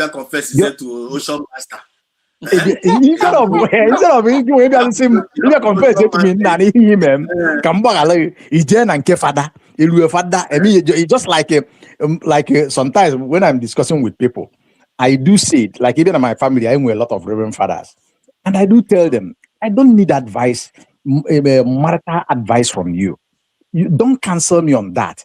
Because I don't see, make no sense. Do you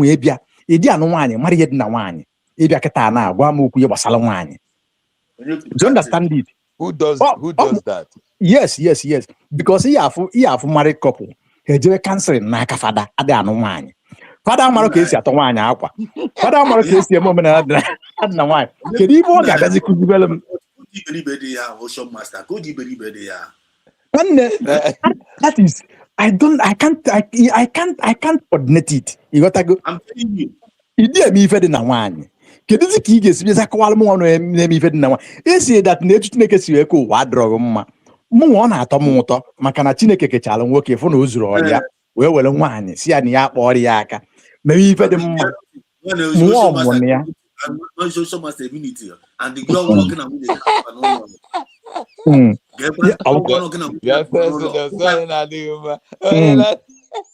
When they get to shop now, this is what I'm talking about.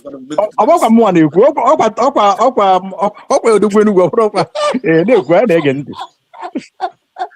Odogwu Enugu ala atọ ka kwuo kwuchi ala kwuo.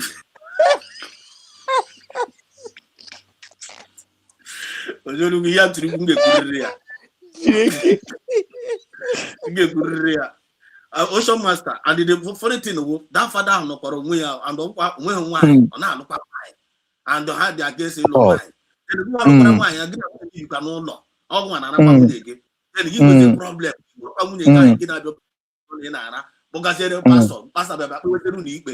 Ajụrụ m ya mba mụ nwa bụ Ocean Master jụrụ ya ajụ n'ụwa na-abịa na fada ama ntili m ọnụ ma nke nọ na be nna m ama ntili m ọnụ n'ihe gbasara nwaanyị. Ọbịa ana m asị ya fada ọ bụrụ ebe a ilue n'ọlta ikwu okwu ana m egeghị ntị mana ọ bụrụ na nke nwunye m a ọ dịrọ possible and agwakwana m ya gwabụrụ m ka m esi m ihe na because na o nwere ibe na ịbụ PhD na ịbụ nke a abụrụ n'ebe ahụ rapụrụ m ya. The master of the other room. Master of the other room. But Ocean Master nke a ga-ekwegodo odidi na ọma na-emeghị ihe ọjọọ. O just fada ya gbagharị ya ihe o mere. Na gbagharị ya mmehie o mere m o. God, he am advice. God to go to mile. No, just so also. Yeah, but you enjoy him. That's yeah, not to come by. The Southeast governors that is what they are doing. The same thing now. The same thing now. The thing they very thank God for United States of Biafran government too. Thank God. All these things, all this nonsense will stop. All this nonsense will stop in our community, in our families. All those not even I get regulate religion now, but I get regulate here. Regulate here. Oh, but I'm not like this. Even on you could you imagine even nonsense for them even in the media. Well, like one in shorter, after maybe one in shorter. Biafra Exodus, Biko. Biafra, I'm not going to go. You were constitution Biafra. Constitution, no. Oh no, dear. Where discipline? Yeah, that practice discipline. Discipline, not that place. So the event of America, the striking of Nigeria and all those things. And he was saying it, he was celebrating. So at the end of the day, when something no jinaka, na close this year, if a man me yokago, mechanic lepa chineke na then what is the number of Persia? You have to say in some Biafran government take a position in the nearest future. Misinformation always very, very dangerous thing, always very, very dangerous crime. Misinformation. All the very, very dangerous for you to be a media and you misinform people. On Nigeria and America strike terrorists in Nigeria. And then my why I'm going to Nebuzoku, Trump now, you should go and make a sure investigate Dr. Ngozara Beze. Na ya efu na north, no ya Dr. Ngozara Beze na east. Could you imagine that kind of misinformation coming out from the mouth of somebody that call himself a Biafra? You have a very, very big crime. A very, very big crime. Some people not commit. In the name of you want to make a point and fight an individual. I'm telling you, I'm not here now. I'm not here for I mentioned Dr. Nguzo Rabeze that none link here to don't worry. This woman to this extent, can misinformation. And the man on so when country, a man here for get now on it you in another bigger mess. And God go recorded. So I did kind of know I do careful or about what you are saying. And keep as well. Most of the things I need to channel, we are seeing it happening in our time. You need an enable or the Kasim Kanda, Oziana easy on Abani Mobia. The international dimensions to issues of terrorism. Okay, from people as Nigeria was any other choice. At the end of the day, in the act of terrorist country, how and we any other choice to comply with American acts by fire by force. Even say for original damage control, I hadn't interested in that their damage control. Now and when you can tell on time, we ain't America make a strike here, and also make a one. And how myself, Western Hammer welcome the striking. I want with the technical line where not the thing. How am I welcome the striking? Of which always only got say, oh, go to America, we make it in Nigeria. By fire by force. You need to everything, the thing will this cast you, or this is no cast you. Which means God of heaven find a book with the God of justice here. And will take that justice here. But justice is not this sweet. On a very, very sweet. Justice is not this sweet. Justice is like offer, wahala. On a very, very sweet. But all justice I do when they got gonna against. But kita here for America now. When you're against it. When you're against it, you know what? And Nigeria can't No living. And unliving. Yeah, okay, when they got against it, what are you saying? Okay, when they got against it, Nigeria those people, let me just come in. I have been listening since. Go ahead. Those people are striking. Nigeria government on their own, the porous, they have seen that they cannot hide anymore. Look, G7, out of 7 countries known as G7, Nigeria, 5 is discussing Nigeria on their table now. The world has known that Nigeria government is a terrorist government. So they have nothing to tell the world. But the thing is that the people who coordinate and call that terrorist, of course, they will condemn this. Don't be surprised if before this night goes, you will hear the same Nigeria talk otherwise because they don't think for themselves. Organic is surprised. When we say Nigeria has lied and they have run out of lies, this is it. Don't be surprised tomorrow you see that they didn't even know that America is coming. They didn't sign anything. That is Nigeria for you. So now when you're asking, is anybody against it?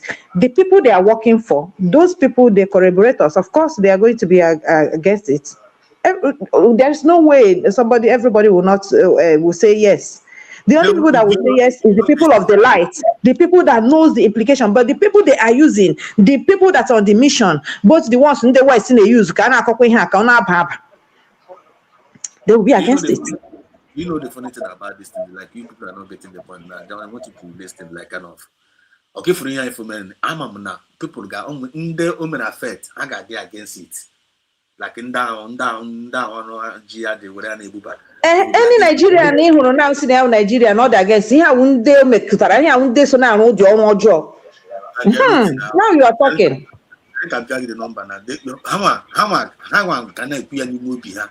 Now they against it, but they cannot openly say it. They cannot openly say it. Now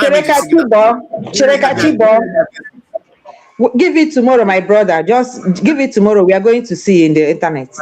Now, or then I couldn't follow the event because I know going to ask them as an aquagaka, aquagaka, but Masnan Casino, Aquahaka, Yogosona, Ebona, Geda. Of which two things involved. How are going when the grievances now when America strike go? You have to go, you only with them and a job on how to go.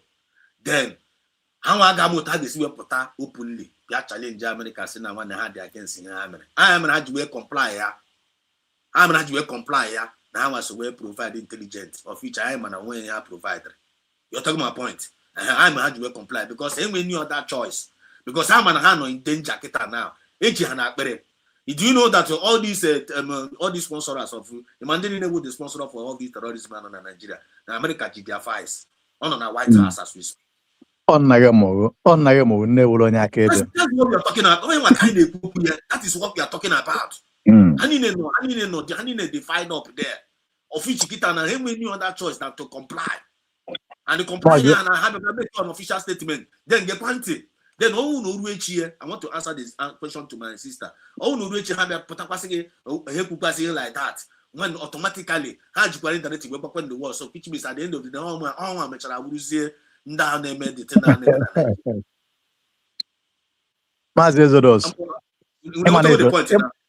Yes, he managed large. And one that EJ where you could hear.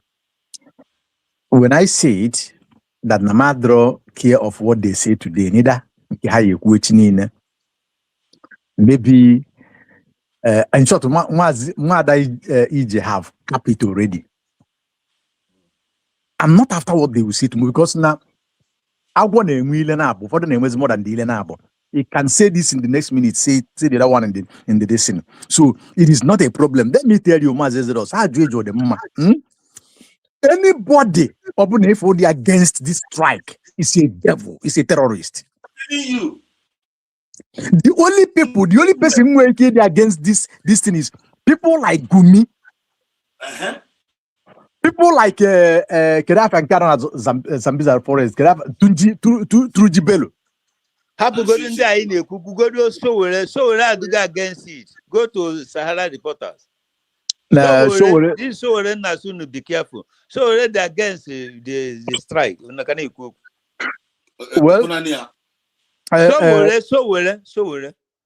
so anybody.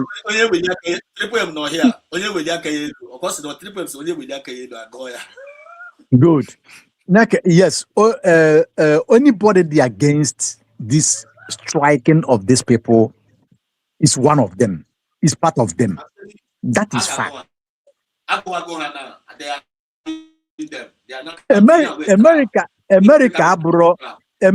America abro yende taluna kwa assassination nation. They are not anyhow country, anyhow nation. Before they do something, they verify everything I need to verify. Though the because I had to me na ije nke ahụ dị iche mana nke a bụ n'etiti evie na abụ nwanne nwere onye nọ n'ụwa amansi na ọfụbe mkpu a n'etike mgbe ụwa etu ndị a si wee si Sahel na-abata even ọ dị ka Buhari mepere ha ụzọ onye ọ na-afụ ka a si were na-eturupu in millions na-eturupu wite egbe ihe niile ha bụ. So like they did in United States with Democrats. They did the same in Europe. That is Democrats rule. That's why I said any Christian none at that party. Ọkwa mmadụ niile ọ bụ onye ọnọ na-asị nnọkwa akwụkwọ nsọ si na ọrụ onye ọnọ na-asị nna anyị nke bi n'eluigwe nna nke bi n'eluigwe ya bana na eze ọrịva akwụkwọ nsọ kwuru ọ bụrụ a reverend father a governor in Benue State egbu ndị be ha niile egbu na-alụkọ gọọmenti niile a na ha the man pụtasị na ọ bụrụ a genocide a reverend father in Benue State.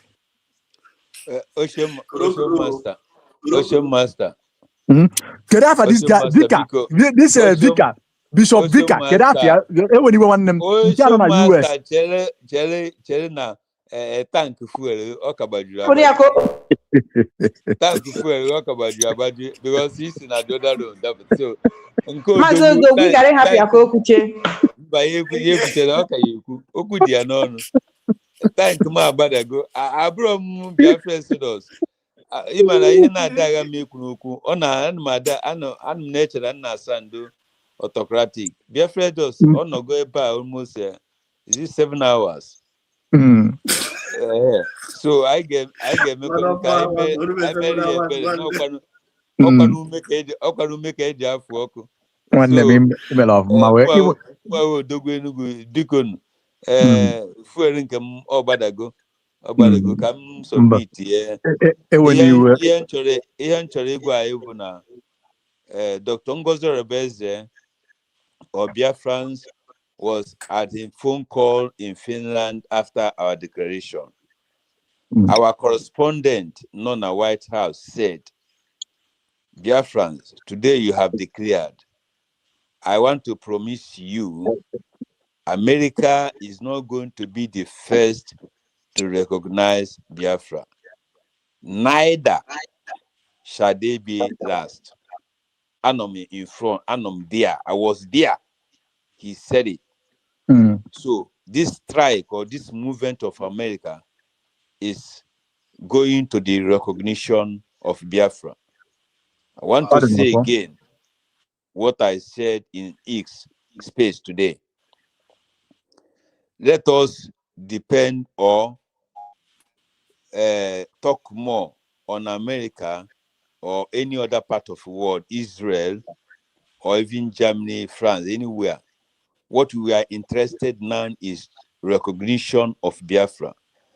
As strike Chakwa terrorists Haga today, Oga next month, Oga Biafra Kanodeba, the terrorists, they are strategizing how to come. What I'm expecting now, which I have not heard, is anytime they strike the terrorists, the next thing they will go and unleash their mayhem on the Biafra land. But that one have not happened by now. So, as I said again, it is just a warning to them that if they do anything again, they will now come and take the queen. And you know what I mean by the queen. They don't want that to happen because that their queen is their God. That their queen is their God. So, and the EJ have confirmed that a brother or a cousin or nephew of the queen was vindicated. So what I don't understand from Trump is that Trump bomb and said that none are barring Nigeria Christmas. Oji bomb bar Christmas. Or an Eji bomb bar Christmas. An Eji bomb bar Christmas. At his command, Oji bar Christmas. The same way how the engineer about the Christian no canal. So because before my Odogwenugu just come tell you go. Odogwenugu. Ọkwanụ ife onye na-eri. Asị gị na ike agụgo m na-asị m Odogwenugu jee ka mechie. Ife onye na-eri ibe onye na-eri ka eji emeri ya ọjị. eji ekwere ya ọya.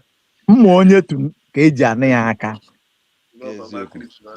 Ọgwụ a na-agwọrọ ijele bụ anya na ana. Ịma na ijele bụ nnukwu mmụọ. And ọgwụ ị na-agwọrọ ya bụ anya na ana maka ịghọtago. So uche m dị agawagoro n'iru. So thank you, Biafra Exodus, for today. You see, I know him now, so I hear him say 1 minute. So I want to say and pray again that as far as he is oyo wuna na-achụ ga-ada. Oyi na-achụkwanụ ga-ada. Eluigwe ga-emegide. Na ga-emegide ikwu na ibe agbata obi ụmụnna ụmụnne utozu mmiri njaba eke orie afọ nkwọ ga-emegide onye ọbụla si n'oge adịrịghị na mma. Biko Ocean Master, thank you. Biko ye na one night nwoke aka ọkwanụ mmadụ ọkwanụ ume ka eji afọ ọbarakwana kịta na ọpịakọ kịta na ọba na dị ọrụ charge ya Okay, thank you very much. Thank you very much. ọkwanye ji na wenala ọda enwere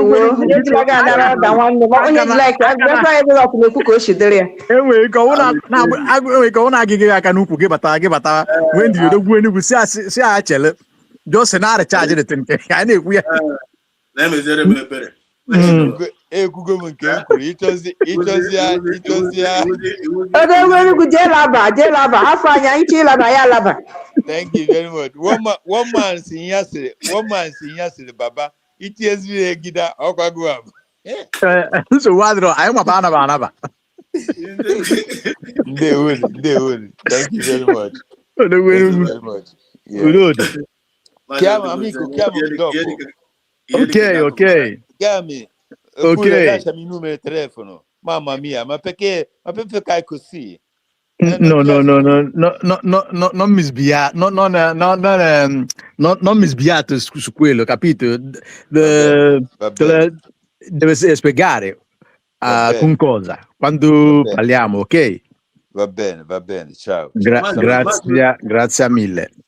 Maazị Odogwu ife oge na-agbacha mụ achakwa na ị ga-afụ ebe akpati ibere data akpa ya agbacha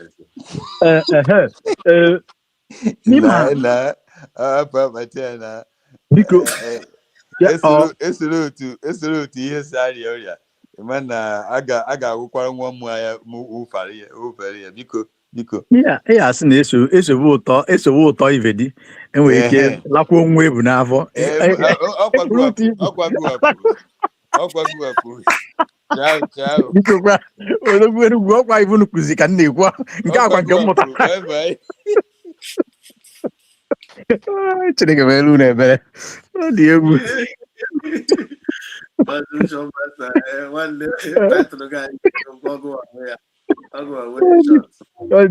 nna so this woman Maazị Exodus, this woman can apụrịta ala wee kwuo okwu, right? I'm telling you. Good. I get this place. I want them. I'm Triple M. Triple M, are you there? Triple M,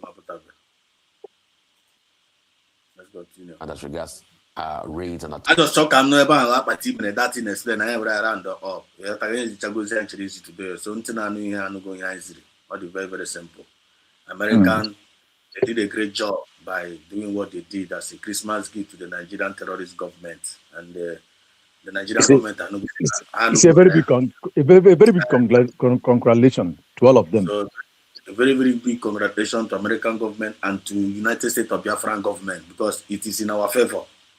Because this Nigerian government, when they're gonna get reported to America, Nanyuma indigenous people of Biafra, Nanyuma terrorists. Today now, God has vindicated us. We are not the terrorists.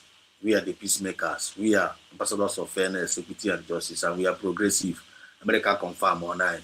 Then America now confirm, go Nigerian government, now with the terrorist state, and then we are able to strike them today. The same Nigerian government are with the terrorist state. we tie congratulations say na ha so we nya aka we strike onwe ha na wa so we nya pa aka we strike onwe ha I want to come and catch them in aka carry a conflict here. Then another thing also not quite clear now, and we congratulate American government for what they did and what we demand from them and from the Israeli government. Just all we need for them to acknowledge USB. Acknowledge USB, United States of Biafra government. That's it. Just acknowledge USB. Exactly. And that we are being declared. And this is long overdue. Recognize us and leave the rest. Just leave the rest for we, the people. Acknowledge us and leave the rest for we, the people. We will do the rest. You understand? So exactly. That is our what exactly. That is what we are begging them for. That's what we are appealing to an Israeli government. They can do it. It's not a thing of muscle. Just tweet it out. Just announce it. The same way Israeli government, they have now acknowledged Somaliland. They have now acknowledged Somaliland as a new declared country. So our own is coming up soon. So let them do our own as soon as possible. Acknowledge us the same way you acknowledge Somaliland. We have meet up our criteria. Better than Somalia said. Standards. We already standard. We are already standard. So what is left? Acknowledge us. Finish. Acknowledge us. But you people refuse to acknowledge us, and you still want to be like kind of on our own way. One thing that we want to promise you guys, we are not going to bow down to any Fulani government. We're not going to bow down to any in the name of natural freedom.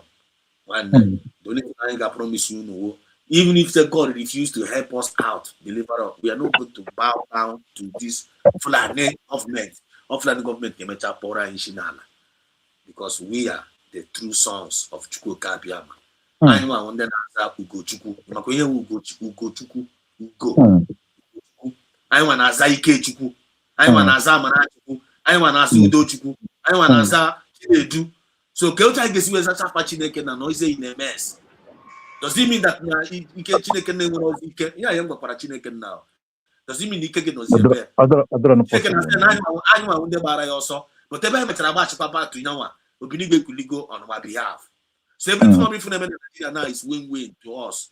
All win-win situation. Everything is working for our favor. And the United States of Biafra was able to enforce the international community. The United States of Biafra was able to enforce international communities. Then now they are talking about the international dimensions to issues of terrorism. Okay, I know a force for them to do the needful because that law with that self-defense and the self-determination. I can't do their new nation. I can't do their new nation. Why would you say in our own tongue, United States of Biafra, Biafran own tongue? Just we can represent the same self-determination and self-defense when we are our new nation, and we have met all the criteria. Now, for them allowing us, so leaving us, anyone when they believe in equity, justice, and goodness. How am I not going to patronize terrorism? Terrorism now that is dealing with them. Terrorism itself are not going to Europe. Terrorism are not going to UK. Terrorism are not going to have France. And the terrorism now, the base of terrorism are move from Nigeria. All from Nigeria. So now, I have to go back confirm why now you have the mindset of God and the thought of good, peace, and to bring humanity to the expected end. So the whole world is recognizing us now. We're not fully just trying, it's an alien.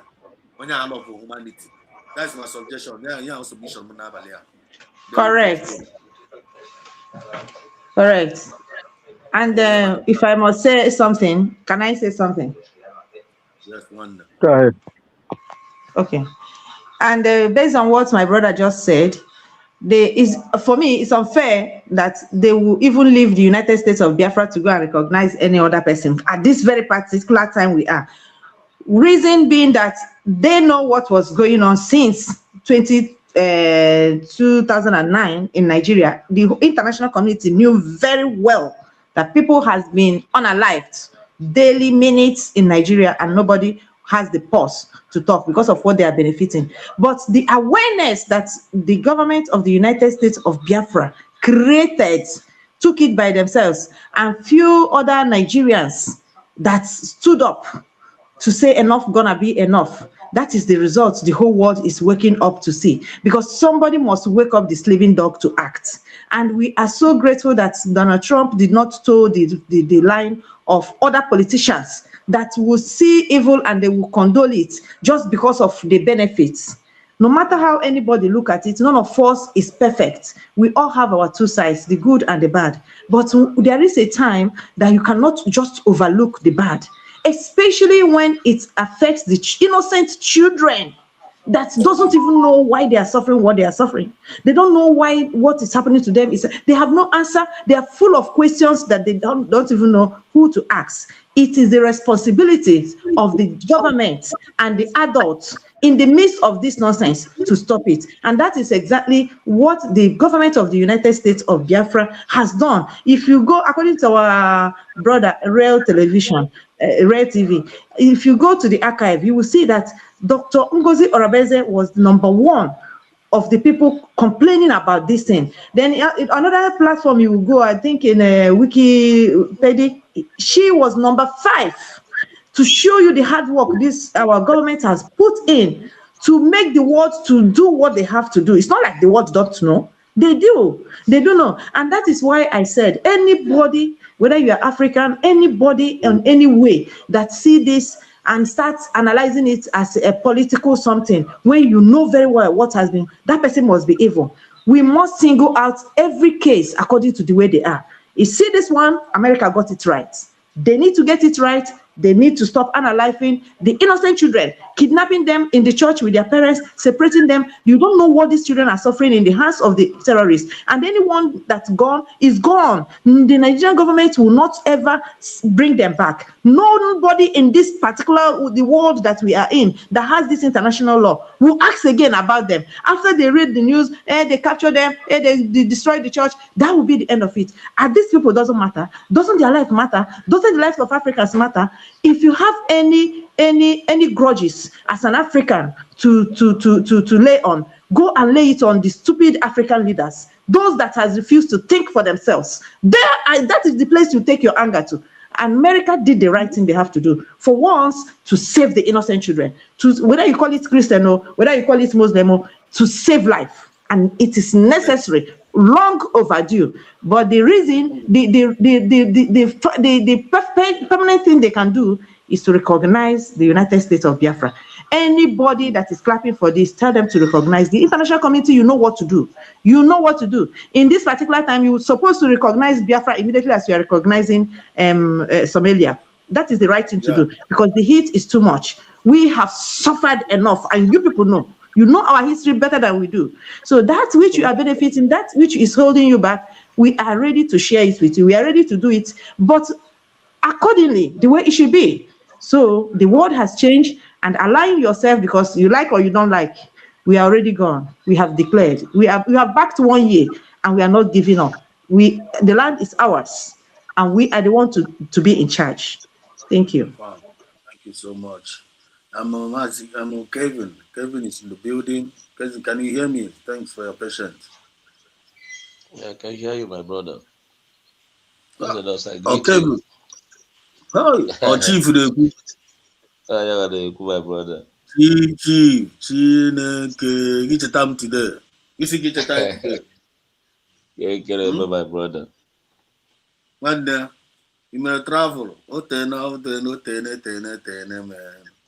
Good to see you, my brother. Compliment of the season. My brother, everything is fine. And my phone is steady. Man. I greet everybody. I greet all Biafrans. It's not easy. Orun Biafra, the SS.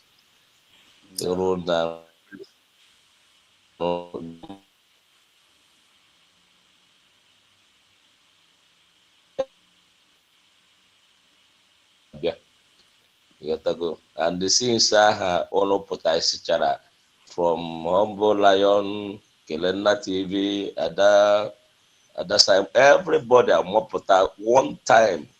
Ubodiana is shake. Ndị feels na media is power. Enwezo ya na anonia. Amara no ihe Chineke na-eme.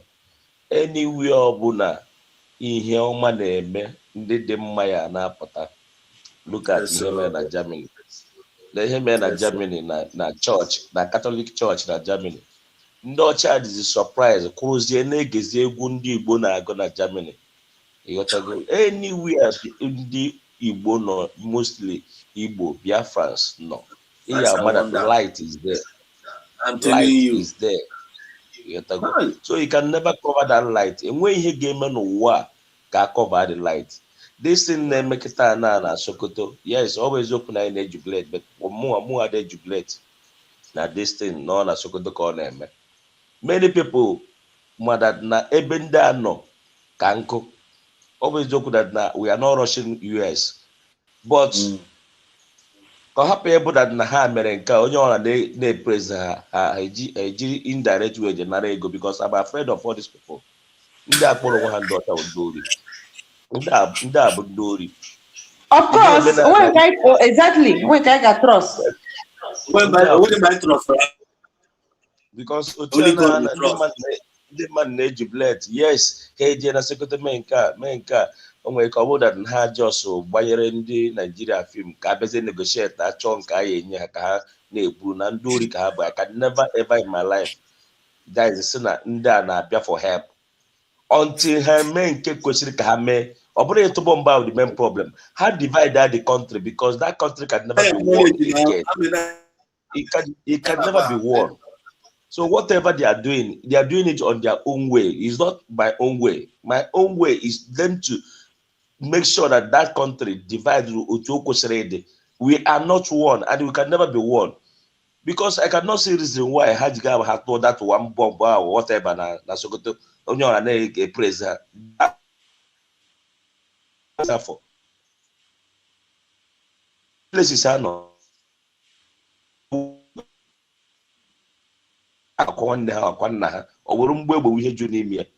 So many places in there no. So I want to bomb na Sokoto ndị mmadụ na-amanye elu, while the main criminal be out the idiot na eje negotiate the bandit. Now so that they are neighbors, we are one with them and they are one with us. They here and America hear this kind of thing, but the main terrorists now so that disturb their brothers. And they know that they are terrorists. So all this is the on a woman. So Biafrans other support going on and for that the America is coming. No. The only thing I know is to continue. When the chief chief a minute, I'll give you go to Nigeria before you go to Nigeria. Then they pay the man every Nepal will talk okay, they marinate. Up Nepal. Hey, it will not. Anna going. God bless you, Mazi Exodus. Also, Charlie Yenine. Oh, yeah, we have mega now. So, you can happy lose guard or yes, they are coming. It happens you as a Biafra continue without push and Otaka terrorism this thing. And the American nobody, international community, but in here push the America because of this USB, according to my sister, according to the way Biafra said a bezonion and Seba and Twitter, when you say by name a program, when you say by name a program, and the America into Shriha. I'm gonna have a devil. I asked here Omaza the Tio governor. Man, America, bomb. They will never come. You got to negotiate a broy or brew whatever I need. So in here, and social media, mostly in the DJ like those Ray TV, Kelena, Humble Lion, and others DJ New. In here, we hear push word. So these people they are crying. Other Africans are gay. Good president in Africa, and they got these things. But you also not get food never. So here on Basara Biafra, onye ona BTC keti ekwu mo abiko ha di ekwu chu na ila awu zora beza ada area Simon ekpa da area nke nna ndị kalụwa president na president area. Na the more na atu ego, the more equipment na abia, the more word na our voice, the more ndị gosiri iche anyị na-enwe more power. That is the only thing not there. Manasika chebe America, chebe Russia, chebe Korea. Ihe niile a wụba vow. Nonsense Captain Akode ya. So I thank God that Chineke nna esigo through Biafrans force of Trump to go and do even war na ahụ do ome. Nke ahụ o mere, well, Chineke nna ekele dịrị ya, but oju m afọ. Because ha ma ebe the men people nọ. Ndị a ji moto nọ n'ime ọhịa, more than billions of cars nọ n'ime ọhịa video si onwe ha. Ọ bụ amara ebe ndị agha nọ. Ị na-eji eji atụrụ m na Sokoto ebe a gasị je tụọ. Nna biko continue go your program. No, one. Thank you, my brother. Thank you for speaking up.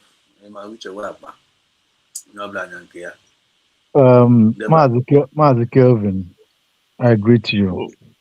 Yeah, ocean. Yeah, ocean. All go 1 year. Nah, one name Okodizu, one name.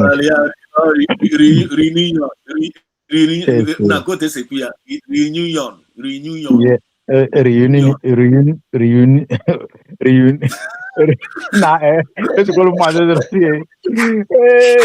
Reunion. We reunite. Anyway, we reunite. There's no problem. You see, mbido akwa na Africa. That is one thing I got my yotago. Mbido akwa na Africa. But ebido. And as it said, or we are told that now Obrokwas also took Atlo yesterday. Other places. Emily na. But I am on America Caligo Mamweji Abron Obelagwe na-eji azụmma egbu ịghọtago that eji iji fele so far as I strike gunda they will continue to strike. I saw somebody tweeting now. I'm over the category tweeting not the guy cause na Tuji Bello is going to be with his 72 virgins. Ọ bụrụ na nke a bụ eziokwu aleluya ka anyị na-asị Chineke ya jezie ka chi ya 72 virgins maka onye a so n'isi afọ kwawogbu n'ife na-eme. So ebe America batago ha batago ya na-ekwuzi ebo ọ bụrụ maka ịdị happy ma ịdị emotional good and ha bata today ha mezie ihe ha emere yesterday ihe ha emere day before yesterday ala si ma enye ọsịsọ ọ nke mụ akwụrụ ya ha chọkwuo Biafra ya enyere ha aka and ha etinye aka na reorganize ya because ọ bụrụ na ha recognize ya Biafra they don't need to suffer. They don't need to come all the way from Atlantic, from this journey to do this. And Biafra will be the eye of Israel, the eye of America, and the eye of Israel, and those of the Western world in this region of Africa. Biafra will protect the interests of Biafra and the interests of the West. Ocean. Yes. Ocean, my brother. Because if in the America, about that na true. Na ha ga continue na bomb this useless people who bandit and terrorists odigoro bu Biafra says I need to panic ma ha na abia divide ma ha divide because hope of this stupid Nigeria all these terrorists o say take na ndị ha na train eloro ogu a yotago ndị ha na train eloro ogu a then no na America bu na Chineke na continue na push ha clear these people as a terrorist abo a clear sahan chani na for that na I move forward now you with this Biafra go organize because when the army that way when you fun prime ha ya log and no country ga bia be Nigeria aka the way nsafu no country no African country ya be lo hoga and any country on yeti ake man at that country all their citizens ga agwo. So our prayer and our efforts now let America continue make people know I just nepe no according to my brother said us. I continue this show that thousands of these terrorists all of them grow. Then we are sure of what we are doing. Continue. Oh God. Okay. Here we are, Mama say Ocean, Mama say Kelvin. Here we are advice to American governments in regards to the USB acknowledgement. What is your advice in that? What is your take? Oh, look at that! Your voice is down. Come again. So, here we are advice towards American government in a name. Yeah. In acknowledgement of USB government, what is your advice to American government?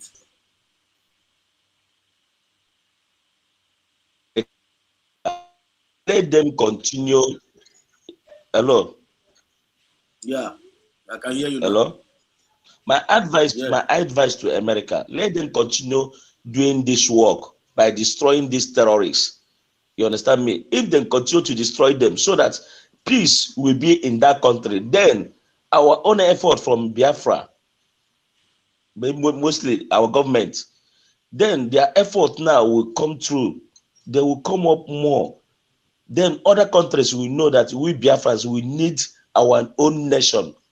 And when Biafra get their independence, more peace will come up in all the whole world. Because only Biafra now can bring peace in the whole world. Only Biafra. You mean USB government? You mean USB government? Currently, USB government have never done enough effort for United States No, of no, no, America no, to. no. I don't say that. They are doing their best. They are doing their best, but we still need more power. You understand me? And they cannot do it without money. That's what I'm trying to say. Before American government to acknowledge us, they are not. You mean that we have never done enough for American government to acknowledge us, or what? We have never done enough. No, at least we have done maybe 60%. To be honest, we never do enough. We maybe, but at least 60-70% had been done. So we need more. We need more people to come up. What more do you expect from the United States of Biafra government to do? Like, kind of, what more Good. they want them to suggest? Can you suggest? They are listening. Well, for my own side, our DPM, our government, everybody need to fight more. Come out. Sometimes they will come out and bring some ideas to make sure that the Biafran in the homeland, they will continue to follow up, because all these vagabonds like Ishiocha and the co, they are distracting the government. So what they need to do, sometimes they will push the guys in the homeland to do something that will shake that homeland. But I'm not advising. You mean in terms of United States of Biafra need to increase woto? Is that what you're talking about? Yes, let them increase woto, but they should not show it in any internet. Have you listened to real television? Since all this while, I'm not following up very well. I'm inviting you to go to say Red Television, Red TV. So go and listen there. That will help you a lot on what we are saying. Even Real TV, all of us we are Real TV, all of us we are together before in Humble Lions TV. Mazi Kelvin. You see, I thank God that they say that no tigaka in follow a lot of things. So man tabazego te gotago. Ndị Igbo si na onye na-anọrọ ebe anọ n'ozu na-aga ọchụ ịbọ ọ na-aga bido n'ebe na-adọrọ mma. You got to mean that none of you. So I will not blame you. But I want to assure you, if you have been following up or if you are not following up, you go and follow. Just like our sister told you, Real TV is doing well and doing so many researches. Just follow him. Then go to Kai. Then go to other channels you know. They are very good. Just like you come here now. Look, Biafra, this USB have done more than enough to compare with every government that was redeclared or declared. If you talk about the numbers of people that signed, the number of people that participated, the number of the capacity and the coordination, the level we have gone, both in getting our ID card, in bringing out our constitution, in putting things on internet space that people will read and know about in times of exposure, in terms of coordinating things. There is no government that was redeclared that have gotten to the level that we. So in this, Biafra is still number one. It's not because we are Biafrans who are saying this. Going by the research so far. So But where you will be talking about is because United Nation of today is no more like United Nation of before in olden days. If it were to be in olden days, by now Biafra would have been on the limelight completely. But because of the politics, the international politics and the economic benefits or interest that so many countries are having, sometimes it sounds as if it delays some certain movement. If not, there is no country that started from government in exile that have having the capacity, reach the capacity that we are. So this USB government is doing exceptionally well. They have meet every criteria AG recognized a nation. It is there already. Unlike National others. and international. National and international. They have Yes, passed 90%. that is that. They have meet all criteria. Now, if you talk about embassy, today I'm embassy, not just I'm embassy, we have it in Washington. We have license offices all over the world. Citizens are there all over the world. I hope you will idea that now ID card have been recognized by some powerful nation as well, like in Japan, where they have accepted it to be a means of identification. Yes, I know about that. Yeah. In fact, the other time, one of our sister actually is sentenced to go to deport back to Nigeria or to Biafran land because of this ID card. They call her back and reinstate her. Then with many other testimonies that comes every now and then. So these things are going. But anyway, you may say that now the speed ML expect or some people may expect now that but is going far. We may not be flying. We may not be running at the speed of light. We may be walking, running, or crawling, but we are moving consistently. You got to go. So that's that. Yeah, I understand. Yeah. It's all right. Thank you so much. Mazi Kevin, you must know you wait to turn out to him. I got the other room. For a very long time. We got a holiday. That's it from holiday. I say they be enough. United States of Biafra have done more than enough in terms of recognition. So when you also in the American age, and women they have never done enough, which means in the Eura, draw current. You have to go with thank God, iron sharpened iron. Iron no one, you're gonna about touch. You can visit the ex handle of Dr. Nguzora Beze, our deputy prime minister. You're gonna Exactly. Exactly. Only thing is that other easy. Only more appreciate. You understand me? Other easy for them. This strike we are discussing today is from the United States of Biafra government and other few Nigerians. But the number one is what the United States of Biafra government is doing, my dear brother. I'm telling you. So it's in the archive. We are not just saying it for saying. It's the record is there. If you Google, that's why I asked you to go to Red, because that Red TV is exactly what he is dealing on. If you go there, you'll be more clear. You ask questions. You will see things for yourself with proof. No, last thing get a chino. That is the Red TV. Last thing get here. I'm on that. No, good job. Last thing get here. But because of everything that when na social media kanji get out from social media. And what every day na social media when Exodus Chino and everybody are not together. We always be together before, but due to one or two. Udodi, one like that, my brother. Udodi, God will help everybody. Our based on time and chances. All based on time and chances. It's not easy at all. It's not easy. You don't even have the chance to come online. On a sometimes we understand. But we are advising every Biafrans. We are advising every both women abroad. No one thing we not game, is. Upon Exodus, upon I might be online, but every day like this Indonesia, and one of women and them mother that wrong. I put a hair was Biafra. Me na hand a GM with the problem. I fight every day.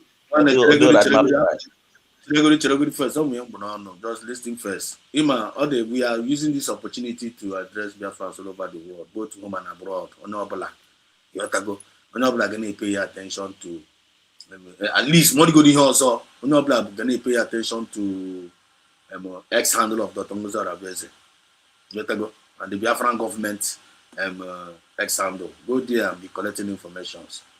Yotago, when we go there, we gonna have information. So now them if you only belong to somewhere, you need to pay attention to that place you belong to, and make sure you make yourself useful. Make sure you make yourself useful. And then I not know even on this movement here, even self to the extent I will information. Na kuni ha ka kamo. Yotago, ne kuni ha no ha. You don't any moment then like that. We don't blame anybody, quite all right, but not like any pay attention. The international dimensions to issues of terrorism, United States of Biafra have pushed the American government and everybody. They are paying attention now. But when I said that I need you, Ozi, you're talking my point. Ozi, I need you. While you people are striking the terrorists, you must recognize us, acknowledge USB government, acknowledge us, so that we will fight hand in hand with you people. I represent you here well. So, but we don't need to be delaying anymore. So it's not about the American government, the USB government. We have meet up all our criterias, and it is the duty of the world to acknowledge us. Once American acknowledge now, bam.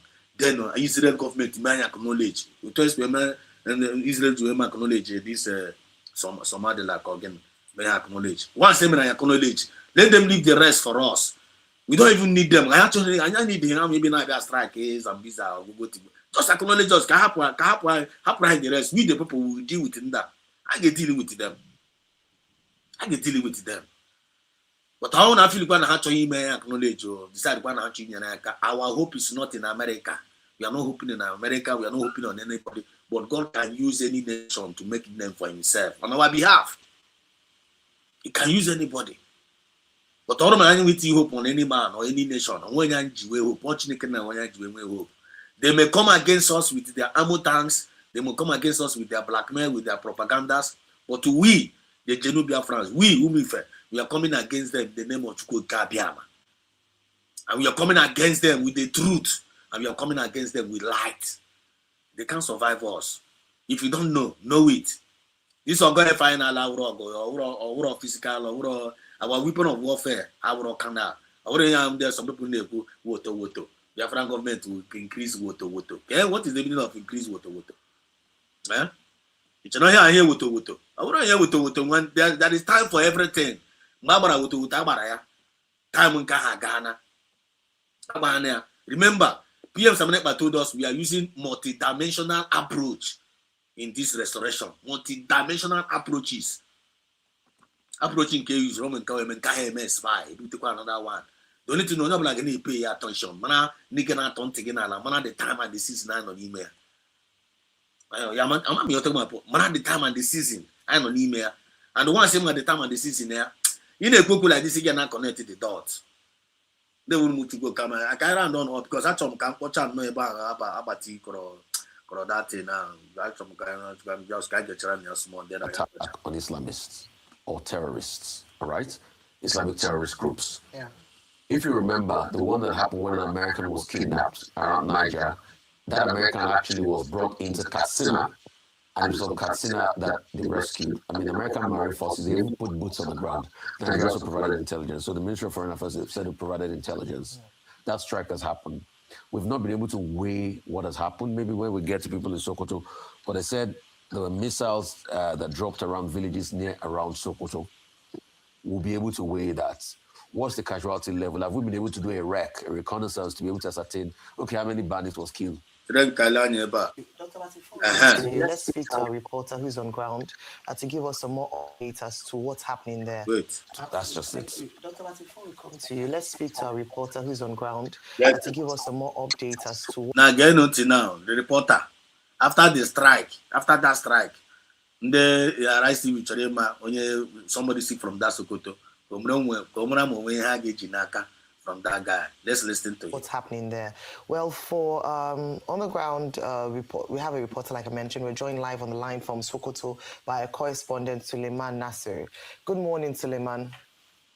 Good morning, Ayo. Good morning, Rufai. Good morning, Nigerians. All right, good morning. Thank you so much for joining us. I'd like you to share with us, it's just about 8 hours following that precision strike by the U.S. in a joint action with the Nigerian side of things. But I want you to tell us, have you gotten any information with regards to numbers? And then there are feelers that there's a bit of apprehension amongst the civilians or community members living in the area based on these airstrikes. Can you share with us some of the details of the updates since that airstrike at midnight yesterday?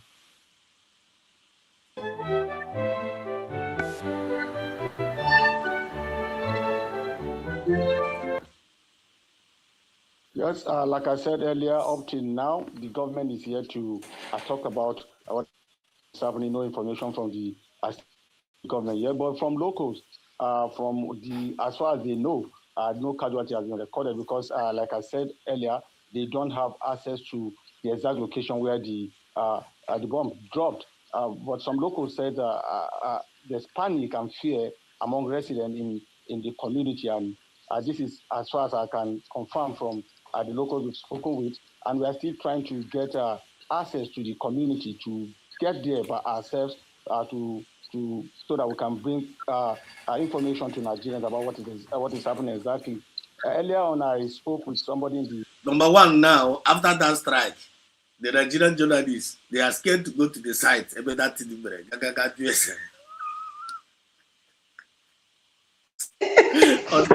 Stomach infrastructure's journalists.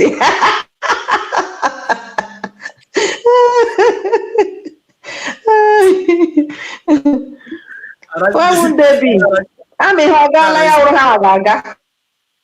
they arrest the television. Actually, the Nigerian journalists become the international journalists. And Mahagawa, ebe strike, and which security. You want me to go? Some of them they bulletproof ahead, and I guide there. You tell me so that I guide there. I judge. You look at the America to bomb. You know, the Nigeria can wait a video. The guy was saying, "I'm with the big clearance." How come I'm not clear as I said they won't fuel? I'm going to fuel. But I'm to ask you to Chelsea. No, that's what you try to not that territory. So, that was no tension. So, tension. After the time I rise television, don't say, okay, Kelly, now I'm gonna remove the microphone. Don't say anything about Biafra here. After the time I rise television, and don't you?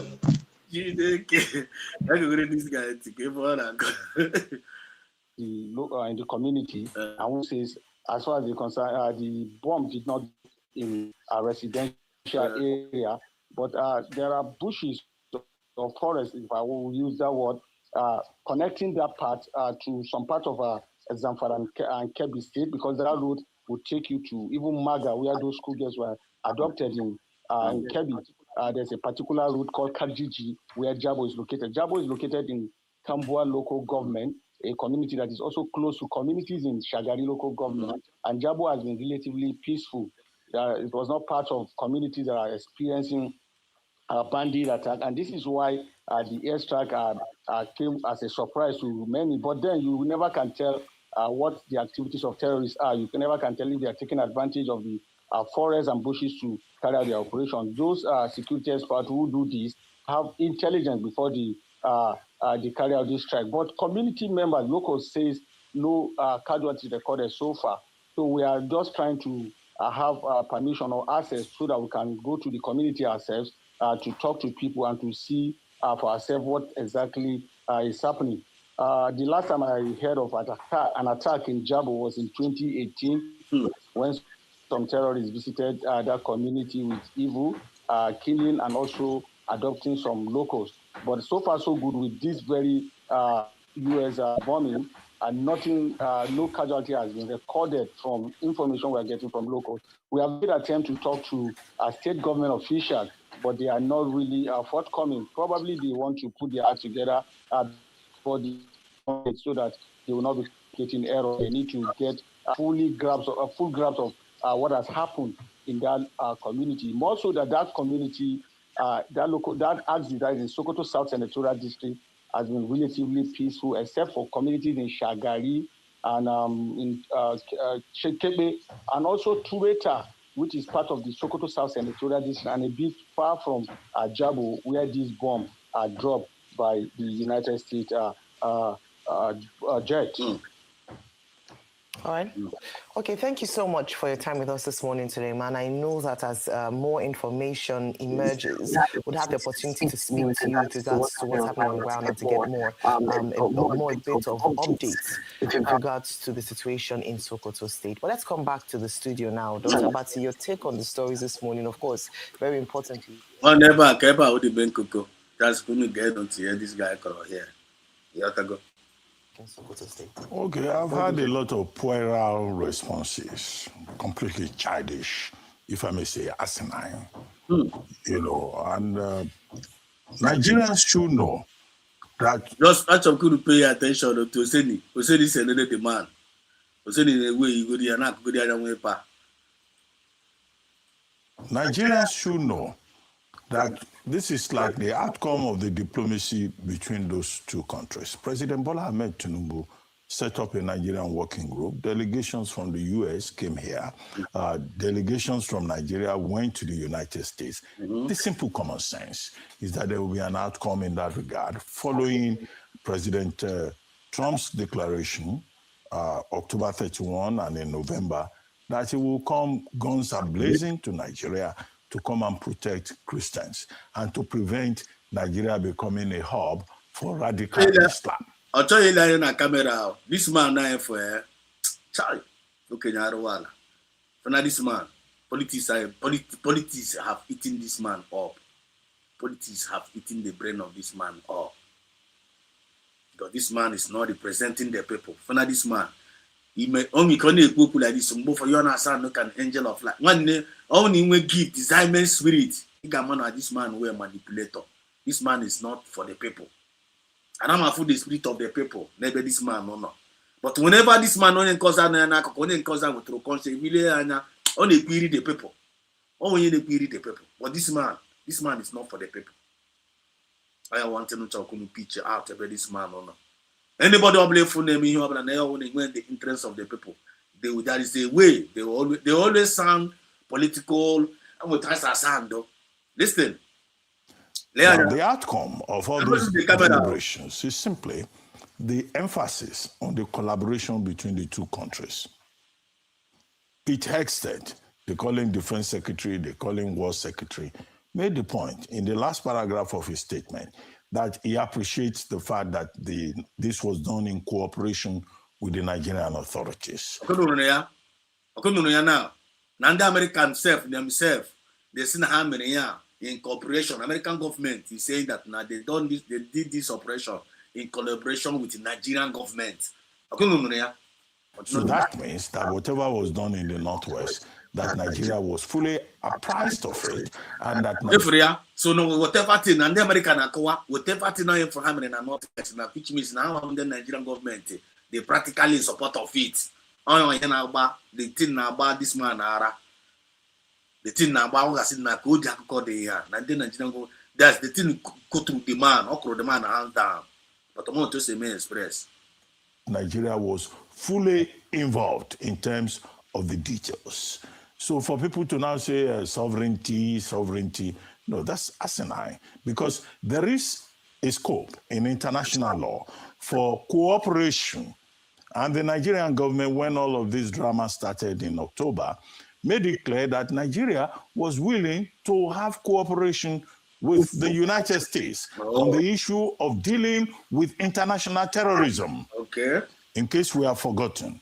And that was what led to those meetings and all of that. So the Nigerian government is involved in this. But President Trump characteristically has issued a statement on Truth Social to say, he's defending Christians in Nigeria.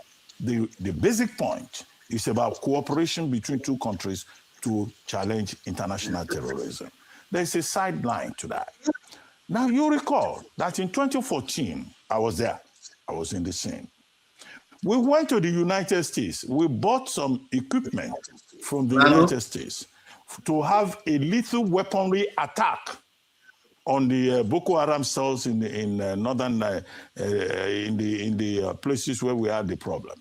Now, the same United States now gave us conditions. That's northern Nigeria. Yeah. You listen there? How he swallowed that northern Nigeria. I didn't want to that because on my head, Gabia. It is about sharp. I probably noticed that. It is about you. Since in my memory are very well, Yahoo journalist. So I for your nishi now. Omra Mogara Hunabale. Ajria Warosh. That is about what the point on. Okay, how wicked these people, liars everywhere, liars. If what you to anybody if what to this guy they said earlier, you can't afford Osedi. Osedi, chai. You know, Osedi that don't go the way of dice. I'm telling you. I am the man you cannot look at the camera. On a quote, we kill a camera like you're talking to people. No, exactly. Evil people. If what you could do here now, why can't you look directly to the camera as a confident man? My eh? Make okay. Look at it now. Okay, go no to Biafra. Our party are from bullshit. Between two countries to challenge international. Look at here. Like I'm can go now. Also tonight, at my direction, as commander-in-chief, the United States launched a powerful and a deadly strike against ISIS, terrorists. People just put here, ISIS, terrorists, storm in northwest Nigeria, who have been targeting and viciously killing primary innocent Christians at a level not seen for many years, and even centuries. I have previously warned these terrorists. No one going there. These terrorists that if they did not stop slaughtering of Christians, there will be hell to pay. There will be hell to pay. And tonight there was. He said the Department of War executed numerous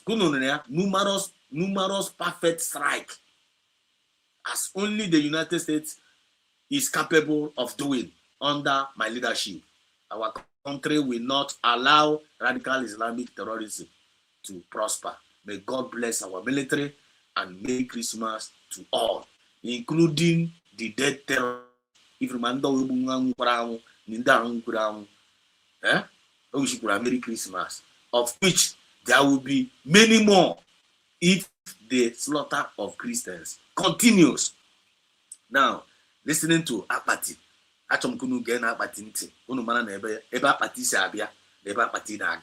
listen. International terrorism. It's a sideline to that. Now, you recall that in 2014, I was there. I was in the scene. We went to the United States. We bought some equipment from the United States to have a lethal weaponry attack on the Boko Haram cells in northern, in the places where we had the problem. Now, the same United States now gave us conditions. They said Nigeria was abusing human rights under the Lee Act and all of that. We ended up going to the International Criminal Court to defend Nigeria. I think it was Adoke, Mohamed Bello Adoke, then Attorney General, who had to go there to say, no, this is not true. But even then, we were not allowed by the United States to use equipment that we had bought. Now we went to Israel. I'm not telling you stories. This is not from Google. I was in the room. We were in the same, in the office of this same Prime Minister Benjamin Netanyahu. Listen, to this man's now sound, and it's not even looking to the camera, talking to the people. On a line and Photo to sound to America. You see the way he's sounding to American government. He's sounding abusive technically to American government, and he's also sounding abusive technically to Israeli government. At the same time, sounding like only defend the Nigerian government in a bit. He's defending Nigerian government. Just listen. His office, we went to his conference room, which is smaller than this studio, by the way. So that's an aside. See? And he said, look, I will give you arms and ammunition to fight Boko Haram. But the same U.S. blocked Israel from giving us arms and ammunition. So I think the interesting thing now is that today, with the Tinubu administration, Nigeria is now collaborating with the United States. The same United States is now coming here to come and use the same equipment they said we could not use. So that is the subtext of it. And I think the people also, the second stupid argument that I've had, the people saying, oh, why Northwest? After all, what we had is that Northwest is a theater for bandits, not for terrorists. Look, there's a book called, there are books generally, in fact. Aramano said,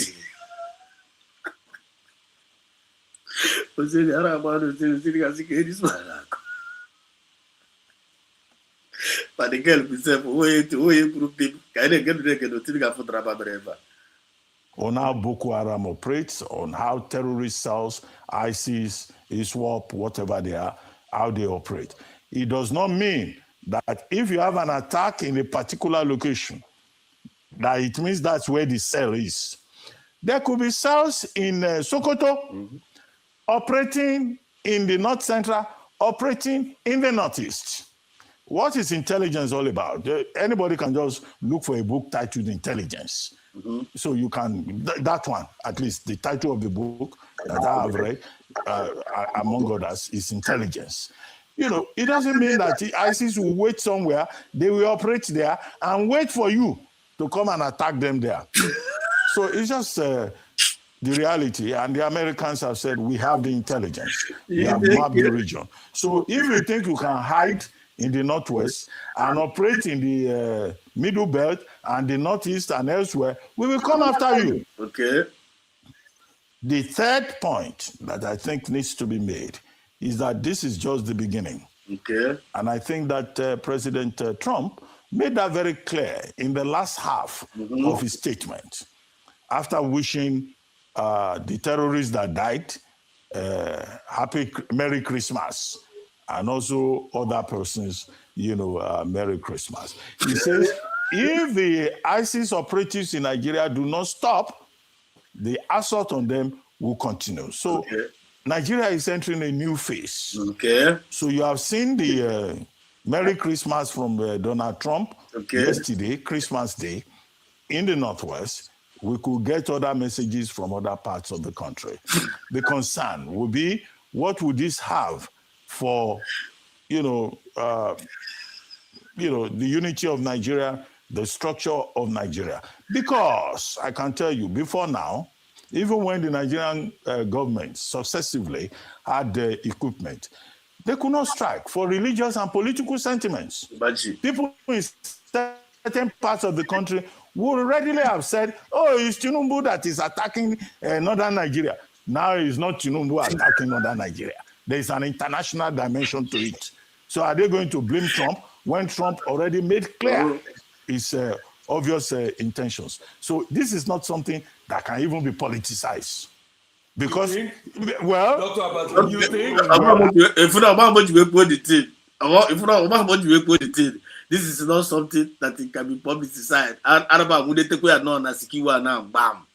Because I like now, I politicize everything. But you always like to politicize everything. You see that, but this one is not something to be politicized. No man, would they there? See, hold it there. Get it here, yes, hold it there. Araba. Obvious intentions. So this is not something that can even be politicized. Because, well, Dr. you think? Well, it has started already. No. It has already been politicized. No, I'm making an affirmative already been politicized. Statement. Ignorant people mischievous people, we always play politics with everything. But the thing is that there is an international dimension. Ignorant people, let's listen to that again. Ignorant people, they always politicize everything, which means onwe ya ka okoro onwe ya onu there. Mambo ji we ko onwe ya onu. It's an international dimension to it. So are they going to blame Trump when Trump already made clear his obvious intentions? So this is not something that can even be politicized. Because, well, Dr. Abadu, you think? Well, it has started already. No. It has already been politicized. No, I'm making an affirmative statement. Ignorant people, mischievous people. Ignorant people, mischievous people. Ignorant people and mischievous people. Onwe ya ka okoro onu there. Onwe ya ka okoro onu. Mambo ji we ko that one. Because as na Nigeria tugide na asi tugide ashiaguna. Ashiagugo na table. Onwezi ashi fro na ga atozi again. Ashiaguna na Nigeria. Ashiagugo ma na Brigi. Ashiaguna ma na CROC. Ashiaguna ma na eze ndị Igbo. Ashiaguna na Southeast politicians.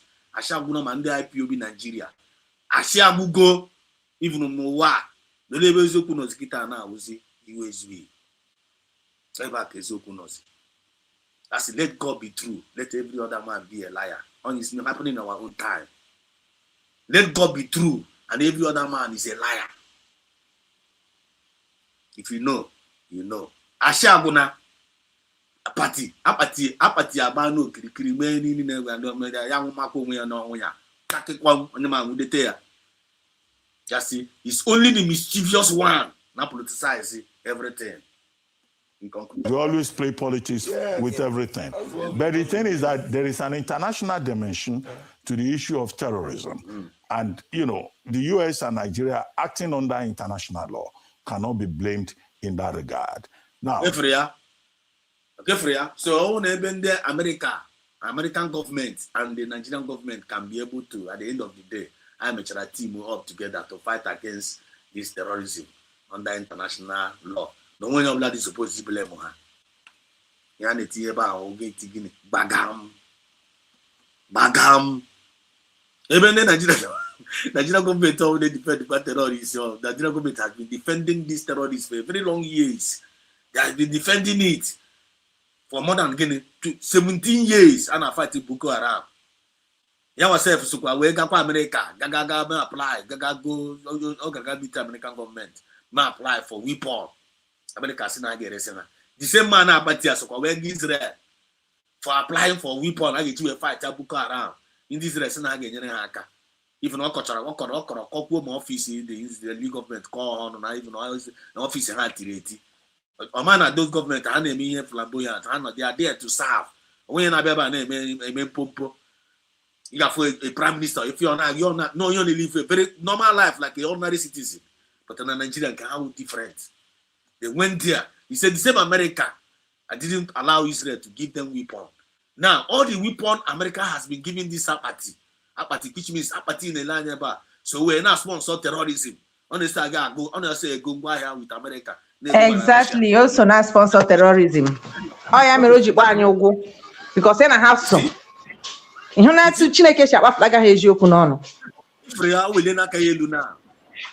Also na buy the armed nation when they Boko Haram. This man is one of the sponsors, and this man need to be held accountable. Yeah, be say the same America blackmail Israel not to give them arms. Now the same America now. Yeah, when they say America, see the same America now they use the same nation now. Nigeria. We are now bomb Nigeria. With the concept of the same Nigeria and Jeremy to Gwanda America, Aquacana, who to Akokondad, Akokandembu everywhere. Together with the conjunction with the same Nigerian government. One don't have for Chineke Naka. Abuchana, only all for Chineka, Kabuchana and Gobri. I'm telling you, they can't escape it. They can, all of them are dumbfounded. I say I will go because I say I will go na true. I see where I go now. I see Charlie here na ga see. I say Agula. They are lacking lies. Nigeria and Nigeria government are lacking lies. They are journalists and their government. They lack lies now. They have no lie anymore to lie. Ha na-ekwusi eziokwu apụtawago ha nwa dizi ihe na-emezi ha. Amasị mgbe ha ji na-ekwusi the eziokwu at the end of the day. Of the analysis is geopolitics. Now that America has an inroad into Nigeria borders Niger, I think Cameroon, is also next to us. It's also a signal, a very strong signal about terrorist activity in the whole of West Africa, that the United States will not hesitate. They've cooperated, they've worked in Nigeria. So if you find any problem in other parts, AFRICOM is already now better established in the West African region than it was, like say 10 years ago. So they will not hesitate using Nigeria as a starting platform and as justification to move in the other country. Now, what will now be the long-term implications? We cannot predict that. Finally, on the issue of casualties, even AFRICOM admitted that we have not, they've not given any figure as to casualties. But the casualties, when the figure comes, when the specific locations are given, then what we have to worry about is the domestic reaction in Nigeria. Those who will play politics, those who will go on social media, reaction.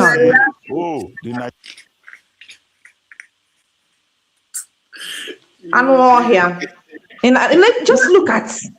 Did you call this in an organization that blow like this? Not to talk of her country. Does these people listen to themselves? Chọrọ ha aga iji ukwu gị jee zụrụ ammunition gị na gọọmenti ijere gọọmenti gị sign na ha bịa ihe ekele ebe nwere oh God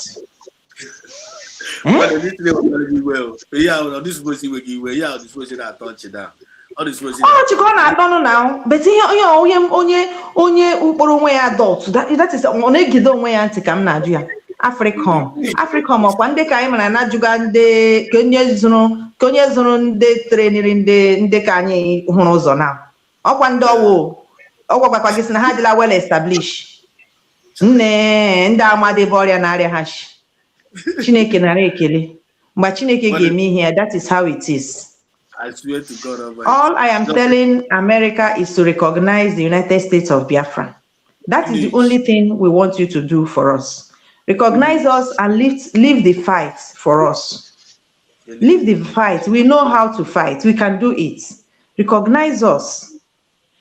The world should recognize the United States of Biafra. If really you want to save life, that is the best way to save life. Recognize the United States of Biafra. Finish. And peace will reign for everybody. Because Africa also, they are on their own way now. It's a continent. It's just unfortunate that those that are in charge of Africa are puppets. Majority. Because by right, what America is doing is supposed to be Africa that's supposed to take charge, doing what they are doing. But because there are no men on the seat of power. And the ones we call men is the ones the international don't like.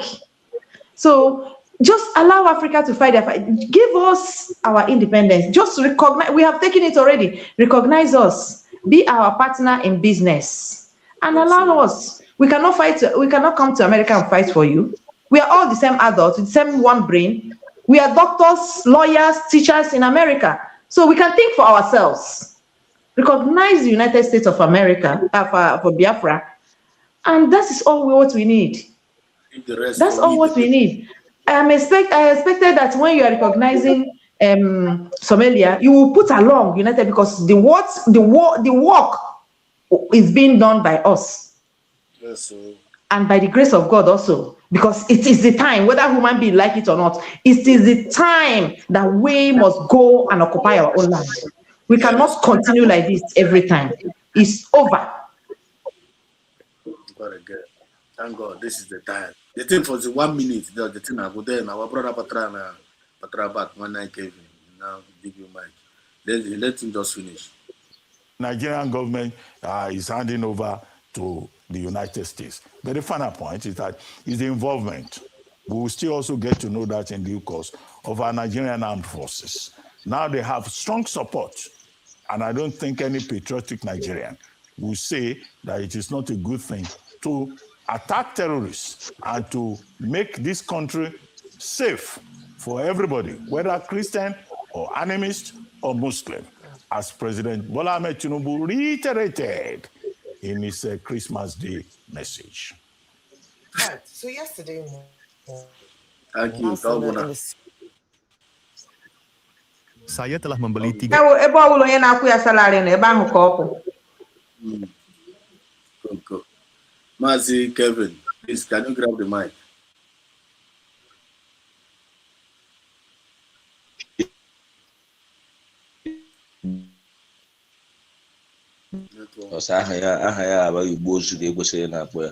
One thing with all these stupid people on Nigeria, somehow journalist or whatever.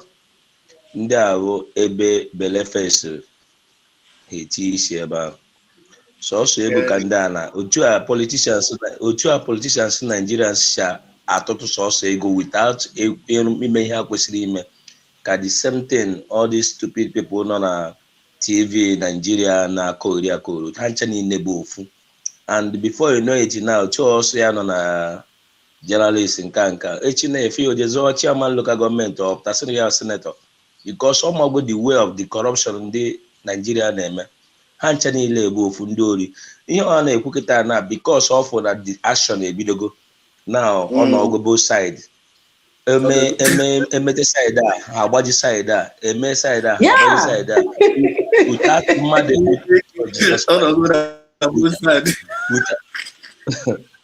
without mmadụ ịkpọ onwe ya nwoke or nwanyị stand that one place ka tonda mara ebe o si abịa itunya side a side a just nọ na confuse ndị mmadụ ndị na-ebugharị bread a confuse ndị na-ere onwe ha gala na Nigeria na confuse ha because some people aghọtara ihe na-eme na Nigeria ụfọdụ ịhụrụ ihe niile ịhụ na-ewu enugharị na Nigeria enwere ka ọ bụrụ only 20% bụ ihe na-ege news, and those 20% na-ege news na ha ga-ete this nonsense all these people na-ekwu ejekọrọ ndị na-ere gala ndị na-ere bread ndị nke a sị oke ihe ọ na-apụtara anyị na ya enweghị nke Jesus Christ. That is why for Nigeria they messed up. Enweghị onye na-follow oh God, enweghị onye na-follow exactly the truth. No, oh God,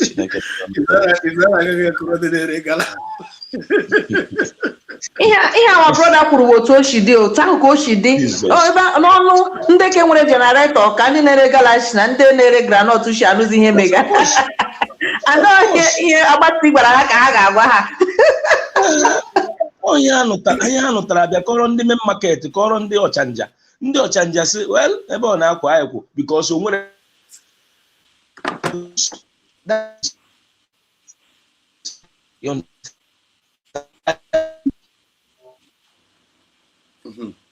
change na aka mma na America bịa enwekwe nke obi ya dị straight na America bịa this thing because hancha niile ewu part of Boko Haram ka hancha niile bụ ihe niile a their source of incomes.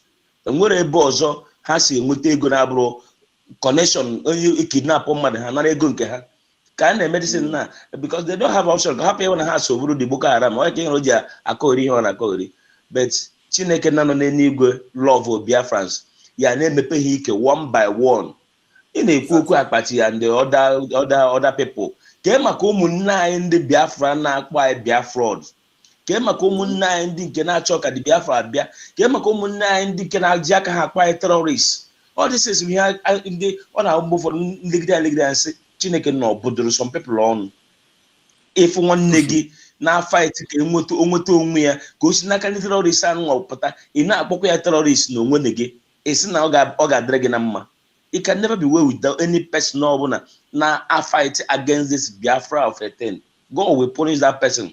Ọ bụ eziokwu na o nwere ike file na ọ dị ndụ mana o rego ụfọdụ n'ime ha na-akọghorizi ha ama what to say na social media ọ pụta kọgide mgbe ụfọdụ dị ka o chefuru ihe o bidokwa n'isi ọma na ọ the spirit of Biafra na-apịa ya ụtarị mostly adadị ọra mma ọ ga-anọgide one day just nọ na ọ ga-asụtụ akwa ya nga ahụ seriously, because sometimes on a platform you're not confused. What you say. People are they may observe those things. Because brain are not together. Because in a why you begin Emma slowly blow mumu 9 months now for but now fight for freedom of his people of our people. In Okona cartoon on na kori while he forget for the first day as na government. It's a spirit of Biafra that happen. Can never leave you. Can never. So my brother, as far as Ndode, we will continue fight until we get what we want. Oh my Biafra for more. Of course, we lose 10%. We lose 10%. Biafra just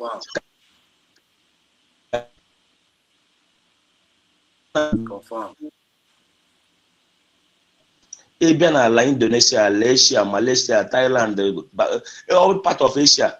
Never had half man no Ghana gap as and the only hope when Biafra.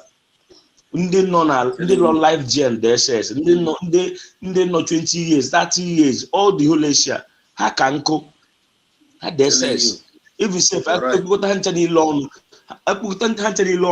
ha carry one village ndị nọ na Ghana all the whole Asia ha carry one village or one local government self.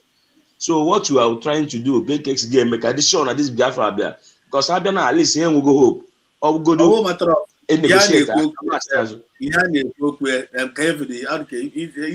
Join this crusade. So now USB, I'm going to Biafra issue. Was in America how many acknowledge. So that I don't want to become. Otu Chineke si mee ha abịa bọmbụ ha bọmbụ gaga bọmbụ kwa Chineke ga-emekwa ha arrest ọ ma nke ha ya Biafra ha nwere onwe ha mana time to release Biafra erugo America ma ọ ma nke ha ya eme ya ma ha chọrọ ya ma ha chọrọ ya God must push them to do it ọ ya ha ete aka yotago nke ha adịgo sure as far as ha chetere na Christians na na-egbu na Nigeria that Christians ke ndị ha bụ 90% of Christians in Nigeria are Biafrans. So yeah, as far as it's here. So as far as it's here, in your Biafra, Odigo no. So we are not panicking. For more, I'm not panicking because I'm not fear and a dream of going that we must be free and the Odigo so. I know what Jaka in Biafra. America did not give us Biafra. I know what Jaka in I want to acknowledge. We got it on the 29th of November 2024, and we have celebrated our independence. They must do it, and I'm considering opportunity away the government, USB government, because on our massive Biafrans, more surround them mother, ndị na-ekwete home and ndị na-ekwetere ọrụ na-arụ bụ a genuine thing for Biafrans. Ọ dịrị easy why ekwuru ka nwoke kwụsị ike so that na ihe a hapụrụ ya deputy and then na ndị kalụ ekwugwe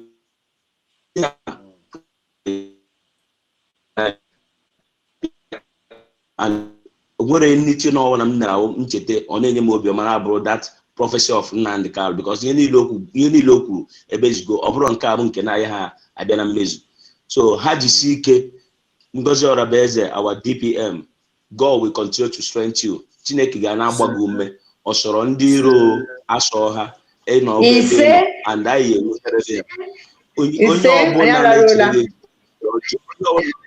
onye ọbụla na-echere ya echiche ọjọọ ga-eji ala zere mmiri ọ bụ nwoke ọ bụ nwaanyị ebe ọwụ na ebi na ebe ọwụ na na-anọ na wee sị na Ngozi Orabaeze na ihe ọ na-eme ebe arụ ka ọ na-eme arụ ya erute ezinụlọ gị aka ebe ọbụla ị nọ wee sị na nwaanyị anụnwa kwụọrọnụ wee sị that na afụ Nnamdi Kanu and Simon Ekpa tagide wee ruo na this stage o take over yesi na ọba arụ ka ọ bụ efu ọ bụrụ na isi na support Nnamdi Kanu na support Simon Ekpa mana ịda support nwaanyị a arụ ya eru ezinụlọ gị niile aka enwere ihe ọbụla iji aka ya na-aga because na support asị m ka ọ dịrị onye ọrụ na mma ọ dịrị Biafrans na mma dịrị all the whole medias mma ndị niile wepụtara onwe ha wee na-fight for this thing ma ndị na-ege ege ma ndị na-abịa na studio bịa na-enye aka all the whole platform.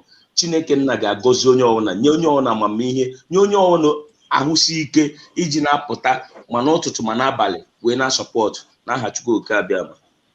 You say, my one away you got off or they like him already. You say, Chief, now miss you. Thank God for you to meet you again. Even of man, no. Thank you so Christmas much. to you and Happy Christmas. I'm Happy New Year in advance. When this 2026 the year of great light. Of course. Of course. And your friends are going home 2026. So now mass us.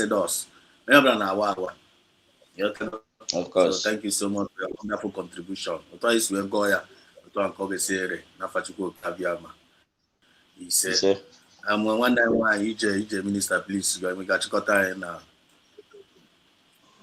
well, Exodus, thank you so much for bringing your mic for Biafrans to hear the truth and nothing but the truth. Anyị ogologo kwa nọzi n'ụka mgbede ekwucha n'ihe na-ana ekwu. The summary awụrụ na Chukwu nwere otu o si eme ihe ya. Agbela the film and we will continue to push. Testing. In the spirit and in the faith. Testing the microphone.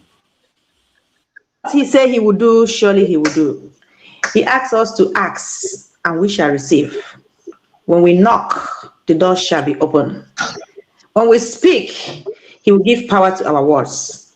And that is what we watch now. We they watch them, they go. It may sound so simple. It may sound ignorant to those that are ignorant in the spirit. But I tell you, we have the highest weapon. We do what we can do, and God, surely will do what we cannot do. May God bless our government, like our brother said. May God bless our DPM. We give God the glory that the works of our leaders, from Mazi Nnamdi Kanu, Mazi Simon Ekpa, to our national mother, Dr. Ngozi Arabeze, God has been crowning it. None is in vain because they are standing on the truth. Because this project is a project of heaven. The heaven on earth is what we are talking about, but people don't understand. But when it is concluded, people will understand.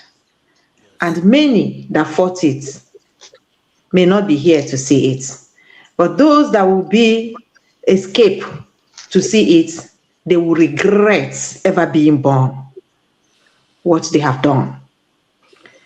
So, may God bless all the citizens, good citizens of the United States of Biafra. 2026 surely is the wrap-up. And everywhere Biafrans are in prison, our government knows the need for what they will do. Exactly. The unfortunate Bianca Ono did it in Spain when she was the ambassador of Spain.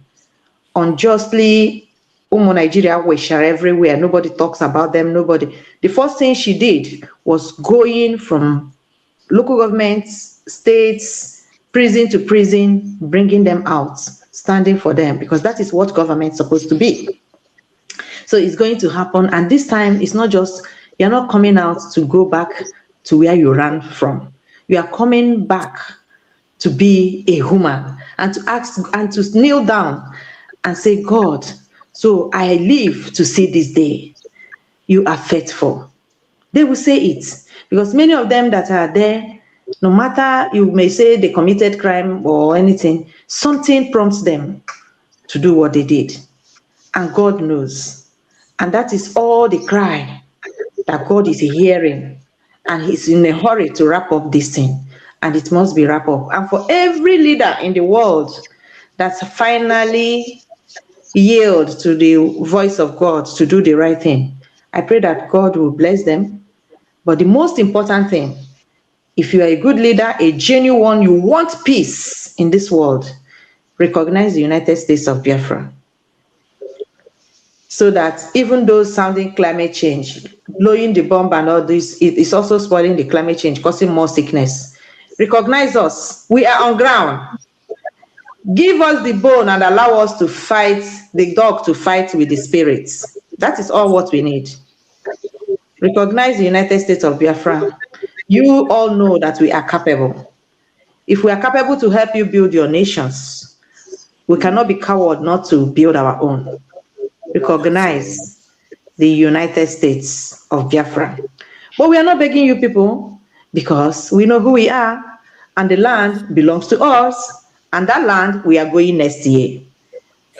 If you do it, it will be easy for everybody. If you don't do it, you gotta get some questions to answer when you come to knock on our doors because it must happen. They will. Wow. Thank you so much. Thank you so much. Without wasting time, it is 6 hours already. I got one. So long live Mazinan de Carlo. Long live PM Samaneba. And long live Dr. Mozo Rebez and all the new cabinet members. Pray for 1,000 men wisdom for you. Long live all the USB forces defending our land. You need to defend your people or you gonna get make kidnapping. When you be say you gotta make kidnapping. Or you able to defend your land, defend your people. You only as long as you are there doing it genuinely, your front land will defend you, will preserve you, and will keep you. That's what you go when you say. So long live all the USB forces and the USB media, just like brother said, no language you will provide for the streaming, we'll be going to provide there. We'll provide for our families. And he will give us good health and give us the strength and the grace. I get you to push the movement forward. Maka all the Janubia friends all over the world, whom all over the world. We love you. We appreciate each and every one of you. And I want to use this opportunity to thank our brothers and sisters, Never Turn our Studio Biakuku today. Mazi Kevin, good to see you again. Honorable Chief, good to see you again. And God bless you. Egypt Minister, Chukwuko Ziege, wonderful one indeed, a colleague. Thank you so much, Mazio Dugwe Nugu, for showing up. Thank you, Triple M, for showing up. Thank you. Thank you so much. Mazio Ocean Monster, thank you so much for showing up tonight. Ozi Unine Adigo we registered. Oyena no ya tagani echi. Oyena no ya tagani echi. Sunday we no Chukwu Kabe. One of my brothers in the comment section, Muramazi Kano, they're doing a great job. Chukwu Goziege. Daniel Okpara, Chukwu Goziege. As apathy doesn't want to tell why US refused Nigeria to use weapon because Nigeria wanted to use it against Biafra agitators. So US refused to approve the zoo to use their weapon. Oh my dear now. I gotta get that one. Then Kanu also said, he said, please BTV play me an appreciation song in Igbo language to Donald Trump, like music to Biafran ears. Okay, got chapter one. And this man that is speaking currently. Okay, now. One day because I call you. I got my flash that one. I did discipline. They wouldn't want you go Kabiama. So Umi I greet you all. No comment section. I can lecture money. We're gonna wind it up. Give to Koke. Daniel Opara Zio Majority Kelemono. All Chuku. They won't. I'm on one Wednesday. They will. So I'm gonna write it up tonight. So they won't much go Kabiama. So from me, from here, it is good morning. Wow. This music.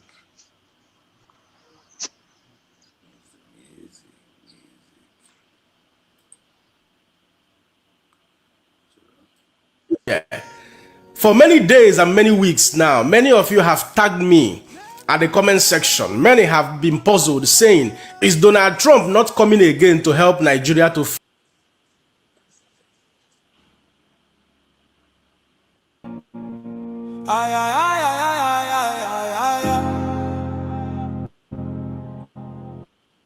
Stealing in the name of taxation.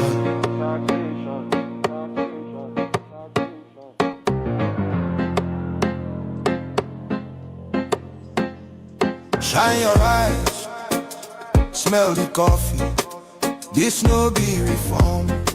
Now robbery with grammar. Then call them tax reform, but we see deception. Stealing from the poor under policy protection. Broad daylight robbery, pen instead of gun. Sign paper, drain pocket, tell us of a small endure. People they struggle just to stay alive. Food don't cost, fuel don't climb. Yeah, then still they tax the hungry man. No accountability, no evidence of plan. Tell us where the money where you now collect. Road hospitals, they schools they decay. They road tax money vanish, nobody knows your home. Like they shout, them add more load when people they bleed, them still collect toll. Now some economy tax, they call them leadership God.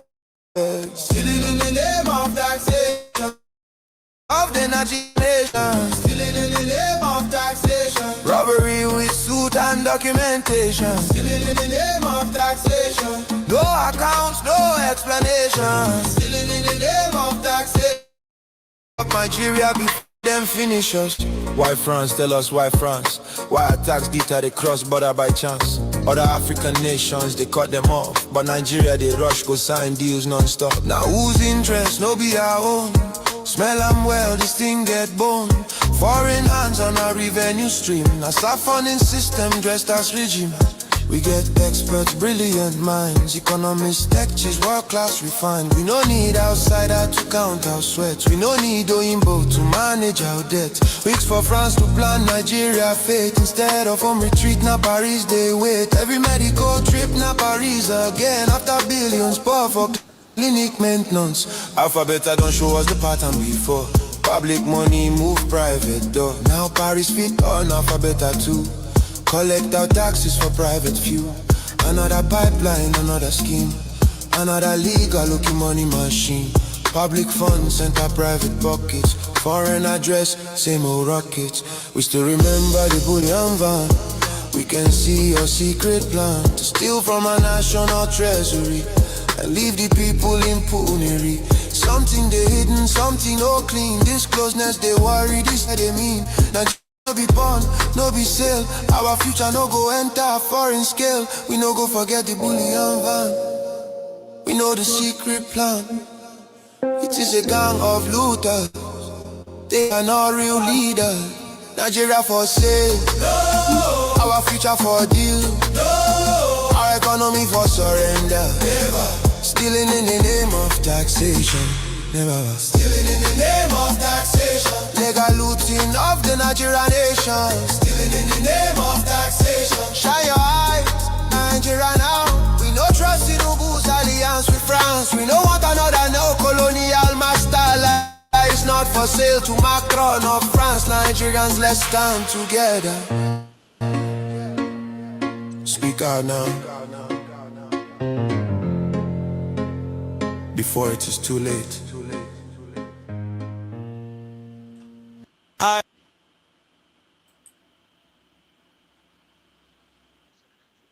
You loads of money, say you will never report what is happening in Nigeria. You don't know that. Your diplomats presiding over the slaughter of the innocent. You cannot speak the truth. We are in the middle of a war. The Fulanis have levied war on every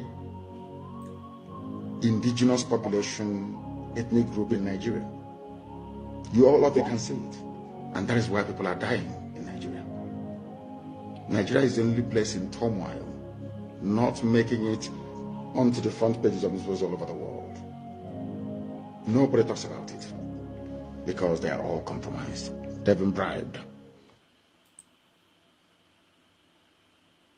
Event in Lati to welcome Biafrans and dignitaries from all over the world that are here present in Finland. Last year, we gathered in Helsinki to chart a new course for our people and fight for our freedom. This year, we are gathering again to review our progress and make definite statements about our freedom. The challenges we face are still enormous, but one thing is clear. Because our angels Biafra Defense Forces and resistance fighters have discharged their duties with utmost professionalism. The oppressors have realized they can't kill their way out of our quest for freedom.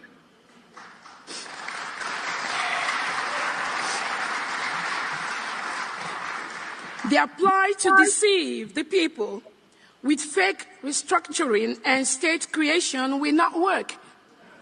You all remember, we've been asking for restructuring for ages and Nigeria have refused. Now that our PM has risen up, they now want regional government. Not for us anymore.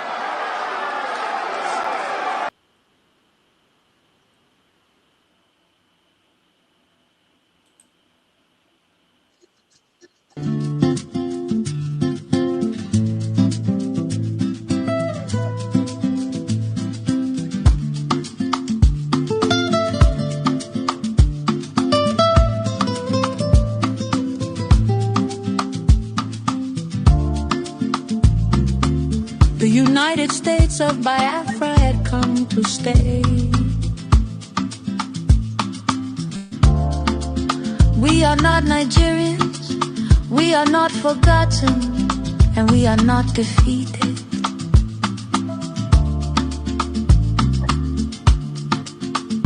We are going